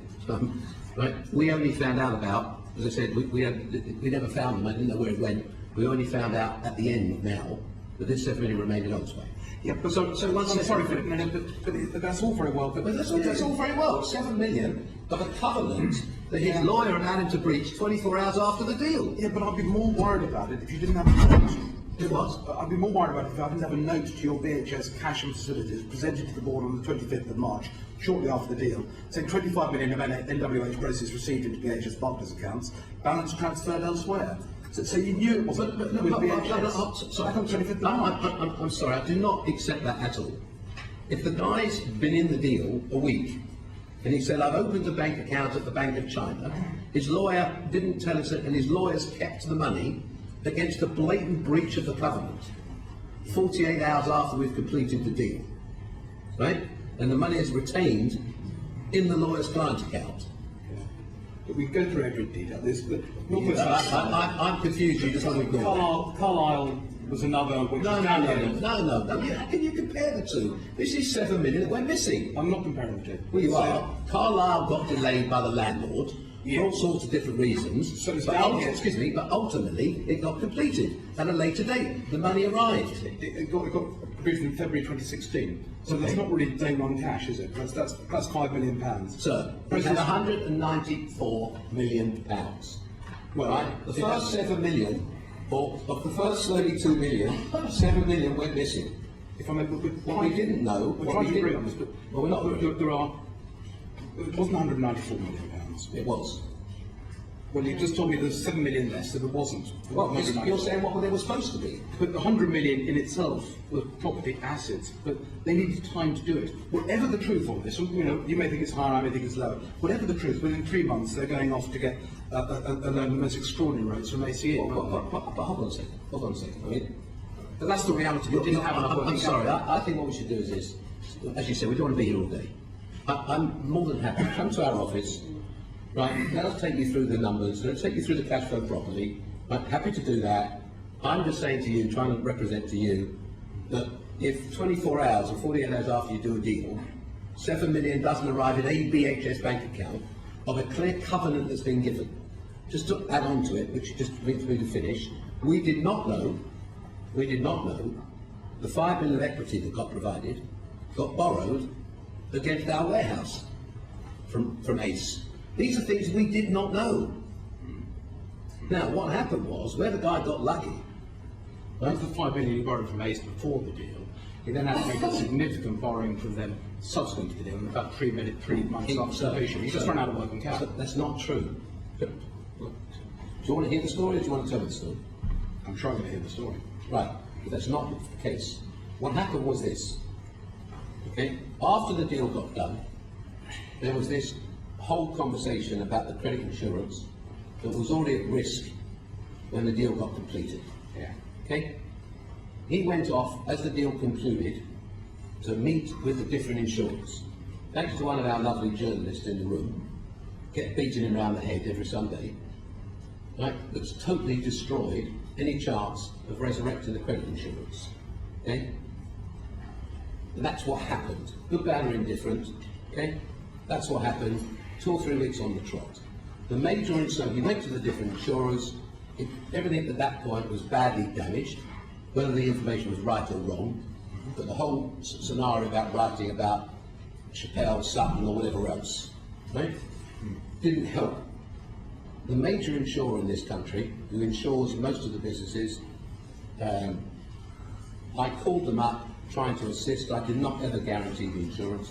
I called the major insurer, which I'm sure they were happy to confirm was an amusing conversation. I called the head lady there, and I said, look, they need some help. Right? How can you help? Well, we're not happy with this. I said, well, they've got the balance sheets okay. Well, anyway, whatever conversations they've been having, and Darren Totten was involved in those meetings, you could ask him. I was not involved, but anyway, so I said to the principal insurer, I said, well, what is your exposure to BHS? They said, why do you want to know? I said, I'll buy your position. They said, well, we don't do things like that. I said, well, you don't want to take any business, but you don't want to sell your position, and therefore it unwound. Over this next period, because of what had occurred around the credit insurance, okay, the 25 million facility at Hong Kong Bank, and everything I'm telling you, Jeremy, I can verify. Okay? So, just so I'm not making it up, because it'd be difficult. The 25 million, they then had to start opening a few letters of credit for some suppliers, because obviously, because the credit insurance wasn't available, some of the suppliers were jumping. Right? And I want to say maybe 30 or 35 million had to be opened in letters of credit. Of the 25 million facility in Hong Kong Bank, they asked if they could use 11 million or 10 or 11 million of that to open a letter of credit, which wasn't excited about, because that wasn't the purpose of it, to get locked up and not turned. Okay? But under the circumstances of where they were, we let them use 11 million of that 25 million to open the first letters of credit. Okay? Right so far? Yeah. Good. Then, when the June time came along, and the 10 million we discussed earlier, Yeah.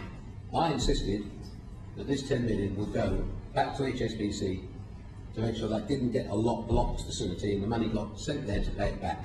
Right. I said to him, there was another maybe $1 million or $1.5 million owing. I said, you pay the other $1.5 million, and then the assets securing that 25 million, you can use to fund elsewhere. Right so far? Yep. Fine. In that account, I can't tell you specifically, but there were several properties, okay, that had a big value, right, including Oxford Street. Including Oxford Street, there were some other properties in there. And then they use it, Oxford Street, got that out, they use that to refinance with us. Anyway, look, Yeah. so what happened, anyway, supposedly what happened, he was then going to raise 60 million instead of 25. He then got into a conversation with Ace, right, of which you've seen the details, and it appears he only ever got to 25 million with Ace, paid several £1 million for the privilege, right? And then, sorry? Horrific terms. Yeah, sorry? Dreadful terms. Yeah, they were not generous. Anyway, just to finish, he then managed to find Grove Point, and he did ultimately achieve a loan of 62 million on those properties from Grove Point that repaid Ace, and in I think September he got 62 million pounds. We may disagree on many things with the cash, Philip, but one thing we don't disagree on is that they were very short of cash. They were running out of working capital, and they had to go and find some stuff. So, very quickly. So, what I'm saying is, we'll have to agree to differ. The guy borrowed 62 million 2 months after borrowing the money from Ace to repay Ace. And he did borrow 62 million from another lender. Yeah. It's only a year's facility. Sorry? It's a year's facility. I can't be buyer and seller, can I? He borrowed, he can't. But it's interesting you say that. No. It is interesting you say that, if I may, because Not the same deal. But on the letters of credit issue, it was you granting permission to Chappell as to what he could use the HSBC facility for. No, that's not correct. That's what you said. No, I didn't. Let's move on. Well, I will move on. That's Just not what I said. one last one. The BHS loan to which you referred and is in here. Now you took a 25 million charge over the non-property assets of the group, which is perfectly understandable thing to do in the circumstances. That would put you in a position of the preferred creditor in the event of an insolvency. Was there a thought process at all behind that? How much? Taking the position that would make you a preferred creditor.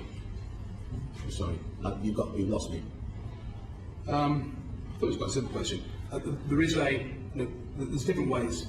You're a brilliant financier. There are different ways you can take security for loans that you make, and for the £3.5 million BHS loan, the security you took was a charge over the floating charge over the assets, which made you BHS. I don't think that's the case. I think it is the case. It's not the case. Well, certainly the buyer agreed to that in their minutes on the closing deal. I'm saying I am not aware. And I've got the loan document. I am not aware of £3.5 million that got loaned on some sort of security. Okay. I think it was an unsecured loan. Okay. And I think it's floating charge, but that's matter of I don't think it is. Okay. But he did what comes out throughout all the Chappell board minutes and the due diligence and all the rest of it. They did think that they could sort of rely on you to help them through and provide them with working capital. Do you think they were just being naive? Well, you sort of. When I explained to you the 7 million, you were sort of, without being rude, you were sort of pretty dismissive. But the fact is, I did not know, okay, the sort of costs this guy was running up. I had no idea. Never ever discussed it with me. So you run up millions of pounds of bills with all sorts of advisors. Right? I did not know, as I told you, I think we've moved on. I did not know till 4 weeks ago that he borrowed 5 million, 48 hours into the deal, from the company warehouse, and had to pay back 86 million. I was not aware, and I'm sorry, but none of my people are here. But we did not know. And I don't want to, I'm not here to blame anybody, but I'm sorry. If his lawyer is in the room, and he was in the room, and he was in the room until 5 days before this company went into administration, right? and he's allowing him to breach a contract 10 minutes into it, you take your own view. I'm sorry. I think what Dominic Chappell would say were he in this room was he would say that he was expecting to, you require him in the SPA to put £5 million of equity into the business, perfectly reasonable. He was expecting to use the £8.5 million proceeds from Marylebone to invest the £5 million. Because that wasn't available, wouldn't become available until June, he had to find it from elsewhere, and therefore he entered into this agreement that they see. That's what I think he would say. No, he would not. He represented, he was going to put in 10 million. Effectively, yeah. Fine, not effectively. That's what he was supposed to put in. 5 million was not supposed to be borrowed against our warehouse. 7 million was not supposed to be taken to pay everybody's fees. I do agree with you, Phil. I'm sure that's your understanding is correct. But It's not my understanding, that's the facts. So your board minute says 5 million of equity. Sorry? Your board minute says 5 million of equity. If he didn't put any in. Well, fair enough. Your presumption was 5 million. So when I say 5 million, it's not because I've plucked a number out of the air. It's because it's in your saying he didn't. It transpired. It wasn't his money. No, to borrow it. No, against the BHS asset. I don't know if that's legal or not, but that's what's transpired. So when the BHS building got sold and leased back, right, later on, only 9 million arrived instead of 15. Yeah. So you keep taking these pieces of money. So Jeremy, can I just ask, so is that one you told Chris Martin, Philip Green, that the bloke was doing okay because you were completely unaware of any of this, and at that stage in October 2015 you still thought he was the right man to bought the business, and 6 months in he was doing things that you thought... I think once the initial crisis of the insurance passed and these letters of credit did get opened, right, and all the suppliers were supplying, and everybody was, because obviously the flow from when we sold this in March, and the company runs on 60-day terms, there was one phone call from any supplier saying they weren't getting paid. So it appeared, business as usual, right? Once the summer came, the suppliers appeared, I didn't hear from anybody, everybody was delivering, everybody was getting paid. If they weren't getting paid, they'd be calls. So I'm saying it appeared to be business as usual. Except, Richard, can I just say, Richard, I'm going to have to stop. I'm trying to help the government here, so, you know, which is frightening. Sir Philip, forgive me for that. Sir Philip, forgive me for this. We're going to have to pause proceedings to allow people to vote in a deferred division. So what I propose to do is to halt for 15 minutes and then come back and start swiftly at 13:56 in order to try and make sure that we can do the final element as quickly as possible. Is that okay? What is that reference to do? What happens in the period 21st of April onwards. So is that our last piece? Yeah, it is. That should be fun. Okay, it certainly should. So order back at 30. Can that is the chair of Amber up then?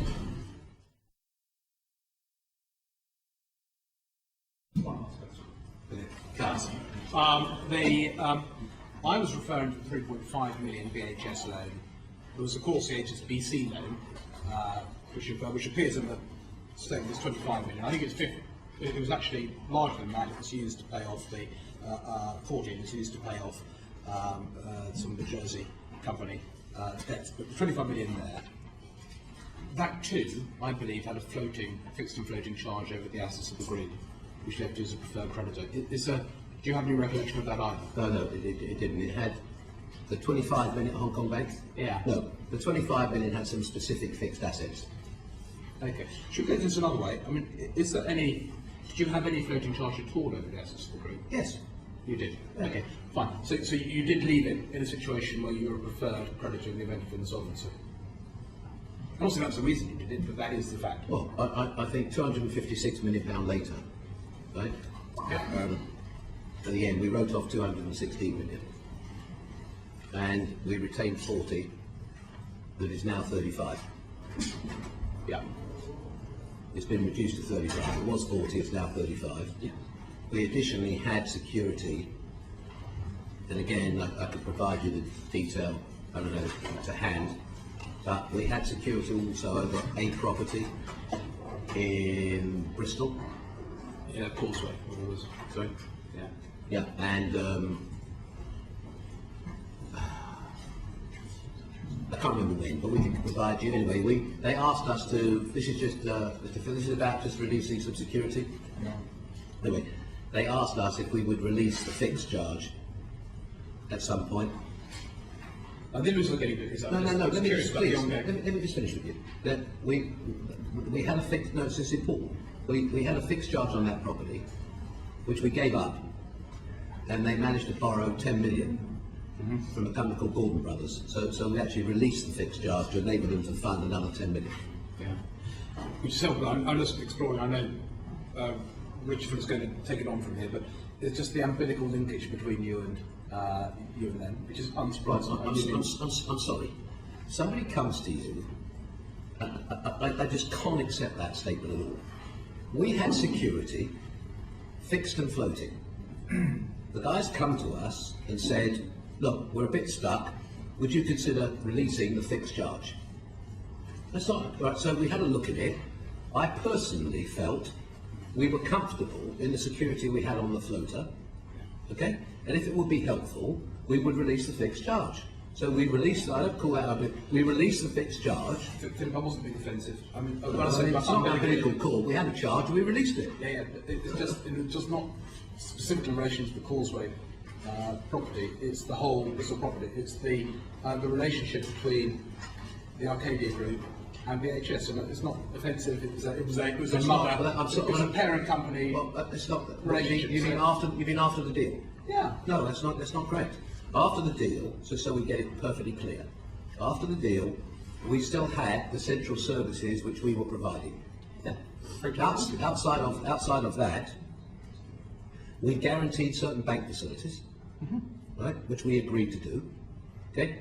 In terms of the property side, where we guaranteed, they were paying the interest and paying amort on the facilities, right? And outside of all of that, there was one property, okay, that basically I felt comfortable if it would help releasing back, and we released the security. Right? To me, that's normal course of doing business. Yeah, I think Marcia was saying that inevitably there's a very close linkage between the two on an ongoing basis. Well, their minutes, basically, I can summarise their minutes as well. It's going to be a very big risk, including on working capital, but it's very much in Philip's interest to keep us going, and we will make certain that we operate with him and he'll give us support. That's their mindset. If they went to buy, if they were able to borrow 10 million from another party unrelated to us, right, help them, that was none of my business. That 10 million is still outstanding today. Richard, thank you. Earlier on, Philip, you said, I think in response to Michelle, that regarding BHS, you probably had, quote, too strong an emotional tie. So how did you sort of let it go after you had sold the business, that emotional connection? Once it was sold, it was sold. Okay. But you had made sure that it had sufficient cash on the business as you've gone through in painstaking detail. I also wanted to make sure.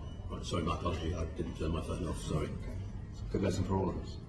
It's the regulator. It might be. Shall I find out? No. Richard, keep going. So you had made sure that they had sufficient cash in the business. Listen, I think, let's start where we did about 5 hours ago. Okay, the hindsight before sight, clearly we would never have done this transaction. Let me ask you a question. Sorry, well, I'm going to try and answer you. Okay? I was sort of coming to it a slightly different way. I would hope, or I'd be very, very, very disappointed if I leave this building and having given Raoul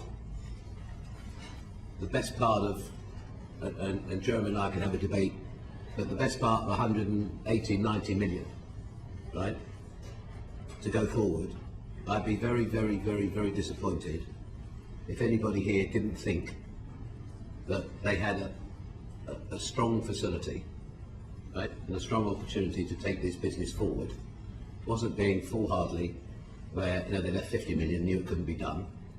And I think they would give us sufficient funds to take this business forward if they would have gone on with the plan. And that plan, was that a plan, sorry, with that plan... Sorry, Peter? Sorry? Can I just? But I think there's a larger delta than that. I think they have much less cash. We've already been there, we've discussed it. Well, I'm sorry. Do you I'm keen to get off. So am I. So let's move on. No, I'm sorry. Let's move on. Yes. Then come to our Let's office. move on. Do me a No, favour. Sir Philip. Then come to our office and we'll take you and through. answer the questions from Richard. I'm going to answer. Thank Are you No, willing to come, let's move on. Jeremy, to our Let's office move on. and we take you through Let's it move by on. line? So Philip, can we move on? Can he come to our office, this man? Philip, you said about the plan, that they follow the plan. How, was that your plan, or was it? Well, it wasn't it was a business plan. What role had you had in that plan? I had no role. There was a plan put together with the management team of BHS, I think, and my finance team, right? Yeah. And So this guy keeps talking to you. he's a clerk, so he's just checking that I'm asking questions appropriate. It's just disturbing. He's whispering to you while you're talking to me. It doesn't work. Well, I can manage listening to one person while I'm listening to you. Good. So. Okay, well, I can't. I'm getting disturbed. It's good corporate governance. Really? Yeah. Okay. Richard. Anyway, back to, if I may. I'll take that home with me. Back to the plan. So the plan was a plan that had been worked up by management, but obviously you felt this was a very important plan because you wanted the purchaser to follow that plan. Well, it wasn't a question of wanted.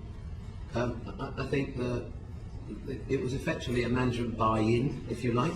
The management that were there knew the plan. He was very, very sure his property team and his finance team were very, very competent, capable people, right? Very experienced people. As I said, he had this board he'd assembled that appeared to be sensible people, and therefore off they went. Now, if you then don't do virtually any of the things that are in the plan, you hit the wall. Did you have any phone conversations subsequent to sale to Mr. Chappell? Well, you know I did. What were they checking on daily sales figures? No, they were not. He wouldn't even know what they were. What was? Well, you sold the company. What was the nature? Thank you for reminding me. What was the? I think we're aware. What was the nature of your conversations with Mr. I think that, there were obviously there were updates on sort of things he was trying to do or discussions he was having. Right? I mean, I very early on, I think soon after we sold, which we never got. I think very early on, there was an indicative indication, for example, from the landlord of Oxford Street who was interested in selling. Right? So, he may have mentioned it to me in passing, and I said, well, if I were you, I would pursue it. Okay? And get on with it now. So he came to you for points of advice on various... He would say, I know I've gone to look at this or look at that. That was the only thing we would bring was a retailer. Yeah. Okay? So, can I answer this question very simply? I never went in the building again after March 11. I never went to a management meeting. I never saw a piece of product they bought. I never spoke to a supplier that they bought from. So outside of him talking to me about things he was going to raise money from the moon, or he was going to get money from here, or get money from there, or raise another facility, or whatever he was going to do, right? It was always, if you go in the dictionary and look under Chappell for the translation, it says very optimistic. Well, that gives the impression that you found it quite easy to break your emotional ties. Sorry? That makes it the impression you. No, I think you're not asking me. Look, I think sort of, if we're just going to try and have a sort of a, I was concerned. I didn't want to see the business fail. Clearly, I didn't sell it to him to fail. Okay, so. When I felt he was maybe going down a wrong path or he'd asked me something, I would encourage him, or say to him, I wouldn't do that. But as I wasn't involved in the day-to-day running of the business, and I think Amanda here said she's been in retail forever, if you don't know what's going on in the engine room, in the product side, if I don't know where they're buying, who from, what they're doing, you're disconnected. You can't be an absent landlord. It doesn't work. So if I don't know what all the pieces are, making it work. And obviously data operations were crucial to its success, but the other crucial factor in the viability of British Home Stores after you had sold it was, of course, renegotiating their leases. Correct. Was that something you had discussions with Mr. Chappell about? Well, when you say had discussions with him about, advice about. Well, we tried to persuade him which is part of where they were, say to him, have these conversations sooner rather than later. Now, again, from my memory, but because there's a lot of numbers, I think, for example, he started off with 34 or 36 stores on monthly, right?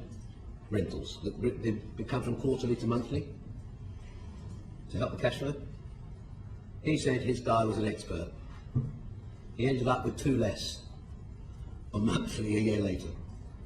So the landlords they used to go and see would talk to my property director, because they were obviously a big tenant of all these landlords, and there seemed to be very different conversations. But that was a crucial part of the viability Yes, of the business. 100%. And one of the, I think it was either from your estates manager or from your chief financial officer, sort of indicated that was management, if you were directors, that one of the difficulties of British Home Stores in Arcadia Group was the landlords wouldn't do a deal with it because they could always look for Arcadia to step in. Well, I think if we jump forward a minute, if I could. I'm not the answer to your question is 100%. But if we, I suppose, what's the saddest part of all of this? If you look at ultimately when they got to do the CVA, as much as everybody or the landlords or different people didn't want to do it, 98% voted yes. And if he'd have done that the previous June, that took 35 or 40 million pound out of the rent bill, job done. And he wouldn't. He was just stubborn. Sorry, could you say who he was in that was stubborn? Chappell. So Chappell was stubborn in what regard? Getting to the process that needed to happen. We had one big meeting where he brought, I can't remember, a load of his board, his lawyer, I don't know, but anyway, a whole gang of people, right, where we had a specific conversation about getting on with the property. It's going to the BPF, wouldn't it? No. This was, if he would have been successful with the CVA, right, which he was, the first part of the CVA worked, okay? That enabled you to drop off the properties, okay, renegotiate the real estate effectively. Nothing else happens. It's the next knock-on things of what's caused all the trouble. The CVA in isolation, right? If it had come out of that tightly and been successful and achieved what was set out in the CVA, then we wouldn't be here. If he'd have achieved the funding that so without being rude, do you understand how the CVA works? Yeah. Does everybody else understand it?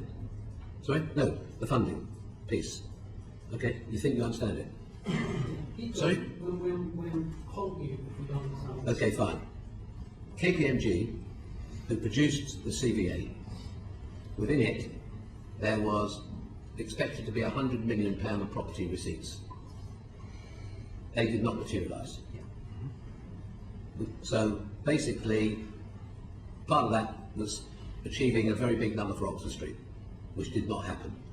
What I'm saying is, if it would have come through the CVA and he'd achieved the funding, then you don't end up in all the next processes that happened. The funding didn't get achieved that was expected in the CVA. It didn't raise the capital.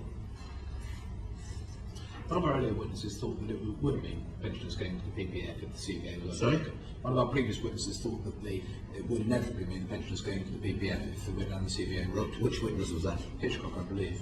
Sorry? It might have been wrong, but I believe it was. Well, what I'm saying is, if the funding would have been achieved within the CVA, right, the business doesn't go into admin. It doesn't. The rest of the cars don't fall. I mean, the whole idea was, and as I said, the sad thing for me, 98% voted for the CVA.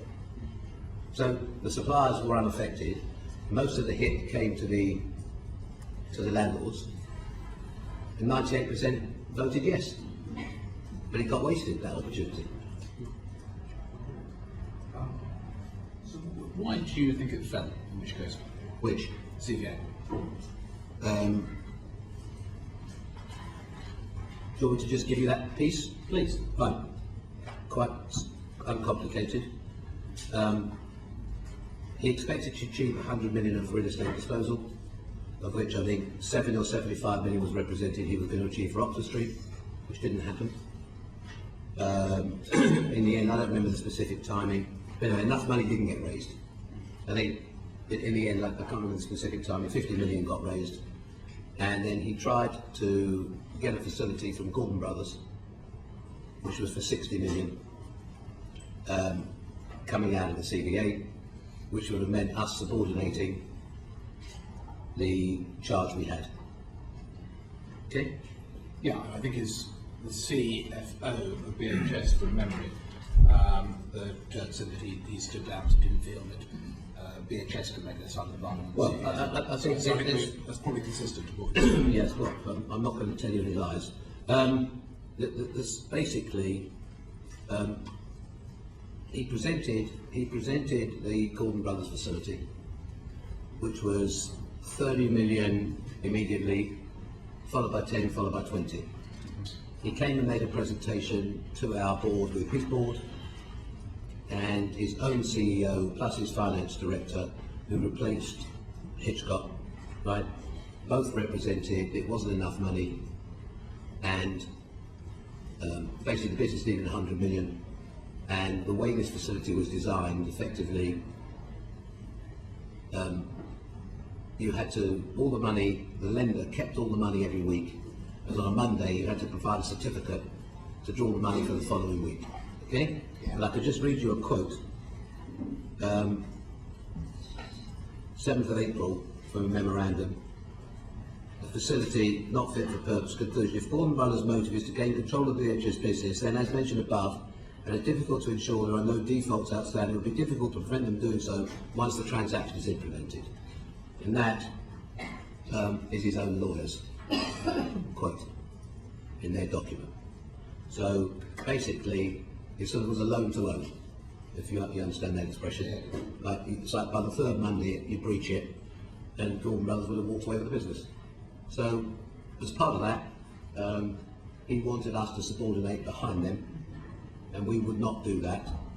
And then the events then that followed, if that's where you want to go, the next few days is where the business, the different things happened, whichever one you want to address first. I'll come on to that. Richard, do you want to ask a brief question? I just wanted you to help us, Philip Green, if I might, with two things raised by Dominic Chappell in his evidence. If you could just help me understand the facts of it. The first one was on the Ealing transaction, on the day before the sale of BHS, which I think you had agreed with him, but he told us that they were shocked to learn that the Ealing building had been sold to your stepson, who had flipped it and made 3.5 million profit very quickly, money which he thought should have gone to BHS. Is that correct? Which bit? The fact that you'd sold the building to your stepson and that he'd flipped it for an instant 3.5 million profit. The answer is I was not involved in the transaction. I had no involvement in the transaction at all.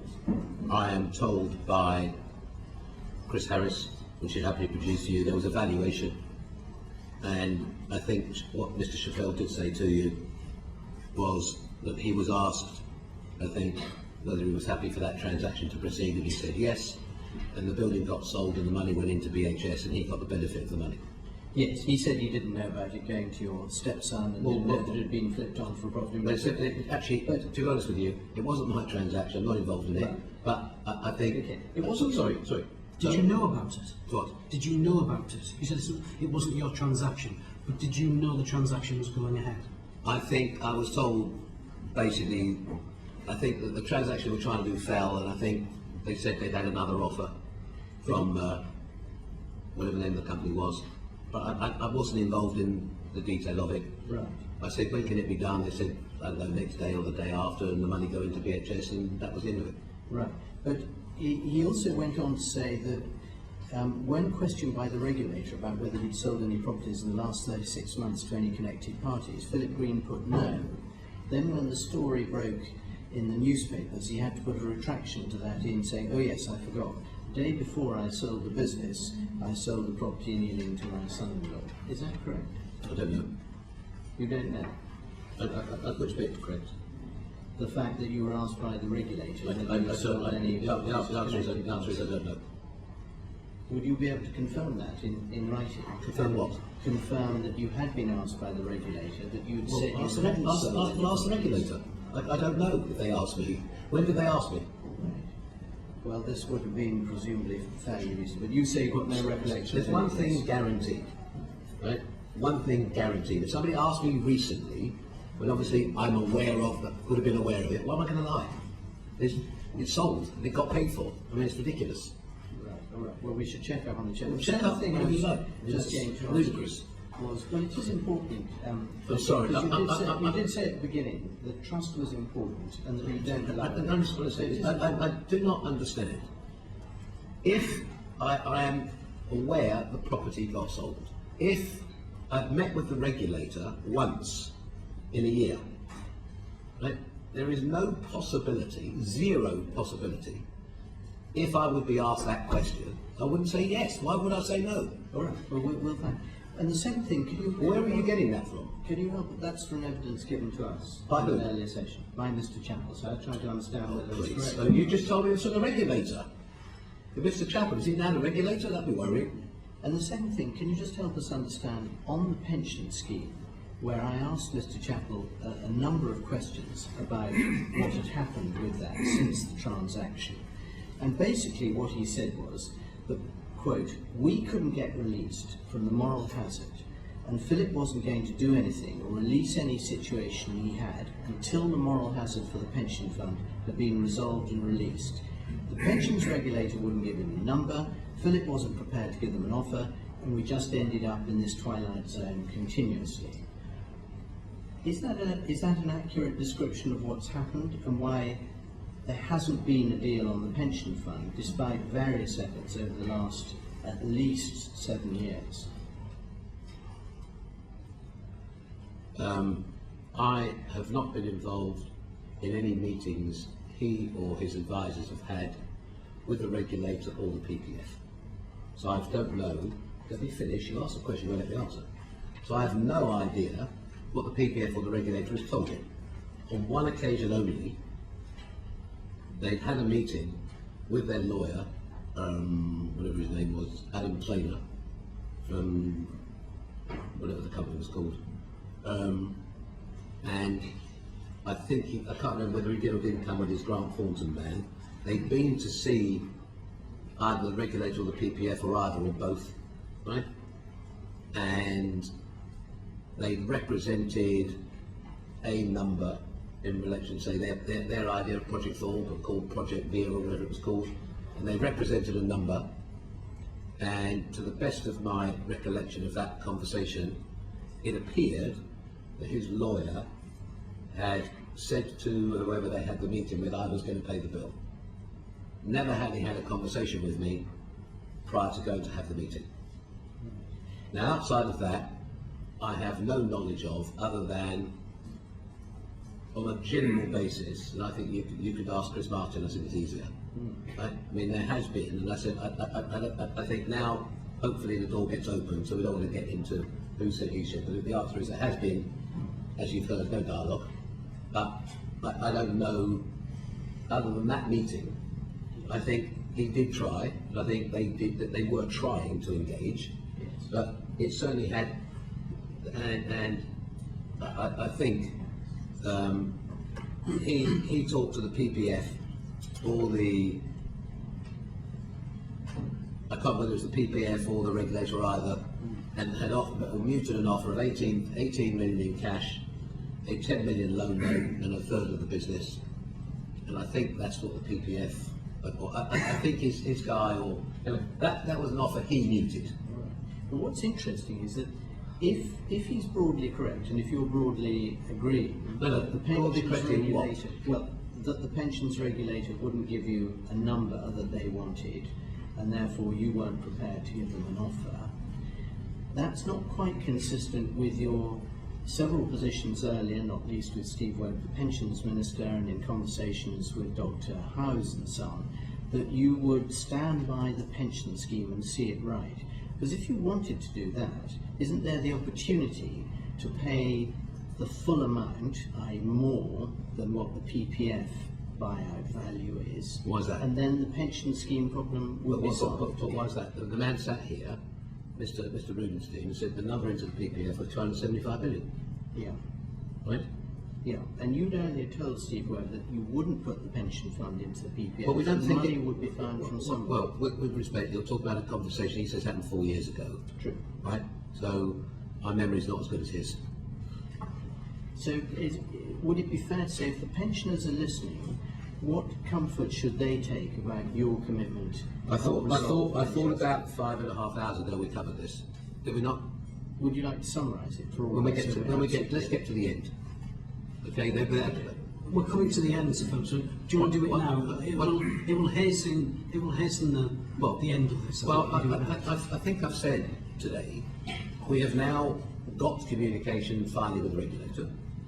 I've got a team of people working, and hopefully we'll be able to sit down in a room somewhere and have a meeting of minds and see if we can find a solution.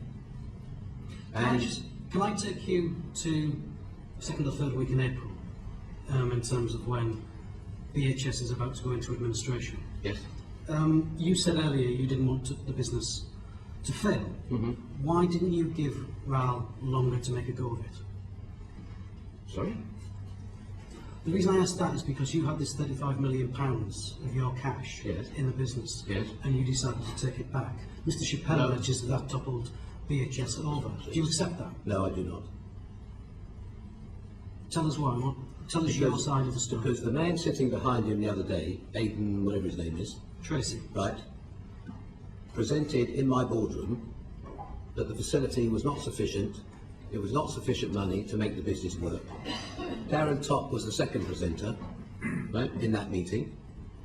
And in that case, just to make you happy, for corporate governance purposes, there were some non-executive. There was at least one non-executive director, Baroness Brady, present, right. There are also some lawyers in the room, and both of them represented, and I just read you the quote I just read you from his own lawyer saying it wasn't fit for purpose, the loan. So, based on everything we knew, right, it wasn't enough money. It didn't work. Did you actually set the process in operation, Mr. Philip, in which the administrators came into play? No. Well, who did that? Do you know? Sorry? Who was the agent that contacted the administrators to say over to you, Levers? No, it didn't actually work like that. There was a meeting. There was a meeting on, I want to say,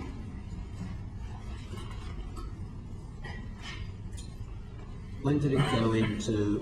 Was Monday the 25th of April? When it went into the 24th or 25th? When it went into the liquidation process? Yes, it was Monday was the 25th. So Thursday was the... Thursday was the 21st of April. Sorry? Are you talking about the previous Thursday? Yes. 21st of April. Right.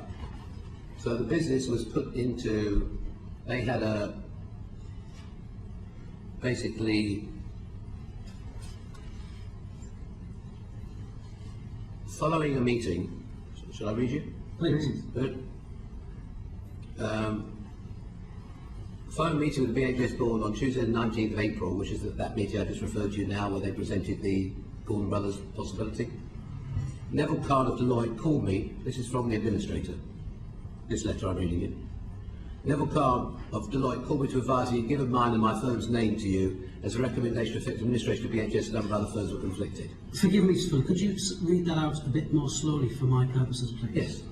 Neville Card of Deloitte called me to advise he'd given mine and my firm's name to you as a recommendation to affect an administration of BHS as a number of other firms were conflicted. Who convened that meeting? Which meeting? The meeting that was taking place on the 19th. No, that was a meeting in our boardroom. Yes. To look at the facility. Yeah. But who convened it? Who organised the actual meeting? Well, Mr. Chappell called a meeting to present us the prospect of borrowing the 60 million from Gordon Brothers. That, as you heard, everybody said wasn't fit for purpose. So the administrator was contacted by Deloitte? Yeah, I mean, basically everybody agreed, sort of between KPMG and Deloitte, everybody would seem to be conflicted. So just a conversation of who would be the appropriate person, and that was passed to, I think, Mr. Chappell or Mr. Top, right? They then convened a meeting.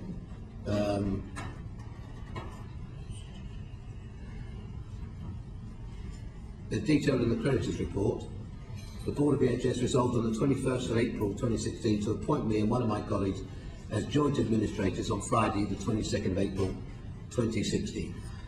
So Philip, we've got a letter from Philip Duffy, from Duff and Phelps, the administrator, to us as the Select Committee, saying, and I quote, "My first involvement in the affairs of BHS was when I received a phone call from Sir Philip Green at approximately 4 p.m. on Monday, the 18th of April 2016, asking if I could come to a meeting the following day in London. He stated he wanted to discuss a matter, but did not give me any further details." That contradicts what you've just said to us, though, Well, isn't it? with respect, this is his letter.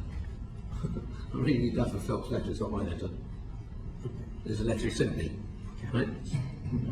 So just to avoid me coming here not having the right facts, I called him and said, would you please write me a letter, just so we don't have any accidents. So what I'm saying, that's the letter which you did that you gave me, right?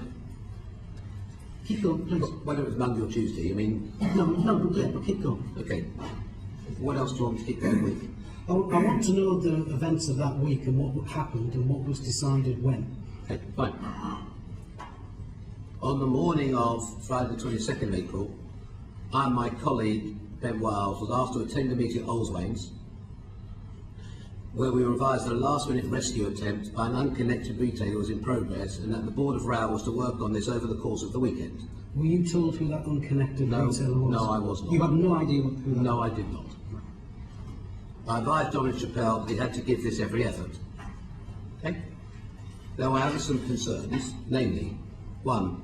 HMRC had issued a 7-day winding up notice, proceedings which ran out early in the week of the 25th of April.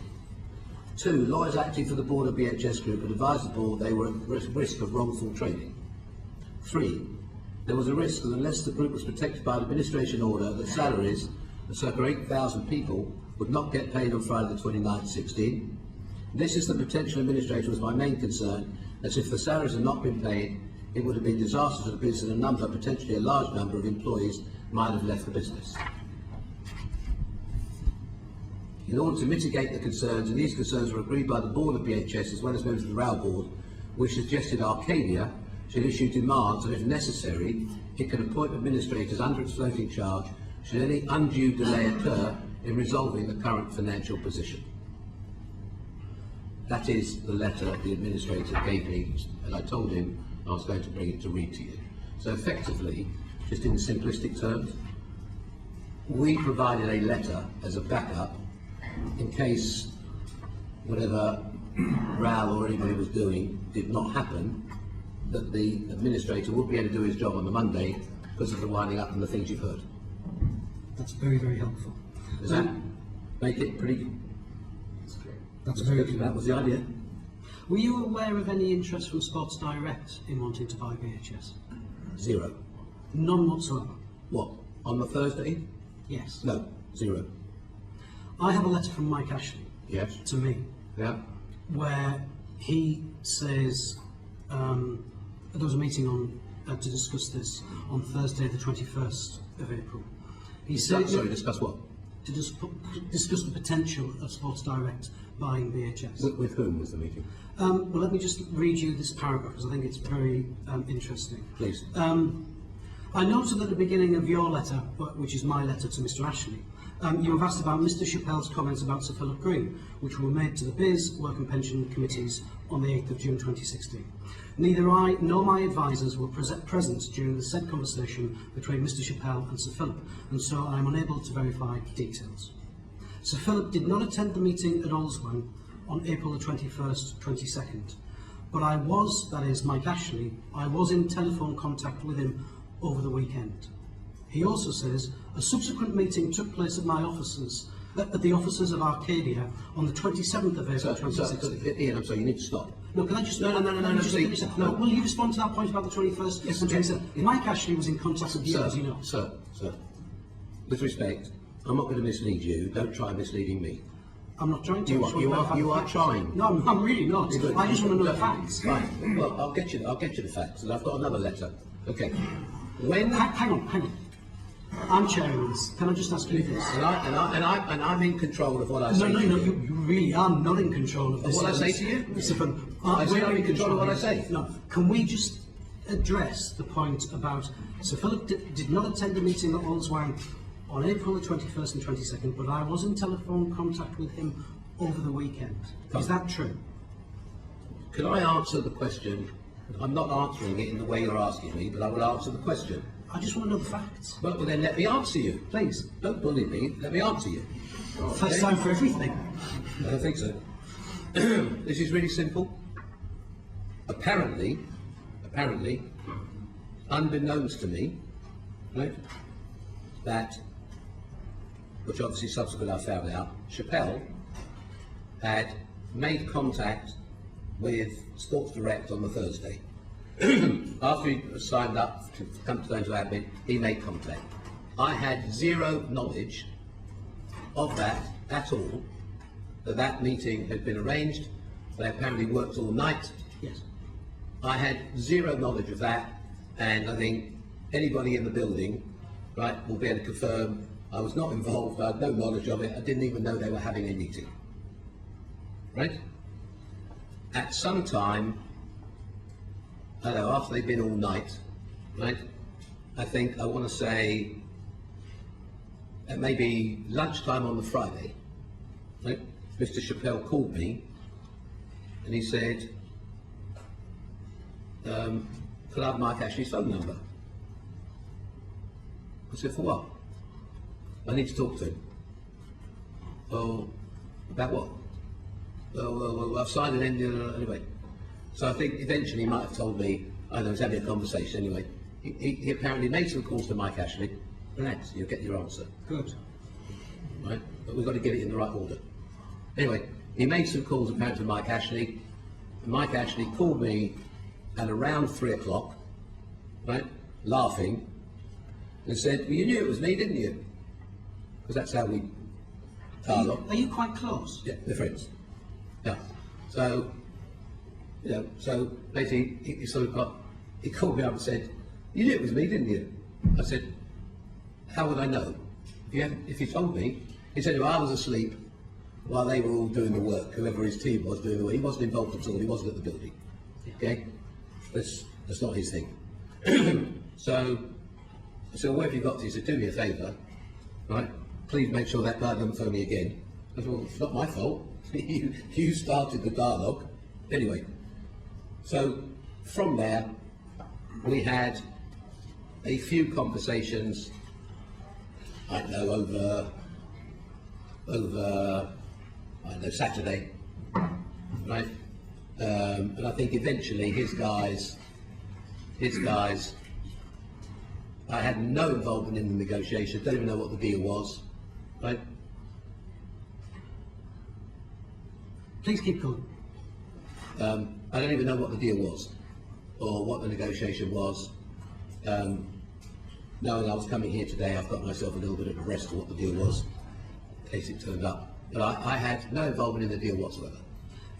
Mike Ashley goes on in the letter to me that a subsequent meeting took place at the offices of Arcadia on the 27th of April 2016. Sorry, Ian. No, fine, Ian. Let me just finish on this. On the first scenario, that's important. Sorry. On the first scenario, that deal collapsed.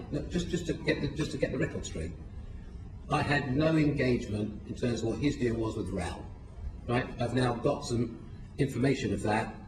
Up to you. You go and find the SPA yourself. Right? Of what his terms were, because he represented to you, he was selling it for £1. Right? When he came here, he was selling it. No, he didn't mention that. He did. Mike Ashley, when he came. No. Mr. Chappell said he was going to sell the business for £1 to Mike Ashley for nothing. He was giving his shares to Sports Direct. It doesn't matter. So now we go to the weekend, and the company goes into process on the Monday. Yeah. Yes. Yes. I just want to get it clear. Yeah. Right. Okay. Now let's continue. But before you do, let's go back to that weekend. How many times were you in contact that weekend with Mike Ashley? I don't know. We may have spoken 2 or 3 times about this deal. Well, I think it got stuck. he wasn't really involved in the detail. And I think his guy, we had a call with his guy that was running the deal, and they said they spoke to the PPF, I think, which they didn't need to. And he was, the nature of the series of phone calls, was he saying to you, look, Phil, it's stuck, give us a hand, try to unblock it? No. He wasn't involved in that detail. I had no involvement, I'm trying to tell you. I had zero involvement, how they got to the meeting, what happened in the meeting, who was doing what to who. I wasn't involved in it. And it was none of my business. Okay. Let me go back to that thing that I was saying about the subsequent meeting at the offices of Arcadia on the 27th of April, Please. 2016. Yep. Mike Ashley says in his letter, I attended this meeting in person, along with my acquisition team. The other attendees included, amongst others, Sir Philip and Phil Duffy of Duff and Phelps. Mm-hmm. Why were you there? Because we were the principal secure creditor. So we offered to host the meeting. Okay. And what was discussed at that meeting, which is what, on a Wednesday? This was a Thursday, sir. Oh, so I would have thought the 27th of April would have been a Wednesday. I think it was a Thursday. Right, okay. Right. Would you like me to read you what happened? Please. Good. Upon appointment of Sports Direct, Sports Direct contacted myself as joint administrator to express an interest in buying the business. I agreed that an early meeting should take place, but given the publicity, Mike Ashley did not want to attend the office of BHS or Duff and Phelps. There was a risk that TV would capture the visit. He kindly offered to host the meeting. It was during that meeting that Mike Ashley stated he wanted to buy the business, appeared to keep all the shops open, jobs in place until Christmas 2016, paid Growth Point in full their secured debt, which was 20 million, and Gordon Brothers, which was the 10 million on Bristol. There was further discussion revolving around the stock in the business. Mr. Ashley proffered a figure of 10 million, which I stated I thought was too low. You, on behalf of Arcadia, offered to add 5 million, which, given my expectations at the time of turnover plus realisations made to date, appeared to be an offer that should be given further consideration. I agreed with Mr. Ashley to have a meeting the following week solely between Duff and Phelps and Sports Direct to further these discussions. I subsequently received a letter which did not contain an offer capable of completing. I in no way were yourself or Arcadia involved in frustrating any potential offer for BHS. Both yourself and the Arcadia senior management team were helpful throughout the administration to assist me in trying to sell BHS as a going concern. That's the 2 letters I have from the administrator. So, as far as we were concerned, I tried, contrary to what you were told, after the meeting in our offices on the Thursday, when I offered to add some money to his offer, a few £1 million, was basically to keep the business alive. I was there after that again, disengaged from, as you heard, from when they went to have the meeting with Duff and Phelps the following week. What blocked the deal? Sorry? What blocked the deal between Sports Direct and BHS, do you know? Yeah. One of these. What, Mike Ashley had run out of a chequebook or something? I didn't say Mike Ashley. I said whoever the people were, and I don't want to get into the personalities, he had a team of people running the deal. I don't know what the terms were. I think that the outline of the meeting you referred to initially Thursday at my office was pretty straightforward. You're buying stock. You get an option on all the properties, because basically you take the shops under licence from the administrator, so you're not committed. If you don't bother to assign them, you don't take them. So it's a pretty favourable deal in terms of the buyer. The price of the inventory was very cheap. I don't know what happened or what their requests were after that, because I was, as you heard, I was taken out of the process, right? And other than offering to put 5 million in, I wasn't in the process. I don't, so why it didn't happen, I don't know. Sports Direct had deposited £35 million into their lawyer's account to show that they were a credible buyer that wanted to take this further. Very similar to the BHS deal with RAL, actually. That shows that they just wanted a little bit more time. You did nothing to stop that whatsoever. You did nothing to stop the process to ensure that Sports Direct would be given more time to consider this. Stop what, sir? Stop the deal. Which one? The deal to buy BHS. Which deal? Sports Direct's deal to buy there BHS. Were two different times. One before. That's true. That's one true. before, one after. Yes. What? The one after? Well, tell me which one. Anything. Zero. So, I've offered to put money in. Look, let me just ask a sensible question to your whole committee. Based on everything we spent 5 or 6 hours, on what possible basis would I want to stop somebody buying it if they would rescue it? Why? Ego. Oh, please. I mean, come on. That's an insult. No, that's it's not. really, that's really rude. No, it's a case of, Well, I find that really rude. Well, I do apologise because I don't mean to be rude, but in terms of I human think nature... I think we got to hear. You couldn't make excuse me. You couldn't make a I just success of think... it, and you didn't want another retail billionaire to do the same. It wouldn't be that. I'm glad the meeting's ending. I think that's disgusting, and it's a sad way to end. Well, we haven't finished yet, Sir Philip, if that's okay. We've got just a number of... Yeah, but I think that's out of order, and I think you should apologise.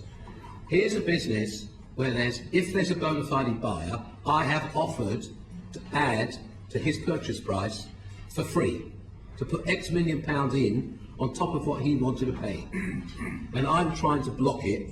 I mean, it's laughable. It's laughable. And I think, you should owe me an apology for that. I've sat here 6 hours, I haven't been rude to you, and I think that I'm owed an apology. Got nothing to do with any ego. I thought about, you can ask my executives, not here, on the deal that the administrator offered on the Thursday, I thought, should I buy it back myself? But I thought there would be so much uproar, I thought I'd better not. But it was so cheap in terms of the deal that was offered, or opportunist at that moment, sort of, if it hadn't been for all the drama, I don't know how the response would have been. I don't know if any of it would have been any worse. But what I can assure you, and I give a guarantee, right, a personal guarantee, I wanted that deal to happen. Sir Philip, if you get the pensions issue settled, might you buy it back? No. Why not now? There's 11,000 people. Oh, Mr. Field, life's moved on. It's too late. Not for the 11,000 people. Fine. Well, with respect, with respect, there's, I think,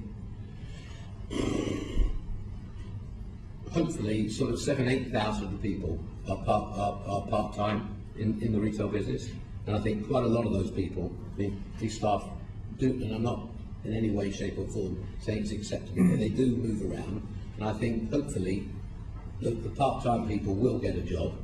Yes, and from what I understood from the head office side, 100 or 150 of them had job offers in the first few days. So there are jobs out there, and a lot of these people were getting jobs. Sir Philip, I want to conclude, if I may, and just bring another couple of colleagues in for one final question each. But I've just got a couple of quick questions to you. In terms of the sale and acquisition of BHS, who were the winners? Nobody. Nobody at all? Well, Dominic Chappell? To be honest with you... The advisors? To be honest with you, I just think it's a very sad episode that everything that could have gone wrong went wrong. I think that, as I said, I'm not here to cast this blame, but I think some people that took up certain roles in this have got something to account for, right? I think that I'm sad because I think that Raoul were given a great opportunity, more than an opportunity, and if he had been bankrupt previously and got a second chance, for it to end up here is just unnecessary on many levels. And on that basis, my follow-up question is, who are the losers in all of this? Well, I think we know the staff and the pensioners currently. Michelle? Yes, thank you. It's been a very long session, wide-ranging and very detailed as well. Certainly given everyone a good sense of your personality, both in what is said and what is not said in terms of how you come across. In your view, has this long session added or detracted from your reputation? Well, I think, I can't be judge and jury, can I? I think that other people won't believe, right? Based on what they've heard in the last 6 hours. There's nothing I've said that I can't support or show, or I'm happy to show in terms of the numbers or the figures. I think it's easy now that it wasn't the right buyer. Okay, so that's easy to see. I think there's lots of reasons for that, but I don't want to get into those because this is not where I want to go. Hopefully, we have 27,000 people still working for us. We have a £300 million payroll. From the message of support I've had from our existing organisation, I think everybody knows me well enough to know I would not do anything like this intentionally. And as I said, I've had quite a few emails and texts from BHS people that know me well, work with me, and know I wouldn't behave like this. And what would you like your legacy to be from the BHS period then? What do you mean, what would I like it to be? Even I'm not clever enough to undo the past, am I? You can't shape the future. Sorry? So Well, what would you, fast forward, say, a year's time, what would you like people to say? Well, what your we- legacy specifically for BHS rather than the rest of your businesses? I think we can't take away the sad ending and what's happened. Right? If everybody wants to put all the blame on me, so be it.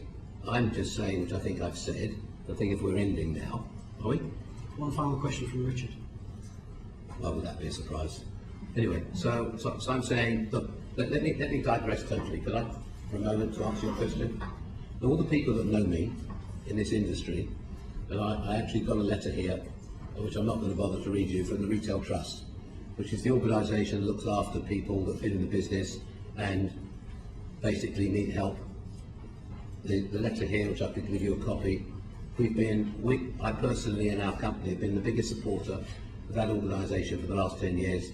They're not asking for any medals, but you're asking to me sort of the broader picture. Right, and we've given a couple of £1 million to support that organisation over the last period.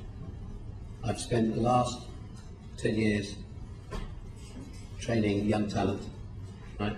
I'm spending many millions of pounds training young people in the industry. We opened an academy, and we started with 50 kids. We've now got 800. We have a campaign where we're working with 10 schools or 11 schools where we take people for training.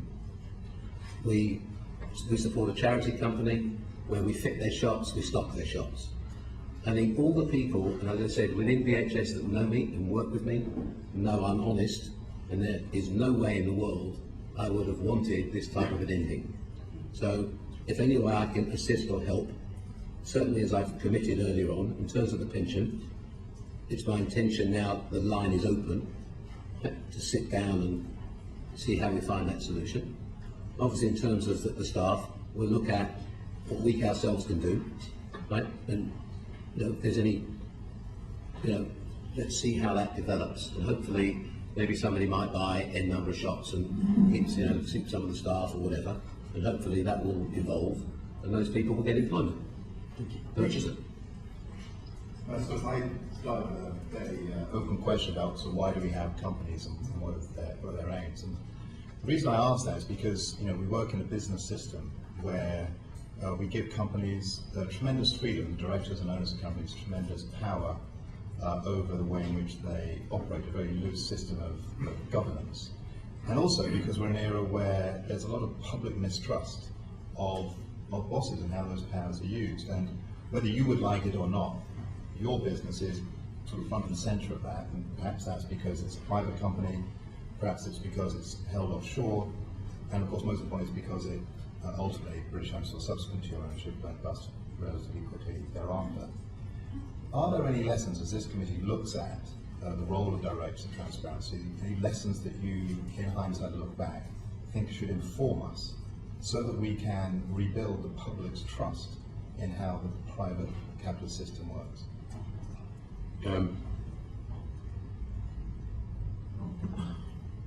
Listen, you'll have your own view, right? And as I'm used to getting attacked over the last 4 weeks, I've become a little bit immune to it. Do you feel hounded? Sorry? Do you feel hounded? Well, I haven't been able to visit my shops for 5 weeks. Do you think the criticism is unfair? I think it's wholly unbalanced and unfair. And one of the main reasons I wanted to come here, one of the main reasons apart from our little, I wanted to come here, and then people can make a judgment of whether they think I'm honest or not honest or dishonest. I made a bad call. I'm prepared to take the responsibility. I made a bad call selling this business to Raoul. Okay? I think I had a lot of things misrepresented. I think there are a lot of other people who are got some accountability and responsibility, right? And they can come here, hopefully, and you'll ask them why they were acting for this guy, what were the basis of it. You had these 3 or 4 people here the other day who are lawyers. Hold a second, please. They're lawyers. They were on his board. They took shares. Like, these aren't people from around the corner. These are people who act for other people, giving them advice. But everybody suddenly wants to run away. It's all Philip Green's fault. I'm a big boy. I better take a punch on the chin. I picked the wrong guy. Didn't do it with any intent. Not going to go and give somebody, Joe and I can debate how much, but a lot of money, right? Plus or minus a few million quid. Give a lot of money to somebody, right? And sadly, that, for all sorts of different reasons, you've seen a lot of the people, you could decide whether who is or isn't telling you the truth. I'm not lying. As I said, I'm sad. 15 years of my time, and for lots of reasons, it's a horrible ending. And there's not. What else could I say? And to be fair, in business, people will make mistakes. That's part of a free system. People make mistakes, and we should look more at the values that shape how people react to those mistakes. And I think you've given an account of that. I do want to ask you a tougher question. Well, so let me just respond to that. You start giving an account. So do you think, having spent 6 hours here, right? This was an honest mistake, right? And unfortunately, we sold it to the wrong guy, right? Based on what I've represented to you, or do you think I did it intentionally? Well, I think my point is we're representatives of the people, and I'm asking you a question. The people can, well, as you know, it works the other way here. So the people will come to a judgment, and the difficult question, which you may want to, is the offshore ownership. And one of the newspapers, one of our national newspapers, made an estimate of some of the tax that has been avoided by that offshore ownership. 17 million they estimate tax avoided on the Euro bonds, 42 million on profit to come. So I wrote something down. Here's a suggestion. Perhaps I can get them my question without interrupting. Which is, and then 100 million on dividends. My question isn't about the legality of that, but is your judgment now that perhaps, with hindsight, that sort of structure is not appropriate in a modern capitalist system in the United Kingdom? I wrote down something on my pad, so I thought I might forget it. So I'm whether it's right or wrong, and I was thought about should I not say it, but I'm going to. Right? It feels like somebody who interviewed a week ago. So I'll be quiet and then said something. Envy and jealousy, my doctor told me, are 2 incurable diseases. I've done nothing wrong. We have paid, and I'm happy to send you the numbers. These companies, right, and I'm happy to go through with anybody you want here in your committee, these companies could have been structured much more aggressively, could have saved tens of millions of pounds. They weren't. Right? There are companies written about all the time, the channel through Ireland and all sorts of things going on where people try to avoid. We did not. Everything that was legitimately made in the United Kingdom was in the United Kingdom, and tax was paid on it in the United Kingdom. And we've paid many hundreds of millions of pounds of tax, which, if we were trying to find a system that was specific to doing that, we wouldn't have done that. As far as I'm concerned, I've got a very clear conscience. We've run these companies properly. We've paid everything that was due, and specifically made sure we didn't try and get some, like I said, we could have taken the brands offshore and charged a royalty. We didn't. We could have routed, we haven't. Everything is clean, very straightforward, very see-through in terms of how we operate here. When we made money, we pay tax here. Thank you, sir. So, Philip, very quickly, Richard, very quickly. I want to finish at 3 o'clock, which is 30 seconds to go. I suspect. 45, come on in. Let's do a deal. Let's do one deal. So, Philip, I suspect that you don't feel this end to BHS is worthy of you. and we probably don't feel it's worthy of all the employees and pensioners. But there is an opportunity still, as you hinted, to look after the pensioners in the pension scheme, and I just hope with that respect, you're able to reach hold on a second. Just so we're clear, we're at the end. Right? Could I have the last 15 seconds? No, I am. Sorry? I do. Come on, Ian. Let's share it. No. Let's share it. Come over here. No, come on. Right. You have my commitment, right, that I am planning ASAP to sit with the regulator. I have a team while we're here working, and I want to get this over with, trust me, sooner than you do. And I'm not running away, and it's going to get my best shot to find a solution as quickly as we can. Obviously, with all the things that are going on in the country, there's a sort of, the next week, probably everybody's going to be sort of distracted, but I'm saying it has my commitment, and I hope you will believe me, that try and get that resolved. And just, sorry, just in the final piece of that, if as is rumoured, whether it be Mike Ashley or Ian Wright or Amanda Soloway or anybody else is interested or turns up and wants to buy BHS now even, right? Again, you have my commitment.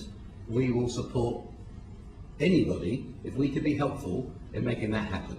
And certainly that was slightly upsetting after 6 hours that you think I've gotten away, and the administrator can happily show you he never got an offer. You can't sell something if you don't get an offer. Can you? Sir Philip, you've given evidence for 6 hours, or close to it. We're very grateful for your time. Thank you. We will come back, if we may, on matters, asking you questions where you were somewhat scant on detail, perhaps regarding the pensions. But we are very grateful. We'll listen to others, of course, as well, in relation to who we've already spoken to. But thank you very much for your time. Well, we are very grateful. Thank you. Thank you very much. Thank you. Order, order.